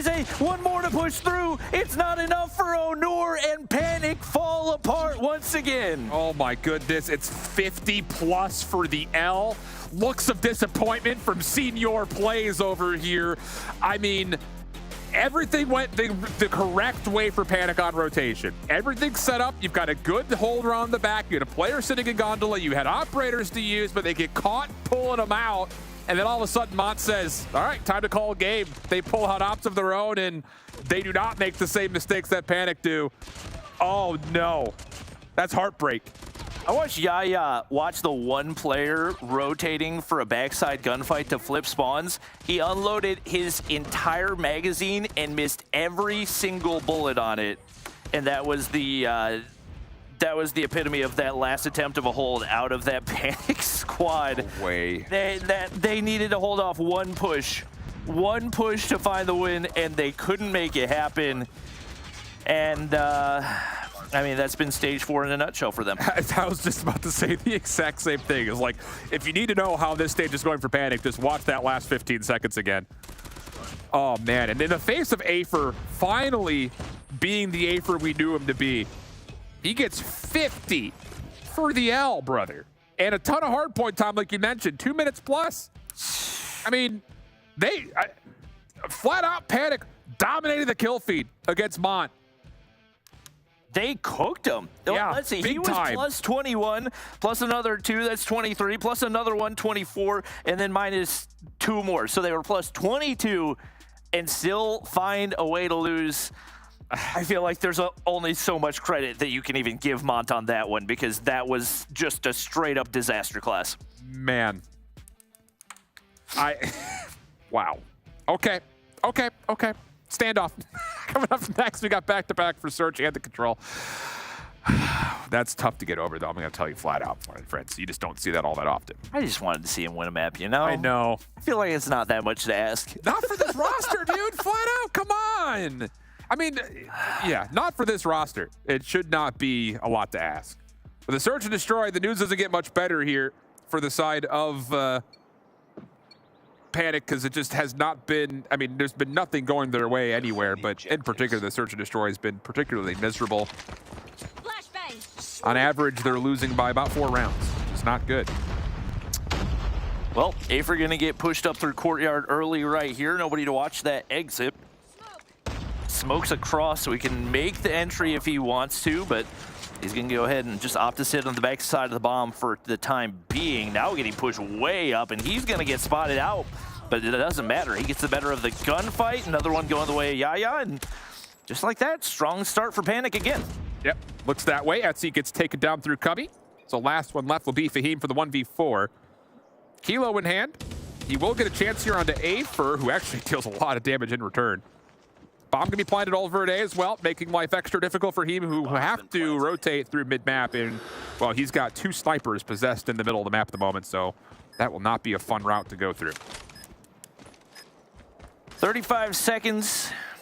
Very, very wide wrap, but it seems like Panic should have the read regardless of what direction he ends up going. Slayer spots him over top. Capronk's going to be in position. Snipe connects, and Panic take round 1. We've seen this so many times. They have the ability to start games. I'm not even going to say start them strong, but start them decently well. But their ability to close has just been non-existent. Yeah, absolutely. And in particular on this map, 0-2 on it, a 4-7 loss and a 3-7 loss. The thing that may be different today, though, is if EUR can continue just to run rampant and find success to keep the hot hand, that's going to be a huge problem that Mont are going to have to dictate some sort of adjustment to deal with. EUR gets the top window. Zeze just watching the mid cross. Double focus setup on the A defense as well, with just Fahim watching through refrigerator side. He has to be very careful on how he wants to chow this, if at all. Yaya will scout him out and back away. The wallbang will not be there. And the first blood collected by Nate onto Jay will give Panic the numbers early. Daytel's still tucked into that cubby. Slayer looking for a wall bang, but will go prone. No opportunities to connect right here. Still the pressure on. If Panic have any type of utility, throwing it in that cubby should make life easier. Yaya's going to be able to take down Zeze on the trade. Fahim continues to watch the back line. Nobody making the push on through. Yaya probably spotted out. Etsy takes down Capronx, doesn't see the player top blue. Yaya's gonna drop there as well. And just like that, it's man advantage for Mont. Panic have missed an opportunity just to collect themselves and take a 4v2 on the A site. Maybe getting a little bit too cute, trying to find kills through mid with these scopes. Etsy, shot down. Fahim response, and up close and personal. EUR could not quite lock in this shot, so response for Mont in their second round. 1-1 we go. And Mont have looked solid in the search and destroy. Obviously, the only maps that they've taken so far have been up against that Zedium squad that hasn't looked phenomenal, but they've definitely played some close search and destroys against some of the top teams as well. Fahim's going to be able to get set up over top of Fridge on the back alley side. And that's some solid map control for them, as right now the offensive push a little bit stifled for Panic. Look at the read here for Mont. They're changing up their look around the back alley. EUR wants to give this a go, and interestingly enough, Fahim, I think, just got caught in ADS, could not quite slide away. And the follow-up from the rest of the defense in the back alley just not there in time. Etsy by himself inside of A gets one. Zeze over the middle of the map, finding another. Etsy, surely he falls to Yaya here. Surely he, oh my goodness! Yaya just got put in a poster! And Etsy eventually dropped, but now Jayce is in position to hold off this A defense. I mean, once again, this is painful to watch. Onor's going to be able to drop it, Jayce off of that one. Able to get pushed up. Zeze is not going to get timing to go his way. Nice little flank at a Daytel will shut down Onur. And some audio off of that may give information to EUR. He's been the one bright spot for this Panic squad. Able to take him down, and now into a 1v1, but Zeze watching the cross. Snipe can't connect, though, and EUR's got the bomb in hand. He's going to continue to play this statue area and picks up a sniper. Zeze is going to hit the wide wrap around Bad Grandma's. This is going to work great for him. EUR is still predicting that Zeze is going to try to play inside the site. And the longer he tries to snake his way over to the bomb, there may be an angle here for Zeze. There's the jump peek. He confirms that EUR is on site. Second look, doesn't quite see him. And now EUR all of a sudden, I was going to say maybe he considers going through Grandma's, but will back up over towards A, and this is where they'll meet. EUR's going to go for the plant. He doesn't hear the audio cue, but that's going to be the information that he needs. He's set up on the back of the bomb. Neither player able to connect right there, and just like that, it's a 50-50. EUR's going to wrap back to barrels, and Zeze may have the read on this. But Afer's just going to continue to play that backside, and he is very much trusting that Zay is not going to hop the bomb. Yeah, bomb is planted for him to shoulder check through barrels here. So Zay is going to have to be the one to make the move, and he's going to predict to try to go through mid-street. He's trying to fake out sound cues. But Afer doesn't even budge. Now time is an issue. Zay makes his play towards barrel side.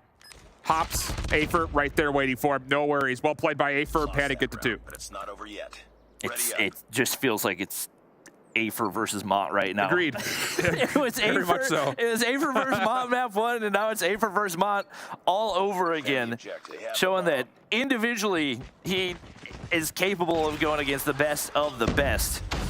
Got to get the rest of the team working with him. Finds the opener, nade onto Jay. Yeah, that was supposed to be an aggressive play through Cafe side, so now all of a sudden the middle of the map is wide open for the taking. It would have to be Fahim, and yeah, he tries to catch timing, mantling over the jump ball. That does not work out. Focus back over towards A now starts to come through, and there should be no reason that Panic don't just flood this site and take their 4v1 into Daytel. Slayer looking for the wall bang, and this is something that we've seen them do time and time again. Just waste so much time waiting for him to find a wall bang rather than committing to a play. They get damaged through the wall. Should be an easy kill right here. Daytel doing everything he can to survive, but who else to be there but Afer? Now all down to Zay. He finds the opener, but the bomb goes down. He hops down the backside, and that should be a free kill, but Yaya gets quickscope. Capronx there to trade. There have been some rough moments in this one for Yaya. There are just no easy rounds right now either. I mean, come on. You had 2 different 4v1s. Defend the objectives. Oh, yeah. The Yaya's not having a good time right now, I'll tell you that much. Team, though, is up. Quick hit for Panic, trying to make their way around the backside of the B site. The defense is hard focused on stopping any early aggression towards A, so they're going to be late for this check-in. Yeah, Fahim does not quite get to the angle in time. Yaya getting first blood, working with Onur to step even further forward. But there's still 2 members here at Grandma's. Daytel on the staircase goes unpredicted, and that's just a step too far. The gun is just not, it's just not working for Yaya. I don't know what it is, but he's been getting caught off guard every single time. Daytel from the top side, able to do some initial damage. Afer is there to pick up the kill again. This man is on 11 kills in round 5. And right now, Jay sitting on a goose egg, trying to sniff out this play from the Panic squad. Bomb's going to go down on B, and timing could potentially go his way, but nobody going to play through courtyard right here. And just like that, he's left guessing, is Afer likely to hop back up over that hop-up side? And should get spotted out here. There you go. Slayer finishes it off. Tough position to be in. Nearly snuck behind enemy lines, but the offense for Panic. Now finally we have a round that we can say was pretty calm and collected.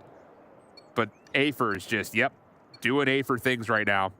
Defend the objective. Boy, it's just one of those things that you kind of have a bittersweet taste in your mouth about it, because it's fun to watch at the moment, but kind of in a moot point considering Panic's current standing on the leaderboard. Jay, watch out, that's a nade. Almost just grabbed it on his way through. He was trying to play catch. I got it, Dad. No catch to be found. Panic looking solid right here, or I guess Afer's looking solid. Slayer sees the gunfire over top of that bomb site, but not going to be able to have an angle onto Fahim.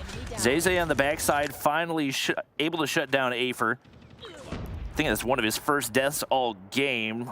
Trades left and right. Mont do come out on top. Yeah, nice little route here by Daytel, just controlling mid-map. Gives him the ability to play for a quick pinch on towards A, but Yaya does throw a couple of shots to Etsy's direction, so Daytel will have to be alerted. Also a little jump peek right there from one from Zay. Doesn't quite get the shot in to hit Yaya, but information should surely be here that Yaya's made his way onto the site. Just comes down to timing here in this battle through mid-street. Yaya not quite clearing the corner yet, and everything will stay neutral in this 2v3.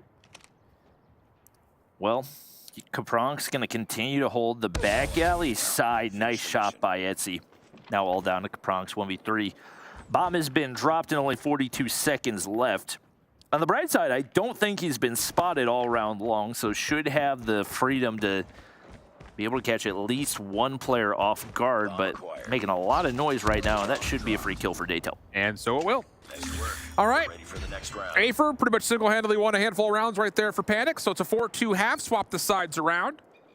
And now the question is, how aggressive does AFER get on the defensive side, and where? Because if he ends up taking through back B alley or inside the front of B through mid street, Mont are going to have to see their sniper rifle start to hit shots, or JSay would have to find a way to try to battle back against AFER, because JSay is still at 0-6 at the moment, looking to join the agency if he doesn't find another kill. Yeah, A was not the side I guess that he was going to go. Me neither. There's zero freedom to work right there. You can't really go any past where the bomb is, and he gets taken down by a sniper just like that.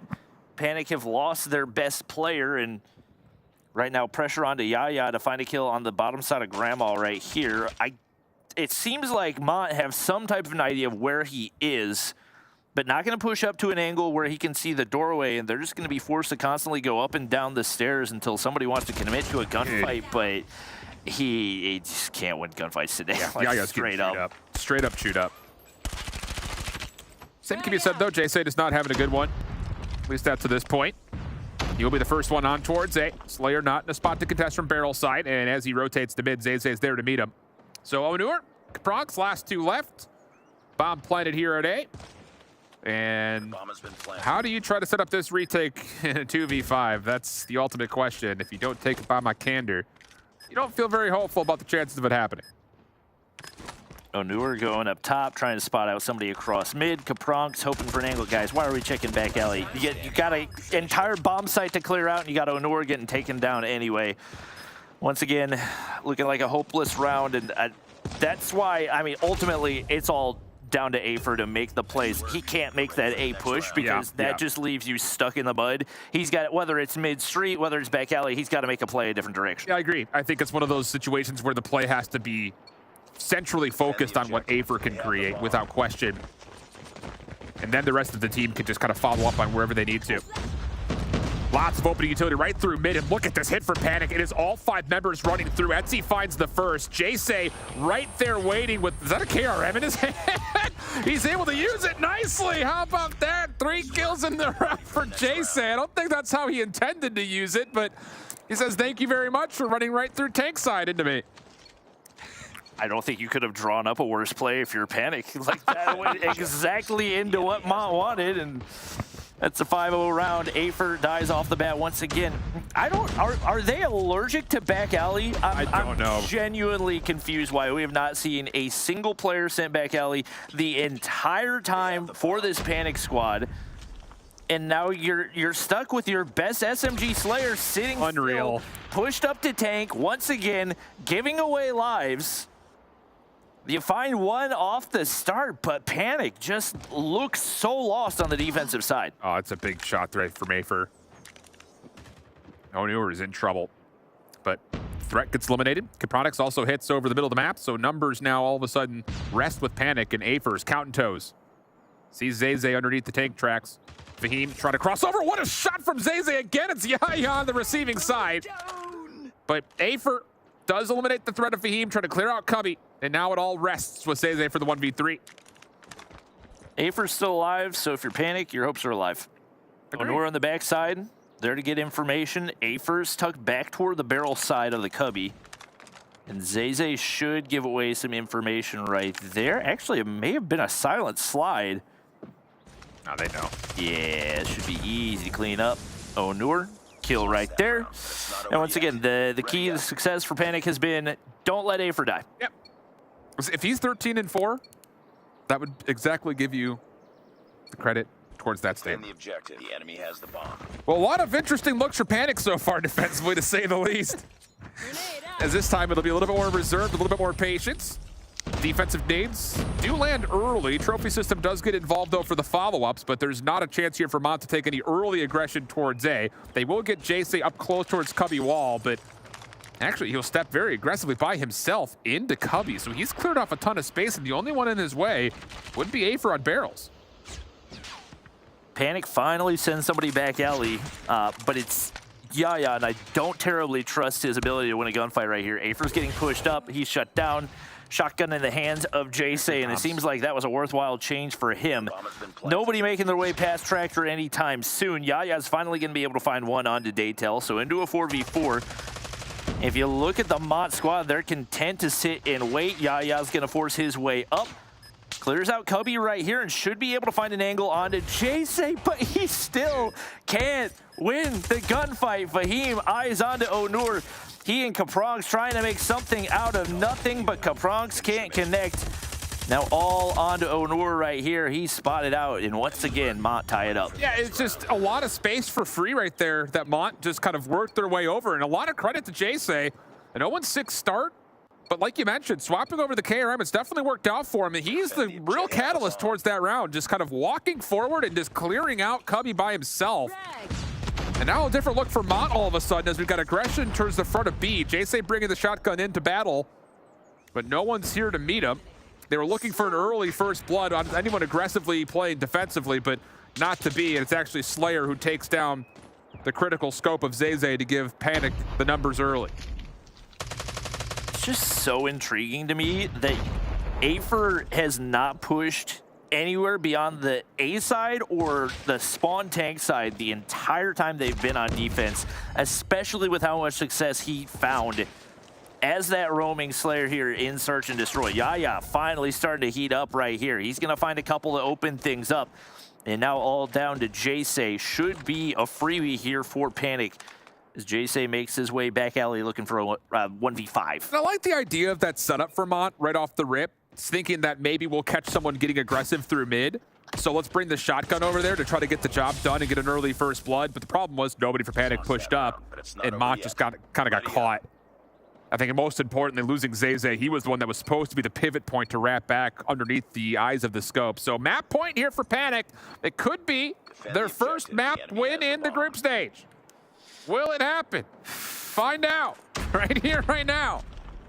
Based on what happened at the summit, I'm fully expecting Mont to win 3 straight rounds and Panic don't get a single kill in any of them. I hope it doesn't happen. Yeah, same. I really hope it doesn't same. happen. These guys are talented. More for EUR's sake than anything else. I really hope it doesn't happen, but he is once again just going to sit back in this corner and wait for something to happen. Just no real defensive strategy for Panic and heavily banking on winning random 1v1 gunfights. The thing is, Panic have spent a lot of their defensive nades already, so Jayce is going to have this barrel angle for free. He does get shut down, but the bomb is planted. And the thing about this is Zayze should have a very easy look on this post plant deep. Etsy's dropping. And oh boy, Daytel, timing, he's been read. Oh, not good news here. Now all of a sudden it has to be done by Fahim. He only gets one. Zayze for a 1v3, sliding forward. He gets the first of what would actually be a 1v4 in total, but Onur will find the kill. Don't know if that was necessary, but Panic does find their first map win. Mark it. No 3-0. No 3-0. All right, Panic. Claps in chat. Good job, EUR. Congratulations on winning a map. I'm still yet to see the team win a map, but I'm happy for him winning that map. So, fair. Once again, there's only so much you can do at this point. I think they would like to find a match, and with the way they're playing, I think they're capable of doing it. I think the mental toughness is the key factor that's going to determine whether or not they can make it happen, because we saw them outplay Mont for probably 95% of that first Hardpoint map and still find a way to lose it. So it's once again a Panic squad that we've talked about the talent that they have.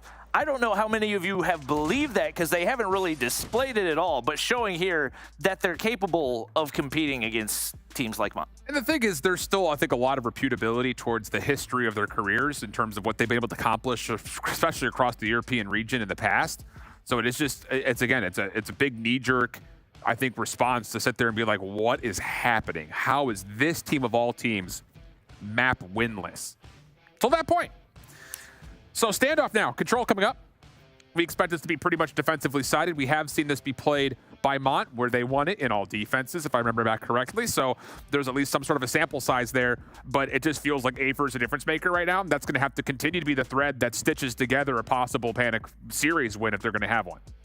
Yeah, if I'm the rest of Panic, I think, especially on the defensive side, we're running 4 AR/LMGs that are going to sit in the back, and you send EUR forward, and you just let him get as many kills you can, and hope that you don't give up the objective. So that would be my game plan going into this one, but once again, the rest of the players in the squad, they're not by any means bad players who don't have any experience. Like EUR was a solid player on a Stage 5 roster last year. Yeah. Slayer has been the competitive scene for Lord knows how long. Yaya was in Stage 5 2021 with that Nova squad. Like, they should be doing way more than what they're doing right now, and it's still just a question of when will they actually get going. All right.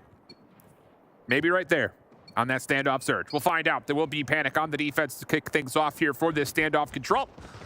And Mont, say a lot of their focus has been very quick hits through the A bomb site in towards B, but EUR is here to meet it. He gets an opening double, and there will only be one more member left surviving. That is Jayce, and he will be toe tagged to death by EUR, who's looking for more, and he's gonna get it. Okay, how about this for a start? EUR gets to 4 before dropping. But Mont's opening attempts have largely been stifled until these kills come through, and once again, Mont quickly through the middle of the map, looking over to B. And right now, this is defensive side for Panic. You've got to be more assertive right here. Yaya's finally going to get pushed up. A couple tags through right there. Should be information for his teammates. Yet to see the kill go through, but there's EUR to pick up another one, and just like that, the lives are equalized. Right now, Jayce spraying across the map. Big kill to clear out EUR right there as they look to avoid the spawn trap, and Yaya's dealt with as well. This is big right here, Slayer. Uh-oh, in trouble. Jayce is going to get to 5 in a row. He'll stop the clock on A. He's got assistance nearby in the form of Zeze. Also off spawn, Daytel's here to meet them. Hunter Killer Drone also locks thing in, so a huge start here for Jayce. And the first tick is locked in. Mont are still building their life lead up to 6 up at the moment. Yaya trying to clear the corner, and Yaya just continues to be obliterated. Jayce's on 10 already. Yep. This is the guy that was on 0 kills through the first 6 rounds of Search and Destroy. And right now, he looks like freaking EUR. He's on 11 and 1. He's absolutely cooking them. Finally, a chance to escape spawn, but Slayer shut down as well. And man, things fell apart quickly for Panic off that first round. Jayce earned the EMP before dropping as well. So you want to talk about things that could turn this into a very quick 2-0. That may be it. Minute 15 on the clock to find these final 5 kills. And Mont will take their time to make sure they're not making any critical errors here. Fahim snipes out one. EUR stuck on tank. He reveals his position. Etsy going to try to follow up on this, and yeah, caught on reload. No chances there. Last one left will be Yaya over the top of the site, and EUR deep on the cross. But it's only a matter of time before Mont are able to isolate and overwhelm. 2v13, make it a 1v13, and EUR on the back alley side. Gonna give away that information, whether it's by objective or by lives. Mont gonna lock this one in, and EUR just trying to see if he can get any streaks out of it. Zeze spots him out, and Mont with convincing round number 1. And with that being on the offensive side, I think that much more of a cause for concern for Panic. Big time. And I'm curious to see what operator Jayce is running here, because he could just pop this off the rip and just put the spawn trap in, and then you could just save the EMP until you have to use it, maybe in round number 3. We'll see.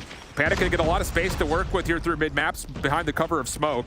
Fahim taking down one. Slayer also red and dealt with. Pinstripe goes the kill feed though, and Panic will have a chance to still hold towards Covey's side. EUR looking for a gunfight versus Daytel, but doesn't come out on top of it, and the early advantage goes to Mont. Slayer finally starting to heat up. Man, he loves that crossbow. He is dead set to it till the day that he dies. Fahim gonna go ahead, pop the Annihilator right there. Purifier in the hands of Zeze as well. Big investment off the start for Panic right here, but it's not really converting into a whole lot of kills. Yaya on a 3 spree, gonna break on into the objective as well. And right now, Panic doing a good job of warding off the push from Mont. Yeah, and they've got operators to try to get this A zone completely captured. EUR just spamming down the back door, making sure nobody can hit the flank. EUR, good win up close and personal. And now Yaya, the last one with his operator out, will actually get shut down here. Trophy system for Raheem will actually be the one to take him through. Second tick of progress still looking decent, pending, of course, that EUR could stay alive in the threat of this hit around the back, but he does get it locked in just before Zeze can recapture. So 2 ticks are guaranteed here at A. And with Panic finding a couple of kills off the spawn, this looks like it should be an extra 60 seconds at it. The sequence of events for EUR right there was flashbang, flashbang, flashbang, flashbang, flashbang, flashbang. In case you guys missed it. Solid capture right there for Panic, though. Yaya still holding down Courtyard, and 3 players hop the objective. Yeah. That is moving up quickly. Mott have to send a defense right here. Afer's got a Purifier, able to find one, but probably not the value he would have liked to find. They remain on the objective regardless, and Panic fill up the feed as both of these teams kind of throwing away the stereotype that this is a defensive-sided map. Well, they do get on in time to deplete some progress here on the 3rd tick, but it's a 10 plays 4. Important to note that JSay has not popped his War Machine yet. He's had it since the end of last round. Daytel, Etsy also have ops to play with. Pending they can stave off this next hit, you expect maybe one or multiple to be pulled out. And actually, it's going to start off with Daytel. He tries to get the Sparrow out early, but gets naded off of it. And as the Afer continues to contest in, that will be enough to get this round 1. So offense for offense we go. Arguably more convincing for Panic. All right. Well, Afer leading the way. No surprises right there. But the rest of the squad definitely starting to step up a little bit more. We'll see if they can get more of a solid defensive setup, but obviously, with primarily SMGs in hand, you've got to win those close-range gunfights to open things up. Afer with the pre-fire off the start right here. Nobody found through the smoke. He's going to be able to get tucked away behind the van right there as he takes down a crucial kill, and that's 4 in the feed off the start, and that's the first kill to be found for this Mott squad. Now, JSay through mid-street just trying to keep them from being spawn trapped. That's a huge gunfight win, and still a chance. If he wins this 1v1 right here, yeah, he's going to get on the B, stop the clock. So now Mott up 2 lives. They're going to have to be taking a lot of their focus to helping JSay, who single-handedly pulls out his own War Machine and goes 1v2. Pred Missile now ready. Thought about pulling it out, and with Etsy joining him, he will. That's enough information to say that there are 3 members coming quickly. Kill's not there, though, for Mott, as Panic will retake, only giving up 1 tick of progress at B. And given the investment that we saw from off that, not the worst thing in the world for Panic. EMP system goes through. Interesting timing on that. JSay's going to send out the Hunter Killer as well right there and just trying to find kills any place he possibly can. Etsy shut down. Big shots by Afer once again, and he's making the Switchblade look like an assault rifle with the way he's winning these gunfights. Yeah, and I just don't love that idea for the EMP there, where there was not an immediate threat being established towards either zone. Zay's still just lingering deep, but he's trying to make a play over towards B. That gets shut down, and now all of a sudden Panic have a chance with a couple extra operators earned to take this to the finish line with only 14 seconds remaining. A little bit of pressure on Mott trying to get off spawn. Slayer up top, getting work done with the Annihilator, but does get shut down by Daytel, who turns it into a double, and there's also success for JSay over through the A zone, but Yaya doubles down and keeps this clock ticking. Only a couple of seconds left. Purifier should surely finish off this defensive round for Panic, and it will. Still very messy control. So many operators pop that just did not need to be used. It was Panic in a solid position and no time for Mott to work with. And even though it's going to be 2 operators to 2 operators, it could be 4-2 heading into this and could have very well gotten the job done with guns in hand. We'll see if Panic can now close things out. They looked very, very strong on the offensive side to open things up, but it's Zay with the first blood. Yep, defense looking to start to wake up for both teams, it looks like now. So here we go. Opening exchange looking decent. Fahim has pulled out the Annihilators, found 2 with it. JSay also controlling topside Grandma's house. This is not where you want him to be with that weapon. A couple of trades come through, but JSay still persists up top, and he's still finding kills around the spawn. He's eventually taken down, but now your attention goes to Fahim. Topside barrel, Yaya looking for the gunfight. Good double shell comes through. Panic will clear out some space to work with, but 45 seconds on the clock, and Mott are still holding on to the life lead defensively. Panic squad starting to look like a team. Got to continue to play that way as they get shut down 1 by 1. Etsy now sitting on a 4 spree. Flashbangs continue to go across. Yaya, he's 1 HP, but doesn't want to shell right there. Nade should be able to do the rest of the damage, though. Doesn't quite connect, and he's able to get tucked away into the corner. And Mott continue to find these kills. It seems like almost 8, 9, 10 in a row. What was a tied round just a second ago has fallen apart instantaneously for Panic. Okay. 10 seconds to go here. Panic's last chance would have to be to dive on in towards A. They've got numbers to do this, and they'll stop the clock at 5 seconds. Slayer also trying to contest around the back. This is a decent setup, an opportunity to come through. Yaya's pulled out a War Machine, though. Down 5 lives with only 5 seconds. Zay feeling the pressure. Tries to get his Purifier into the point, but is not able to do so. Chaos all around the middle of the map. But with all of that has said, Panic will get the second tick of progress, and they're still staying alive. For the last one left, though, has to keep his life. And he will be able to do so long enough to get Yaya in. Well, it looks like they're going to get cleared off right here, and they do it off the back of investing every single one of their operators. I would say they forced JSay to use an operator, I but think so. Realistically, probably didn't need to. So once again, it's pretty much both squads back to ground zero. One operator apiece. Etsy does have streaks to work with, but seeming like a 50-50 round to end this. Oh, different look here, though, for Mont. They're not immediately going over towards B. It's a hard initial focus right on in towards the A zone. Initial kill from Yaya's decent, but it doesn't really stave off the play. Slayer continuing with this crossbow. Does find another kill, but Mont survived through the opening spree.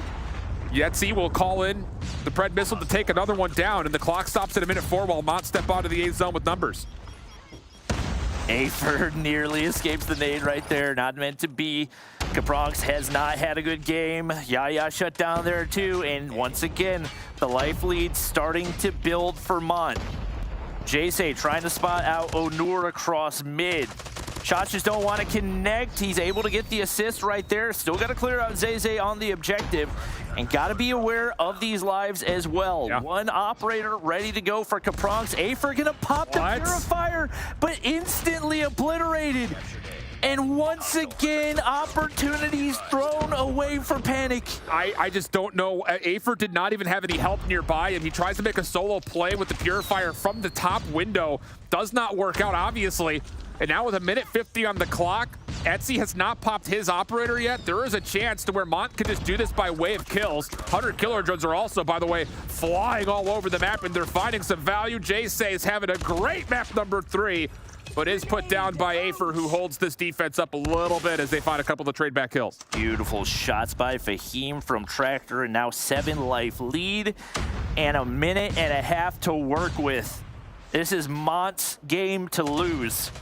Onur shots over top, just can't seem to connect onto Fahim. If you're Panic, you've got to play every life so carefully, but they continue to lose out on those gunfights. The claws go into play. Afer not going to take the shots right there, but finally spots him out. Zay going to take himself out as well. But it's a 5v12, and Caprox with the only operator. He has been holding on to this for Lord knows how long. And I'm pretty sure he is a Sparrow user, and he needs to use it before he drops, otherwise there's no respawns left. So if there were a time to pop it, it would be right about now. Lots of space given through mid-map. Panic just going to bunker down. Fahim, Annihilator out. That'll find the kill. He'll find a second. Caprox, are you going to pull this thing out or not? He gets one with the AR, and now finally the Sparrow comes out to play, but he's sitting inside of a staircase to where Zay's Purifier can start to make its way through, but the timing for Caprox, oh! He does take down a double. Slayer now the last one left, and he'll fall to Fahim at range, and Mont will take the map 3-2 and take the edge in the series with it. Missed opportunities. I'm telling you. Missed opportunities. And they just don't...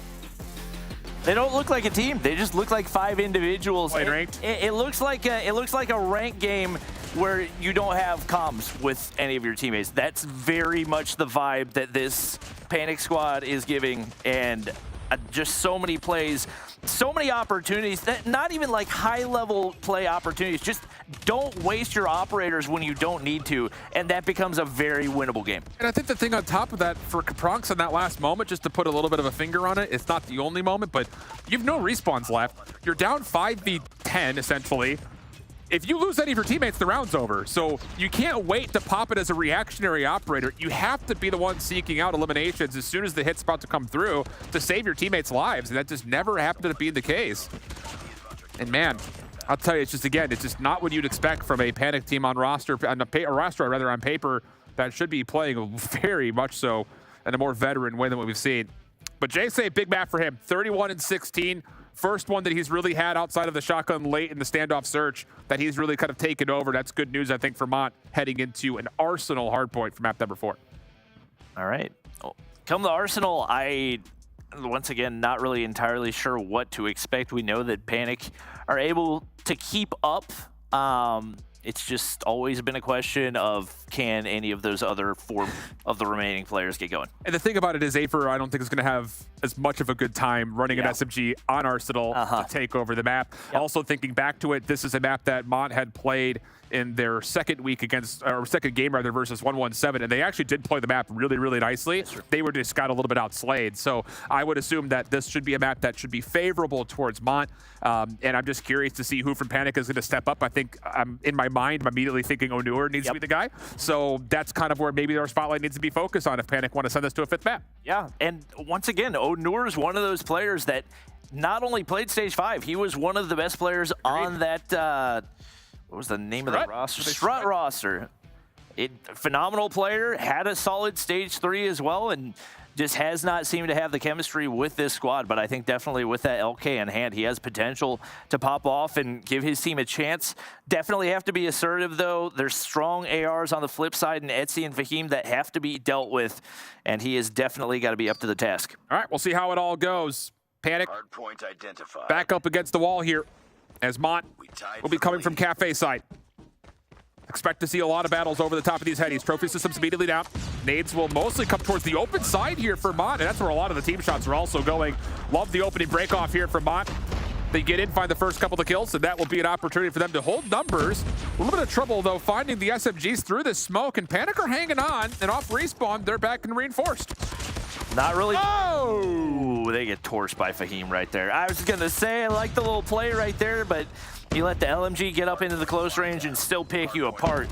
Not much of a hope for the hold off that one, and now Mont starting to heat up.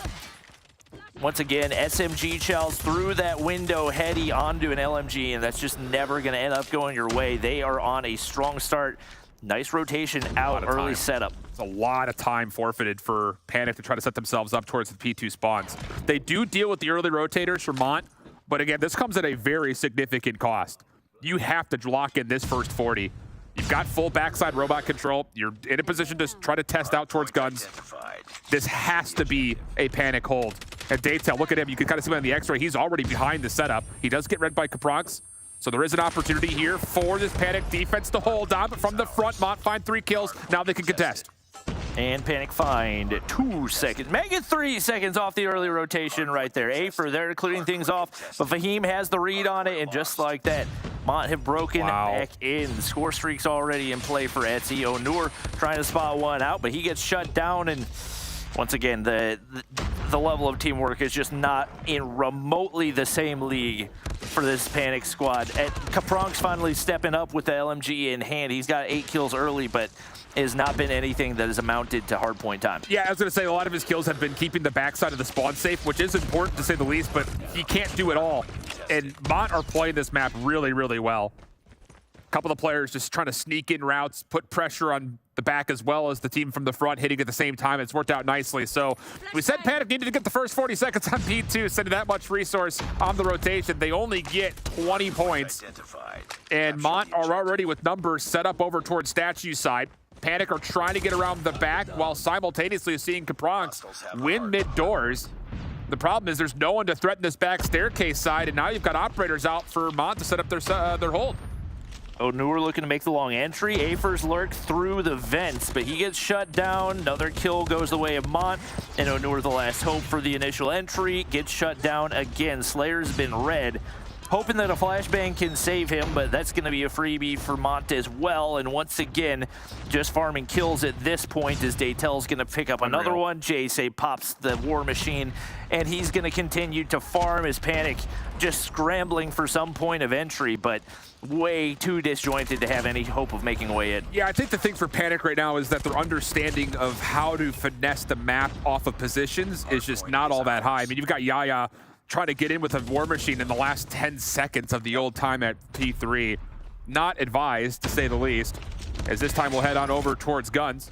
EUR first one up, looking for window control here. He has the Purifier actually just to hold on to the doors. Fahim will respond with an Annihilator.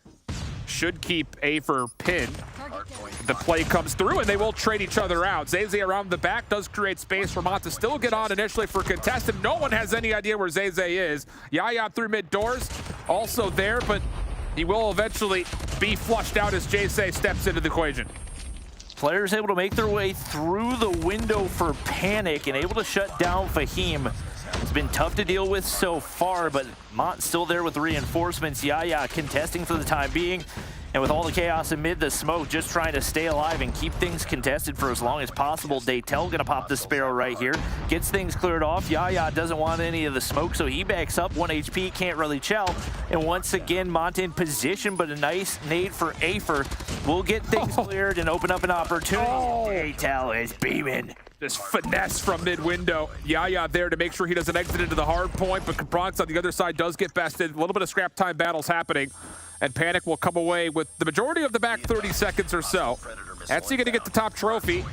Has a read, but Afer's Switchblade is a little bit too good in close quarters. And with that, Panic will at least win rotation into the hard point, but they are missing out on spawns here, so Mont will have a chance to contest this early. Afer's relayed the information that they're looking to push from that front doorway, shut down left and right. Mont there for the break once again. Just so many individual gunfights. One by one, they file into the hard point. One by one, they drop.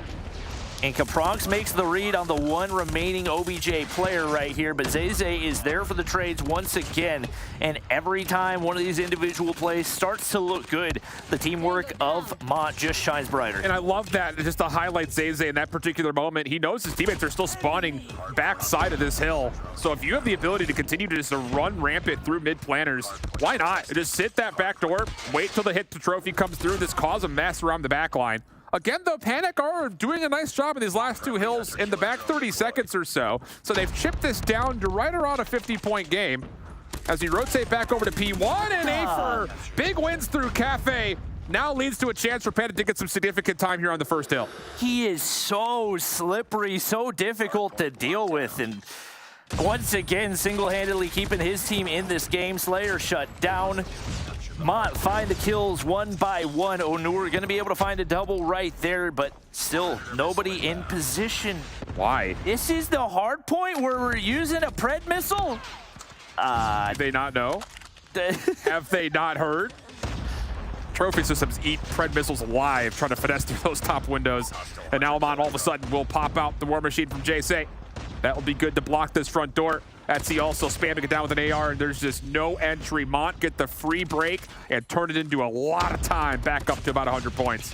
And Onur does a good job of firing back right there, but still so much more left to be dealt with. Caprox rotates out early to take tower control, but the red missile for Etsy is there and gets read like a book. That advantage now completely gone as Mont now pick up the scrap time, find themselves sitting up 100 points as they look to close out the series. Players on the objective for the time being for Panic, but they've got to deal, and that is Slayer up in the top side to find a big opening kill. Yeah, that's a big route right there from Slayer, taking care of Etsy on that top tower. This will force Mont to essentially spawn out. Fahim does get around the back, though, while Mont are finding success from the front. No one's even looking at topside guns. They're so worried about Fahim with the Annihilator in the background that Mont just get the clean kills. The follow-ups are perfect. Zay now finessing, but no. Afer will eventually take him out of the picture, forcing Mont to have to step in. And you can see the spawns for Panic. They're all spawned backside trophy, trying to make a cut across through mid. More information on the Pred from JSay4 in the feed for Mont, and just like that, Panic sent right back to spawn, and not one that's friendly toward the rotation over to P3. Yaya looking for something, but with only 17 seconds remaining.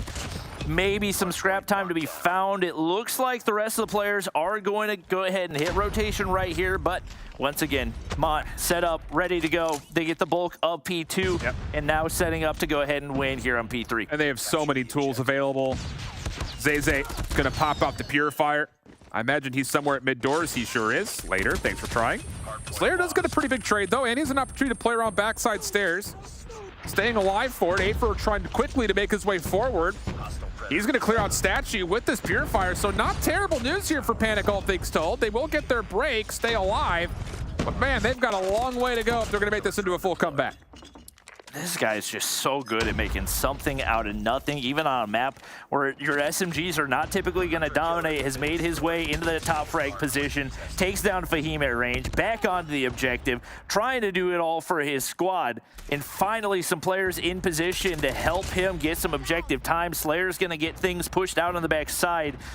and looking to connect with the crossbow right here. It looks like Mont going to go ahead and rotate, and they just want to get that early setup to see if they can go ahead and win things without giving too much opportunity to panic, but that opens the doorway for some early gunfight wins. Fortunately for Mont, they do get the better of them, but Afer's made his way on through. He's got a pred. That should give him information as well. It just depends on how Panic want to set themselves up here. You got to keep in mind they spent just about everything on Statue from their operators that were charged up at Afer! Oh, just doing it all himself. 32 kills. Pred missile getting called in. That should surely take care of Fahim, but no, he has to stay alive through that. Follow-up from Panic's SMGs, though, still hold the front. What do you pull here if you're Mont? Daytel looking sneaky, trying to clear out barrel side. Slides into the mix, and he gets completely crossed up. Panic finding the kills. Zeze unfortunately takes himself out of the picture. Yaya follows in, and there's still 30 seconds to fight for. Panic are working their way back in. Finally looking like a team right here, and a couple solid holds have resulted in some big hardpoint time, but Zeze gonna be able to find the break right there. Nobody's winning 1v1 gunfights onto Afer right now. It's just not happening. Capronk's able to get things cleared off as well for Panic. You want to get any amount of scrap time that you can, but obviously priority on rotation. Oh, Slayer, big gunfight there as well. They pick up the scrap time with Afer leaking out. Smokes on the backside. He could cause disaster for Mont here. Oh, but the War Machine shuts him down just before Afer is about to completely clean everything out of mid-trophy. They're still holding on to Cafe side. Mont spawning close. Claw out as well as Afer finds another double, and Etsy lays off the trigger, and Panic are gonna get the break. Capronk's has got the Sparrow out just to make sure nothing comes through the front. Afer trying to pitch things up. Back and forth we go, but Panic still find their way onto the hill. Slayer trying to get a read on this hit from Mont, who are taking their time with nades, giving IQ a chance to work their way back in. The kills go back and forth. Slayer trying to keep his life, but Mont will break. Huge kills on through. Panic do a good job of contesting, but they get shut down once again. You can't afford to give too much time. Mont can win it right here if they hold the line. Onur gonna be blinded. Nobody in position to contest. It looks like Panic have rotated out. You gotta get on the hard point. And they give away the map amid a brilliant attempt at a comeback. And once again, Panic come up short. Yeah, that's tough seeds, man. It just makes you wonder, like, if this was the Afer we had in the first 2 weeks, could this Panic team be a competitor still? Maybe below the line, but looks much better flat out. It just comes down to a couple of moments. I mean, again, the comeback effort's a great one, but I still think if you were to nitpick and look at the gameplay comparatively or top teams in Europe, they still overinvested at the end of Statue when they already did the job they needed to with operators. You need those tools if you're going to make back a 100-point gap, especially on a map like Arsenal. But Afer gave him a hell of a chance. Mont still survived through it, only dropping 1 in the series. And their playoff hopes still stay alive, although I will say that one a little bit more hard-pressed than what we've seen so far out of them. Yeah, especially given that you got to go through Kings. I would say the the closeness at which they played Panic doesn't give them a ton of hope. I will say they definitely earned that one amidst a beauty of a performance from Afer, but... Yeah. Like you said, it's a little bit too little, too late for Panic. Done, even though it wasn't pretty against Panic. They finished here. Can we just point out that score? It was 203 to 92. How do you let your opponent get back into the 200s? Where did Mont fail to shut the door on this series, Beef Mommy? Afer. It was basically him. His back must be hurting, must be aching at this point. MVP for majority of their games here so far in Stage 4. This kid he's brilliant. I mean, there are times where he needed to be polished, needed to be a little bit more team player instead of being individualistic, but I feel like this kid has just made a staple when it comes to his name here so far. I think the thing too, kind of like we were wrapping there, is Panic overinvested when they had all 5 operators at the ready. They used 3 of them to break Statue. They did it cleanly. There's no reason to follow up with the extra 2. You're going to need those tools later. So I think there's a mistake there for Panic, but at the same rate, like we've seen in Black Ops 4, things like that with Arsenals. Like when you have operators available like that, that's where you start to build comebacks. So you can't really fault Mont too much, I think, considering the circumstances in front of them. But I will say that there was a lot of miscues going back over towards artillery, that guns hardpoint, that Mont should have been able to clean up the game there in my mind. Mont dropping a game to Panic's first map win out of any of their 4 series, or 5 series, I should say. So that's what I take away from this series. Mont not necessarily the challenger we thought they might be as they try and push for top 4, but they do get the dub, and they do it in 3-1 fashion. Bobby plays. Does Panic have an official sponsor? Panic. Yeah. With a C. Do you think you and I could buy Afer and start a new team? I see this guy as like someone you could truly build around. Oh, yeah, there's no question about it. And he's been around a couple of squads that just haven't really worked out. Like we said, he was on Zidium, but they were very much underperforming. So it wasn't super surprising to see him change rosters. What was most surprising was how little cohesion we saw out of this Panic roster once they formed. It was built of a lot of good individual players. And I think if he gets the right players around him, the right supporting cast, absolutely could be on a roster that was, I don't know, I'll say top 3 in North America, but top 4, no question. All right, well, that's what we got at the end of this series. Europe, I don't know. No, and it was a few days ago. We got more Europe, though, coming tomorrow, and more Afer for you tomorrow. Let's take a look at your leaderboard. All 8 teams now with 5 matches in the books. 117 and Animus, a perfect 5-0. Kings drops to 3-2, and Exclusive moves up in the rank to join them there in our top 4. Mont's win, though, tonight keeps them in the running for the top 4, where they are battling to get into our EU playoffs. It's not going to get easier from here on out, but they do kind of control their destiny shift. Yep, they have to win out, which means that the last match they would play is against Kings. And that would likely, if all the teams were to do what need to be done, Exclusive still has to play Animus, assume that they're going to lose that one. Kings should win their next match. So we have an opportunity for 3, 4, and 5 to all be at 4 and 3. That is the only way that tiebreakers would come into play, because that is an ABC where Kings would have lost to Mont but beat Exclusive. Exclusive would have beat Kings but beat Mont. So it would have been a triangle situation of a tiebreaker, which I'm not going to try to theory craft right now. Yeah. I know. Not theory craft that tonight. Can we get a graphic, though, to break down what happened today? Just to refresh everyone's memory, we saw a Game 5. We saw an overtime Game 5 to open up the day. If you're on YouTube.com, scroll all the way back. Watch that 117 versus King if you missed it live. Big shout out to the 3-0s as Animus was able to take care of business, and 31er got sent packing with a hot victory for Exclusive. MT clutching up when they needed it. Wasn't as pretty as they had hoped for that map count, but they do get the dub here on day 5 for Europe. As we finalize this show, as we close things out, I want to start with you, Beef Mommy. What did you learn by watching Call of Duty Mobile today with the European region? It's never ogre till it's ogre. I mean, you still have a question mark when it comes to that top 4 spot. And it's so interesting to see that Kings get bumped down. Mont gets bumped up. They have an opportunity, but they need to play it perfectly. But yeah, I just want to say that I like the determination when it comes to these teams. Never over. Let's go to you. I hold shift. I want to give you a caster challenge. Top 3 players on the day. Go. Top 3 players. I'm going to go Shark. I'm going to go Afer. And I want to pick somebody from Kings, but I don't know who. Who would you pick? Who popped off of the good? You don't want to pick someone for 117? Not really. Karma, I guess. I'll go Karma. Why not 117? They know. beat Kings. I don't know. I guess I'll go Karma. Bobby plays. Final question for you as we close out day number 5. Day number 6 is coming up, and we're going to see our 2 teams that are 5-0 in action once again. Who has the best chance of making it a clean 3-0 in their match 6? Oh, that's such a difficult question. I'm going to lean the direction, I don't know, I'm Team Shark. I think I'm going to go Animus. I think Animus take down 117. I think it ends up being a map 5, a little bit more experience, and I think too much Shark. I think they find a way to overwhelm. Big shout out to everyone who tuned in. If you're just joining us, go back to the start of the show. We had a banger of a match to open things up, and all those teams are back in action tomorrow. So grab your popcorn and lock in. We'll see you then. In the meantime, follow us on social media. ESL is on Facebook, Instagram, and of course, Twitter. Everywhere you want to be. And if you haven't already, get in on the action on our Discord. Thank you all for tuning in. This is day 5 in the books. We'll see you tomorrow for day 6. Ain't got no time for no fear. I work too hard.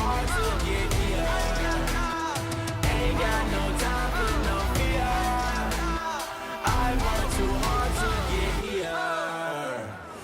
I don't got the time, put me in, coach. I've been going hard, time to let it show. Everything raw, give it to me now. Let me have the spot, man, it's going down. Gotta get it here, I don't wanna wait. Take what I want, then I go train. Gotta get a win, I won't lose the game. This is my year, I ain't gonna break. Strap in, cause it's gonna be a long ride. Working on me every single day and night. There comes a time when your worlds will collide. If it's holding you back, push it right to the side. On another level, I will never settle. Mind over matter, get the gold medal. On another level, I will never settle. Mind over matter, get the gold medal. Ain't got no time for no fear. I work too hard to get here. Ain't got no time for no fear. I work too hard to get here. On another level, I will never settle. Mind over matter, get the gold medal. On another level, I will never settle. Mind over matter, get the gold medal. On another level, I will never settle. Mind over matter, get the gold medal. On another level, I will never settle. Mind over matter, get the gold medal.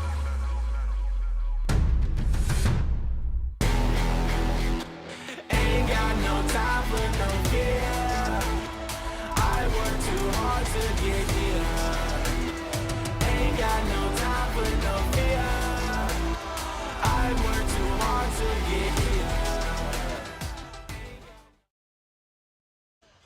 The Snapdragon Pro Series powered by Samsung Galaxy is brought to you by Snapdragon Elite Gaming, Samsung Galaxy S23 Ultra, and Monster Energy.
Welcome to the place where dreams come true, where everything you want can be yours, if and only if you're willing to work for them, you're willing to hurt for them, but most of all, you're willing to be first for them. Ha! Look, I'm going straight to the top. I don't know how I would stop, like it or not. I got some goals that I'm hitting. You hear what I'm spitting? It's hot. Look what I got. Whole lot of passion and pain. The road to success is insane. Stay out my lane, cause I'm on a mission. I'm getting what stands in my way. Yeah, I'm a beast. I wouldn't play with me, baby. The way that I'm training is crazy, and I do it daily. You wanna talk about drive? I got more drive than Mercedes. I've never been lazy. I'm in the room, it's a red alert. You wanna compete? Well, get better first. I got 10 toes in the dirt. Push through the hurt just to show them my worth. I'm the best. Yeah, I'm the best. I never stress. I know what's next. I'm who they test, like we playing chess. But I'm unimpressed, so now let me flex. Ha, yeah, I'ma work through the struggle and hurt, cause I know my worth, and I gotta be first. Ha, yeah, I gotta be first. Look, I don't want anyone's sympathy. I understand what it's meant for me. I give my focus and energy. If it's meant to be, then it's meant to be. But mentally, I'm undefeated. They hear that and say I'm conceited. Like there's no reason. Like I don't beat them and come back again just to teach them that when you work under pressure, you reach higher measures. They'll try and bring you down, but you cannot let them, and only get better and focus on cheddar. Eye on the prize and you'll become a legend. Like, when I'm in the room, it's a red alert. You wanna compete? Well, get better first. I got 10 toes in the dirt. Push through the hurt just to show them my worth. I'm the best. Yeah, I'm the best. I never stress. I know what's next. I'm who they test, like we playing chess. But I'm unimpressed, so now let me flex. Ha, yeah, I'ma work through the struggle and hurt, cause I know my worth, and I gotta be first. Ha, yeah, I gotta be first. They don't know what's gotten into me, how'd I turn pain into energy. Through all the struggle and hurt, remember my worth, and that's why I gotta be first.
Welcome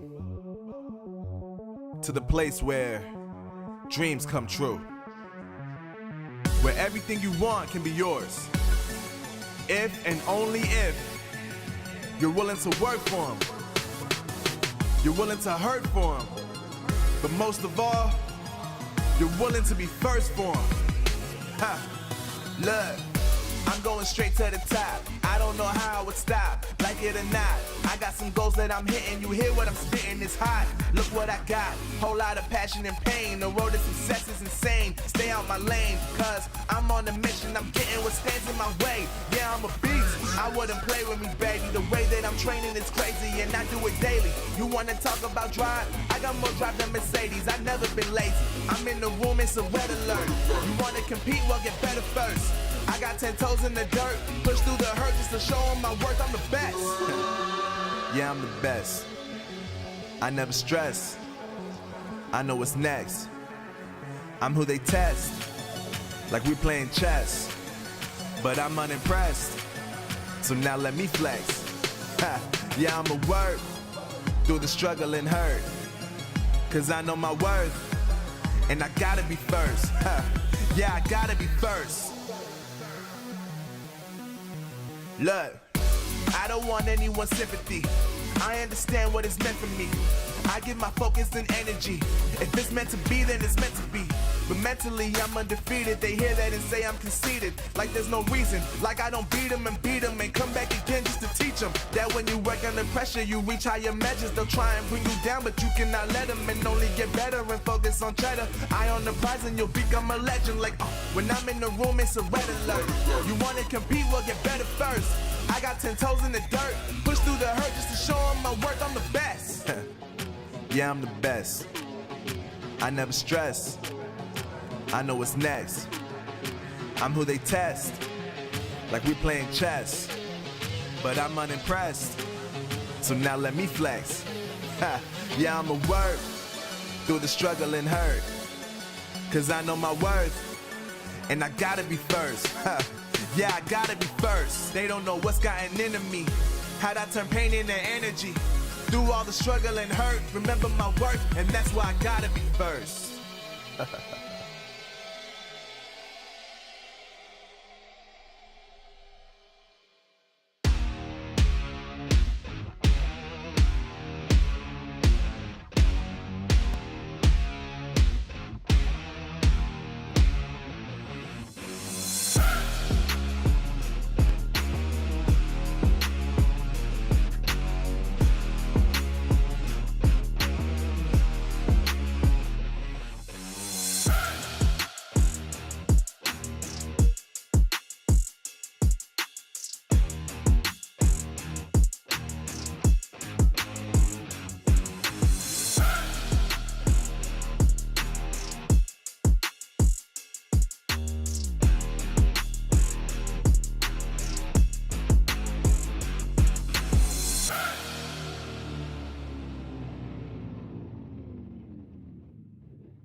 Welcome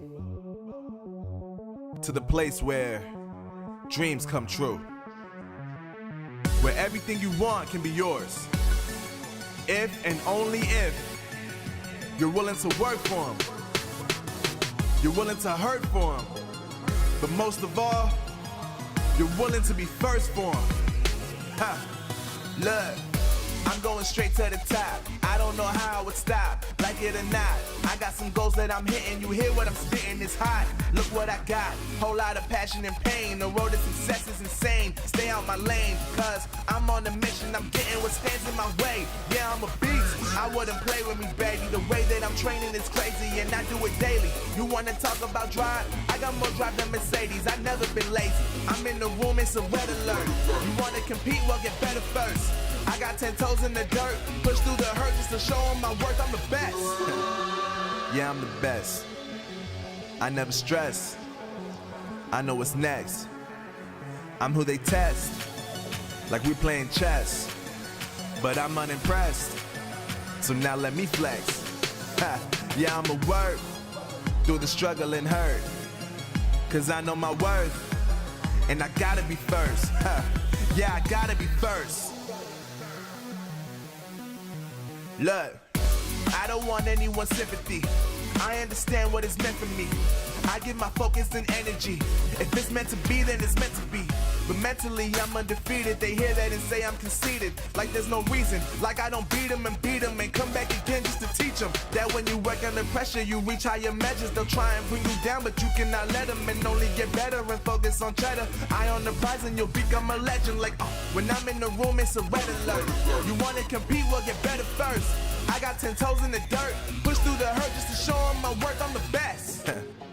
Yeah, I'm the best. I never stress. I know what's next. I'm who they test, like we playing chess.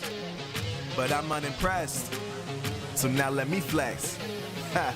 Yeah, I'ma work through the struggle and hurt, cause I know my worth, and I gotta be first. Ha.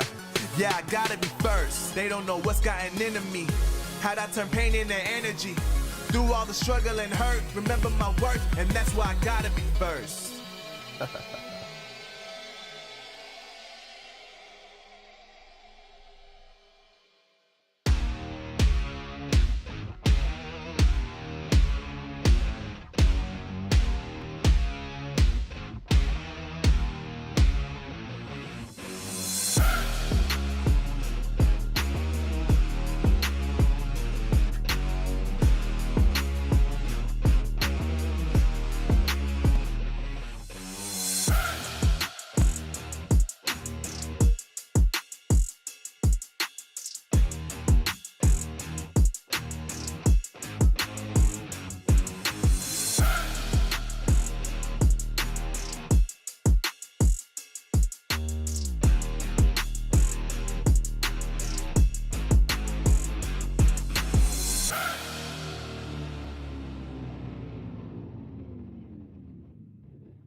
Welcome to the place where dreams come true, where everything you want can be yours, if and only if you're willing to work for them, you're willing to hurt for them, but most of all, you're willing to be first for them. Ha! Look, I'm going straight to the top. I don't know how I would stop, like it or not. I got some goals that I'm hitting. You hear what I'm spitting? It's hot. Look what I got. Whole lot of passion and pain. The road to success is insane. Stay out my lane, cause I'm on a mission. I'm getting what stands in my way. Yeah, I'm a beast. I wouldn't play with me, baby. The way that I'm training is crazy, and I do it daily. You wanna talk about drive? I got more drive than Mercedes. I've never been lazy. I'm in the room, it's a red alert. You wanna compete? Well, get better first. I got 10 toes in the dirt, push through the hurt just to show them my worth. I'm the best. Yeah, I'm the best. I never stress. I know what's next. I'm who they test, like we playing chess. But I'm unimpressed, so now let me flex. Ha. Yeah, I'ma work through the struggle and hurt, cause I know my worth, and I gotta be first. Ha. Yeah, I gotta be first. Look, I don't want anyone's sympathy. I understand what it's meant for me. I give my focus and energy. If it's meant to be, then it's meant to be. But mentally, I'm undefeated. They hear that and say I'm conceited. Like there's no reason. Like I don't beat them and come back again just to teach them that when you work under pressure, you reach higher measures. They'll try and bring you down, but you cannot let them, and only get better and focus on cheddar. Eye on the prize and you'll become a legend. Like, when I'm in the room, it's a red alert. You wanna compete? Well, get better first. I got 10 toes in the dirt, push through the hurt just to show them my worth. I'm the best. Yeah, I'm the best. I never stress. I know what's next. I'm who they test, like we playing chess. But I'm unimpressed, so now let me flex. Ha. Yeah, I'ma work through the struggle and hurt, cause I know my worth, and I gotta be first. Ha. Yeah, I gotta be first. They don't know what's gotten into me, how'd I turn pain into energy. Through all the struggle and hurt, remember my worth, and that's why I gotta be first.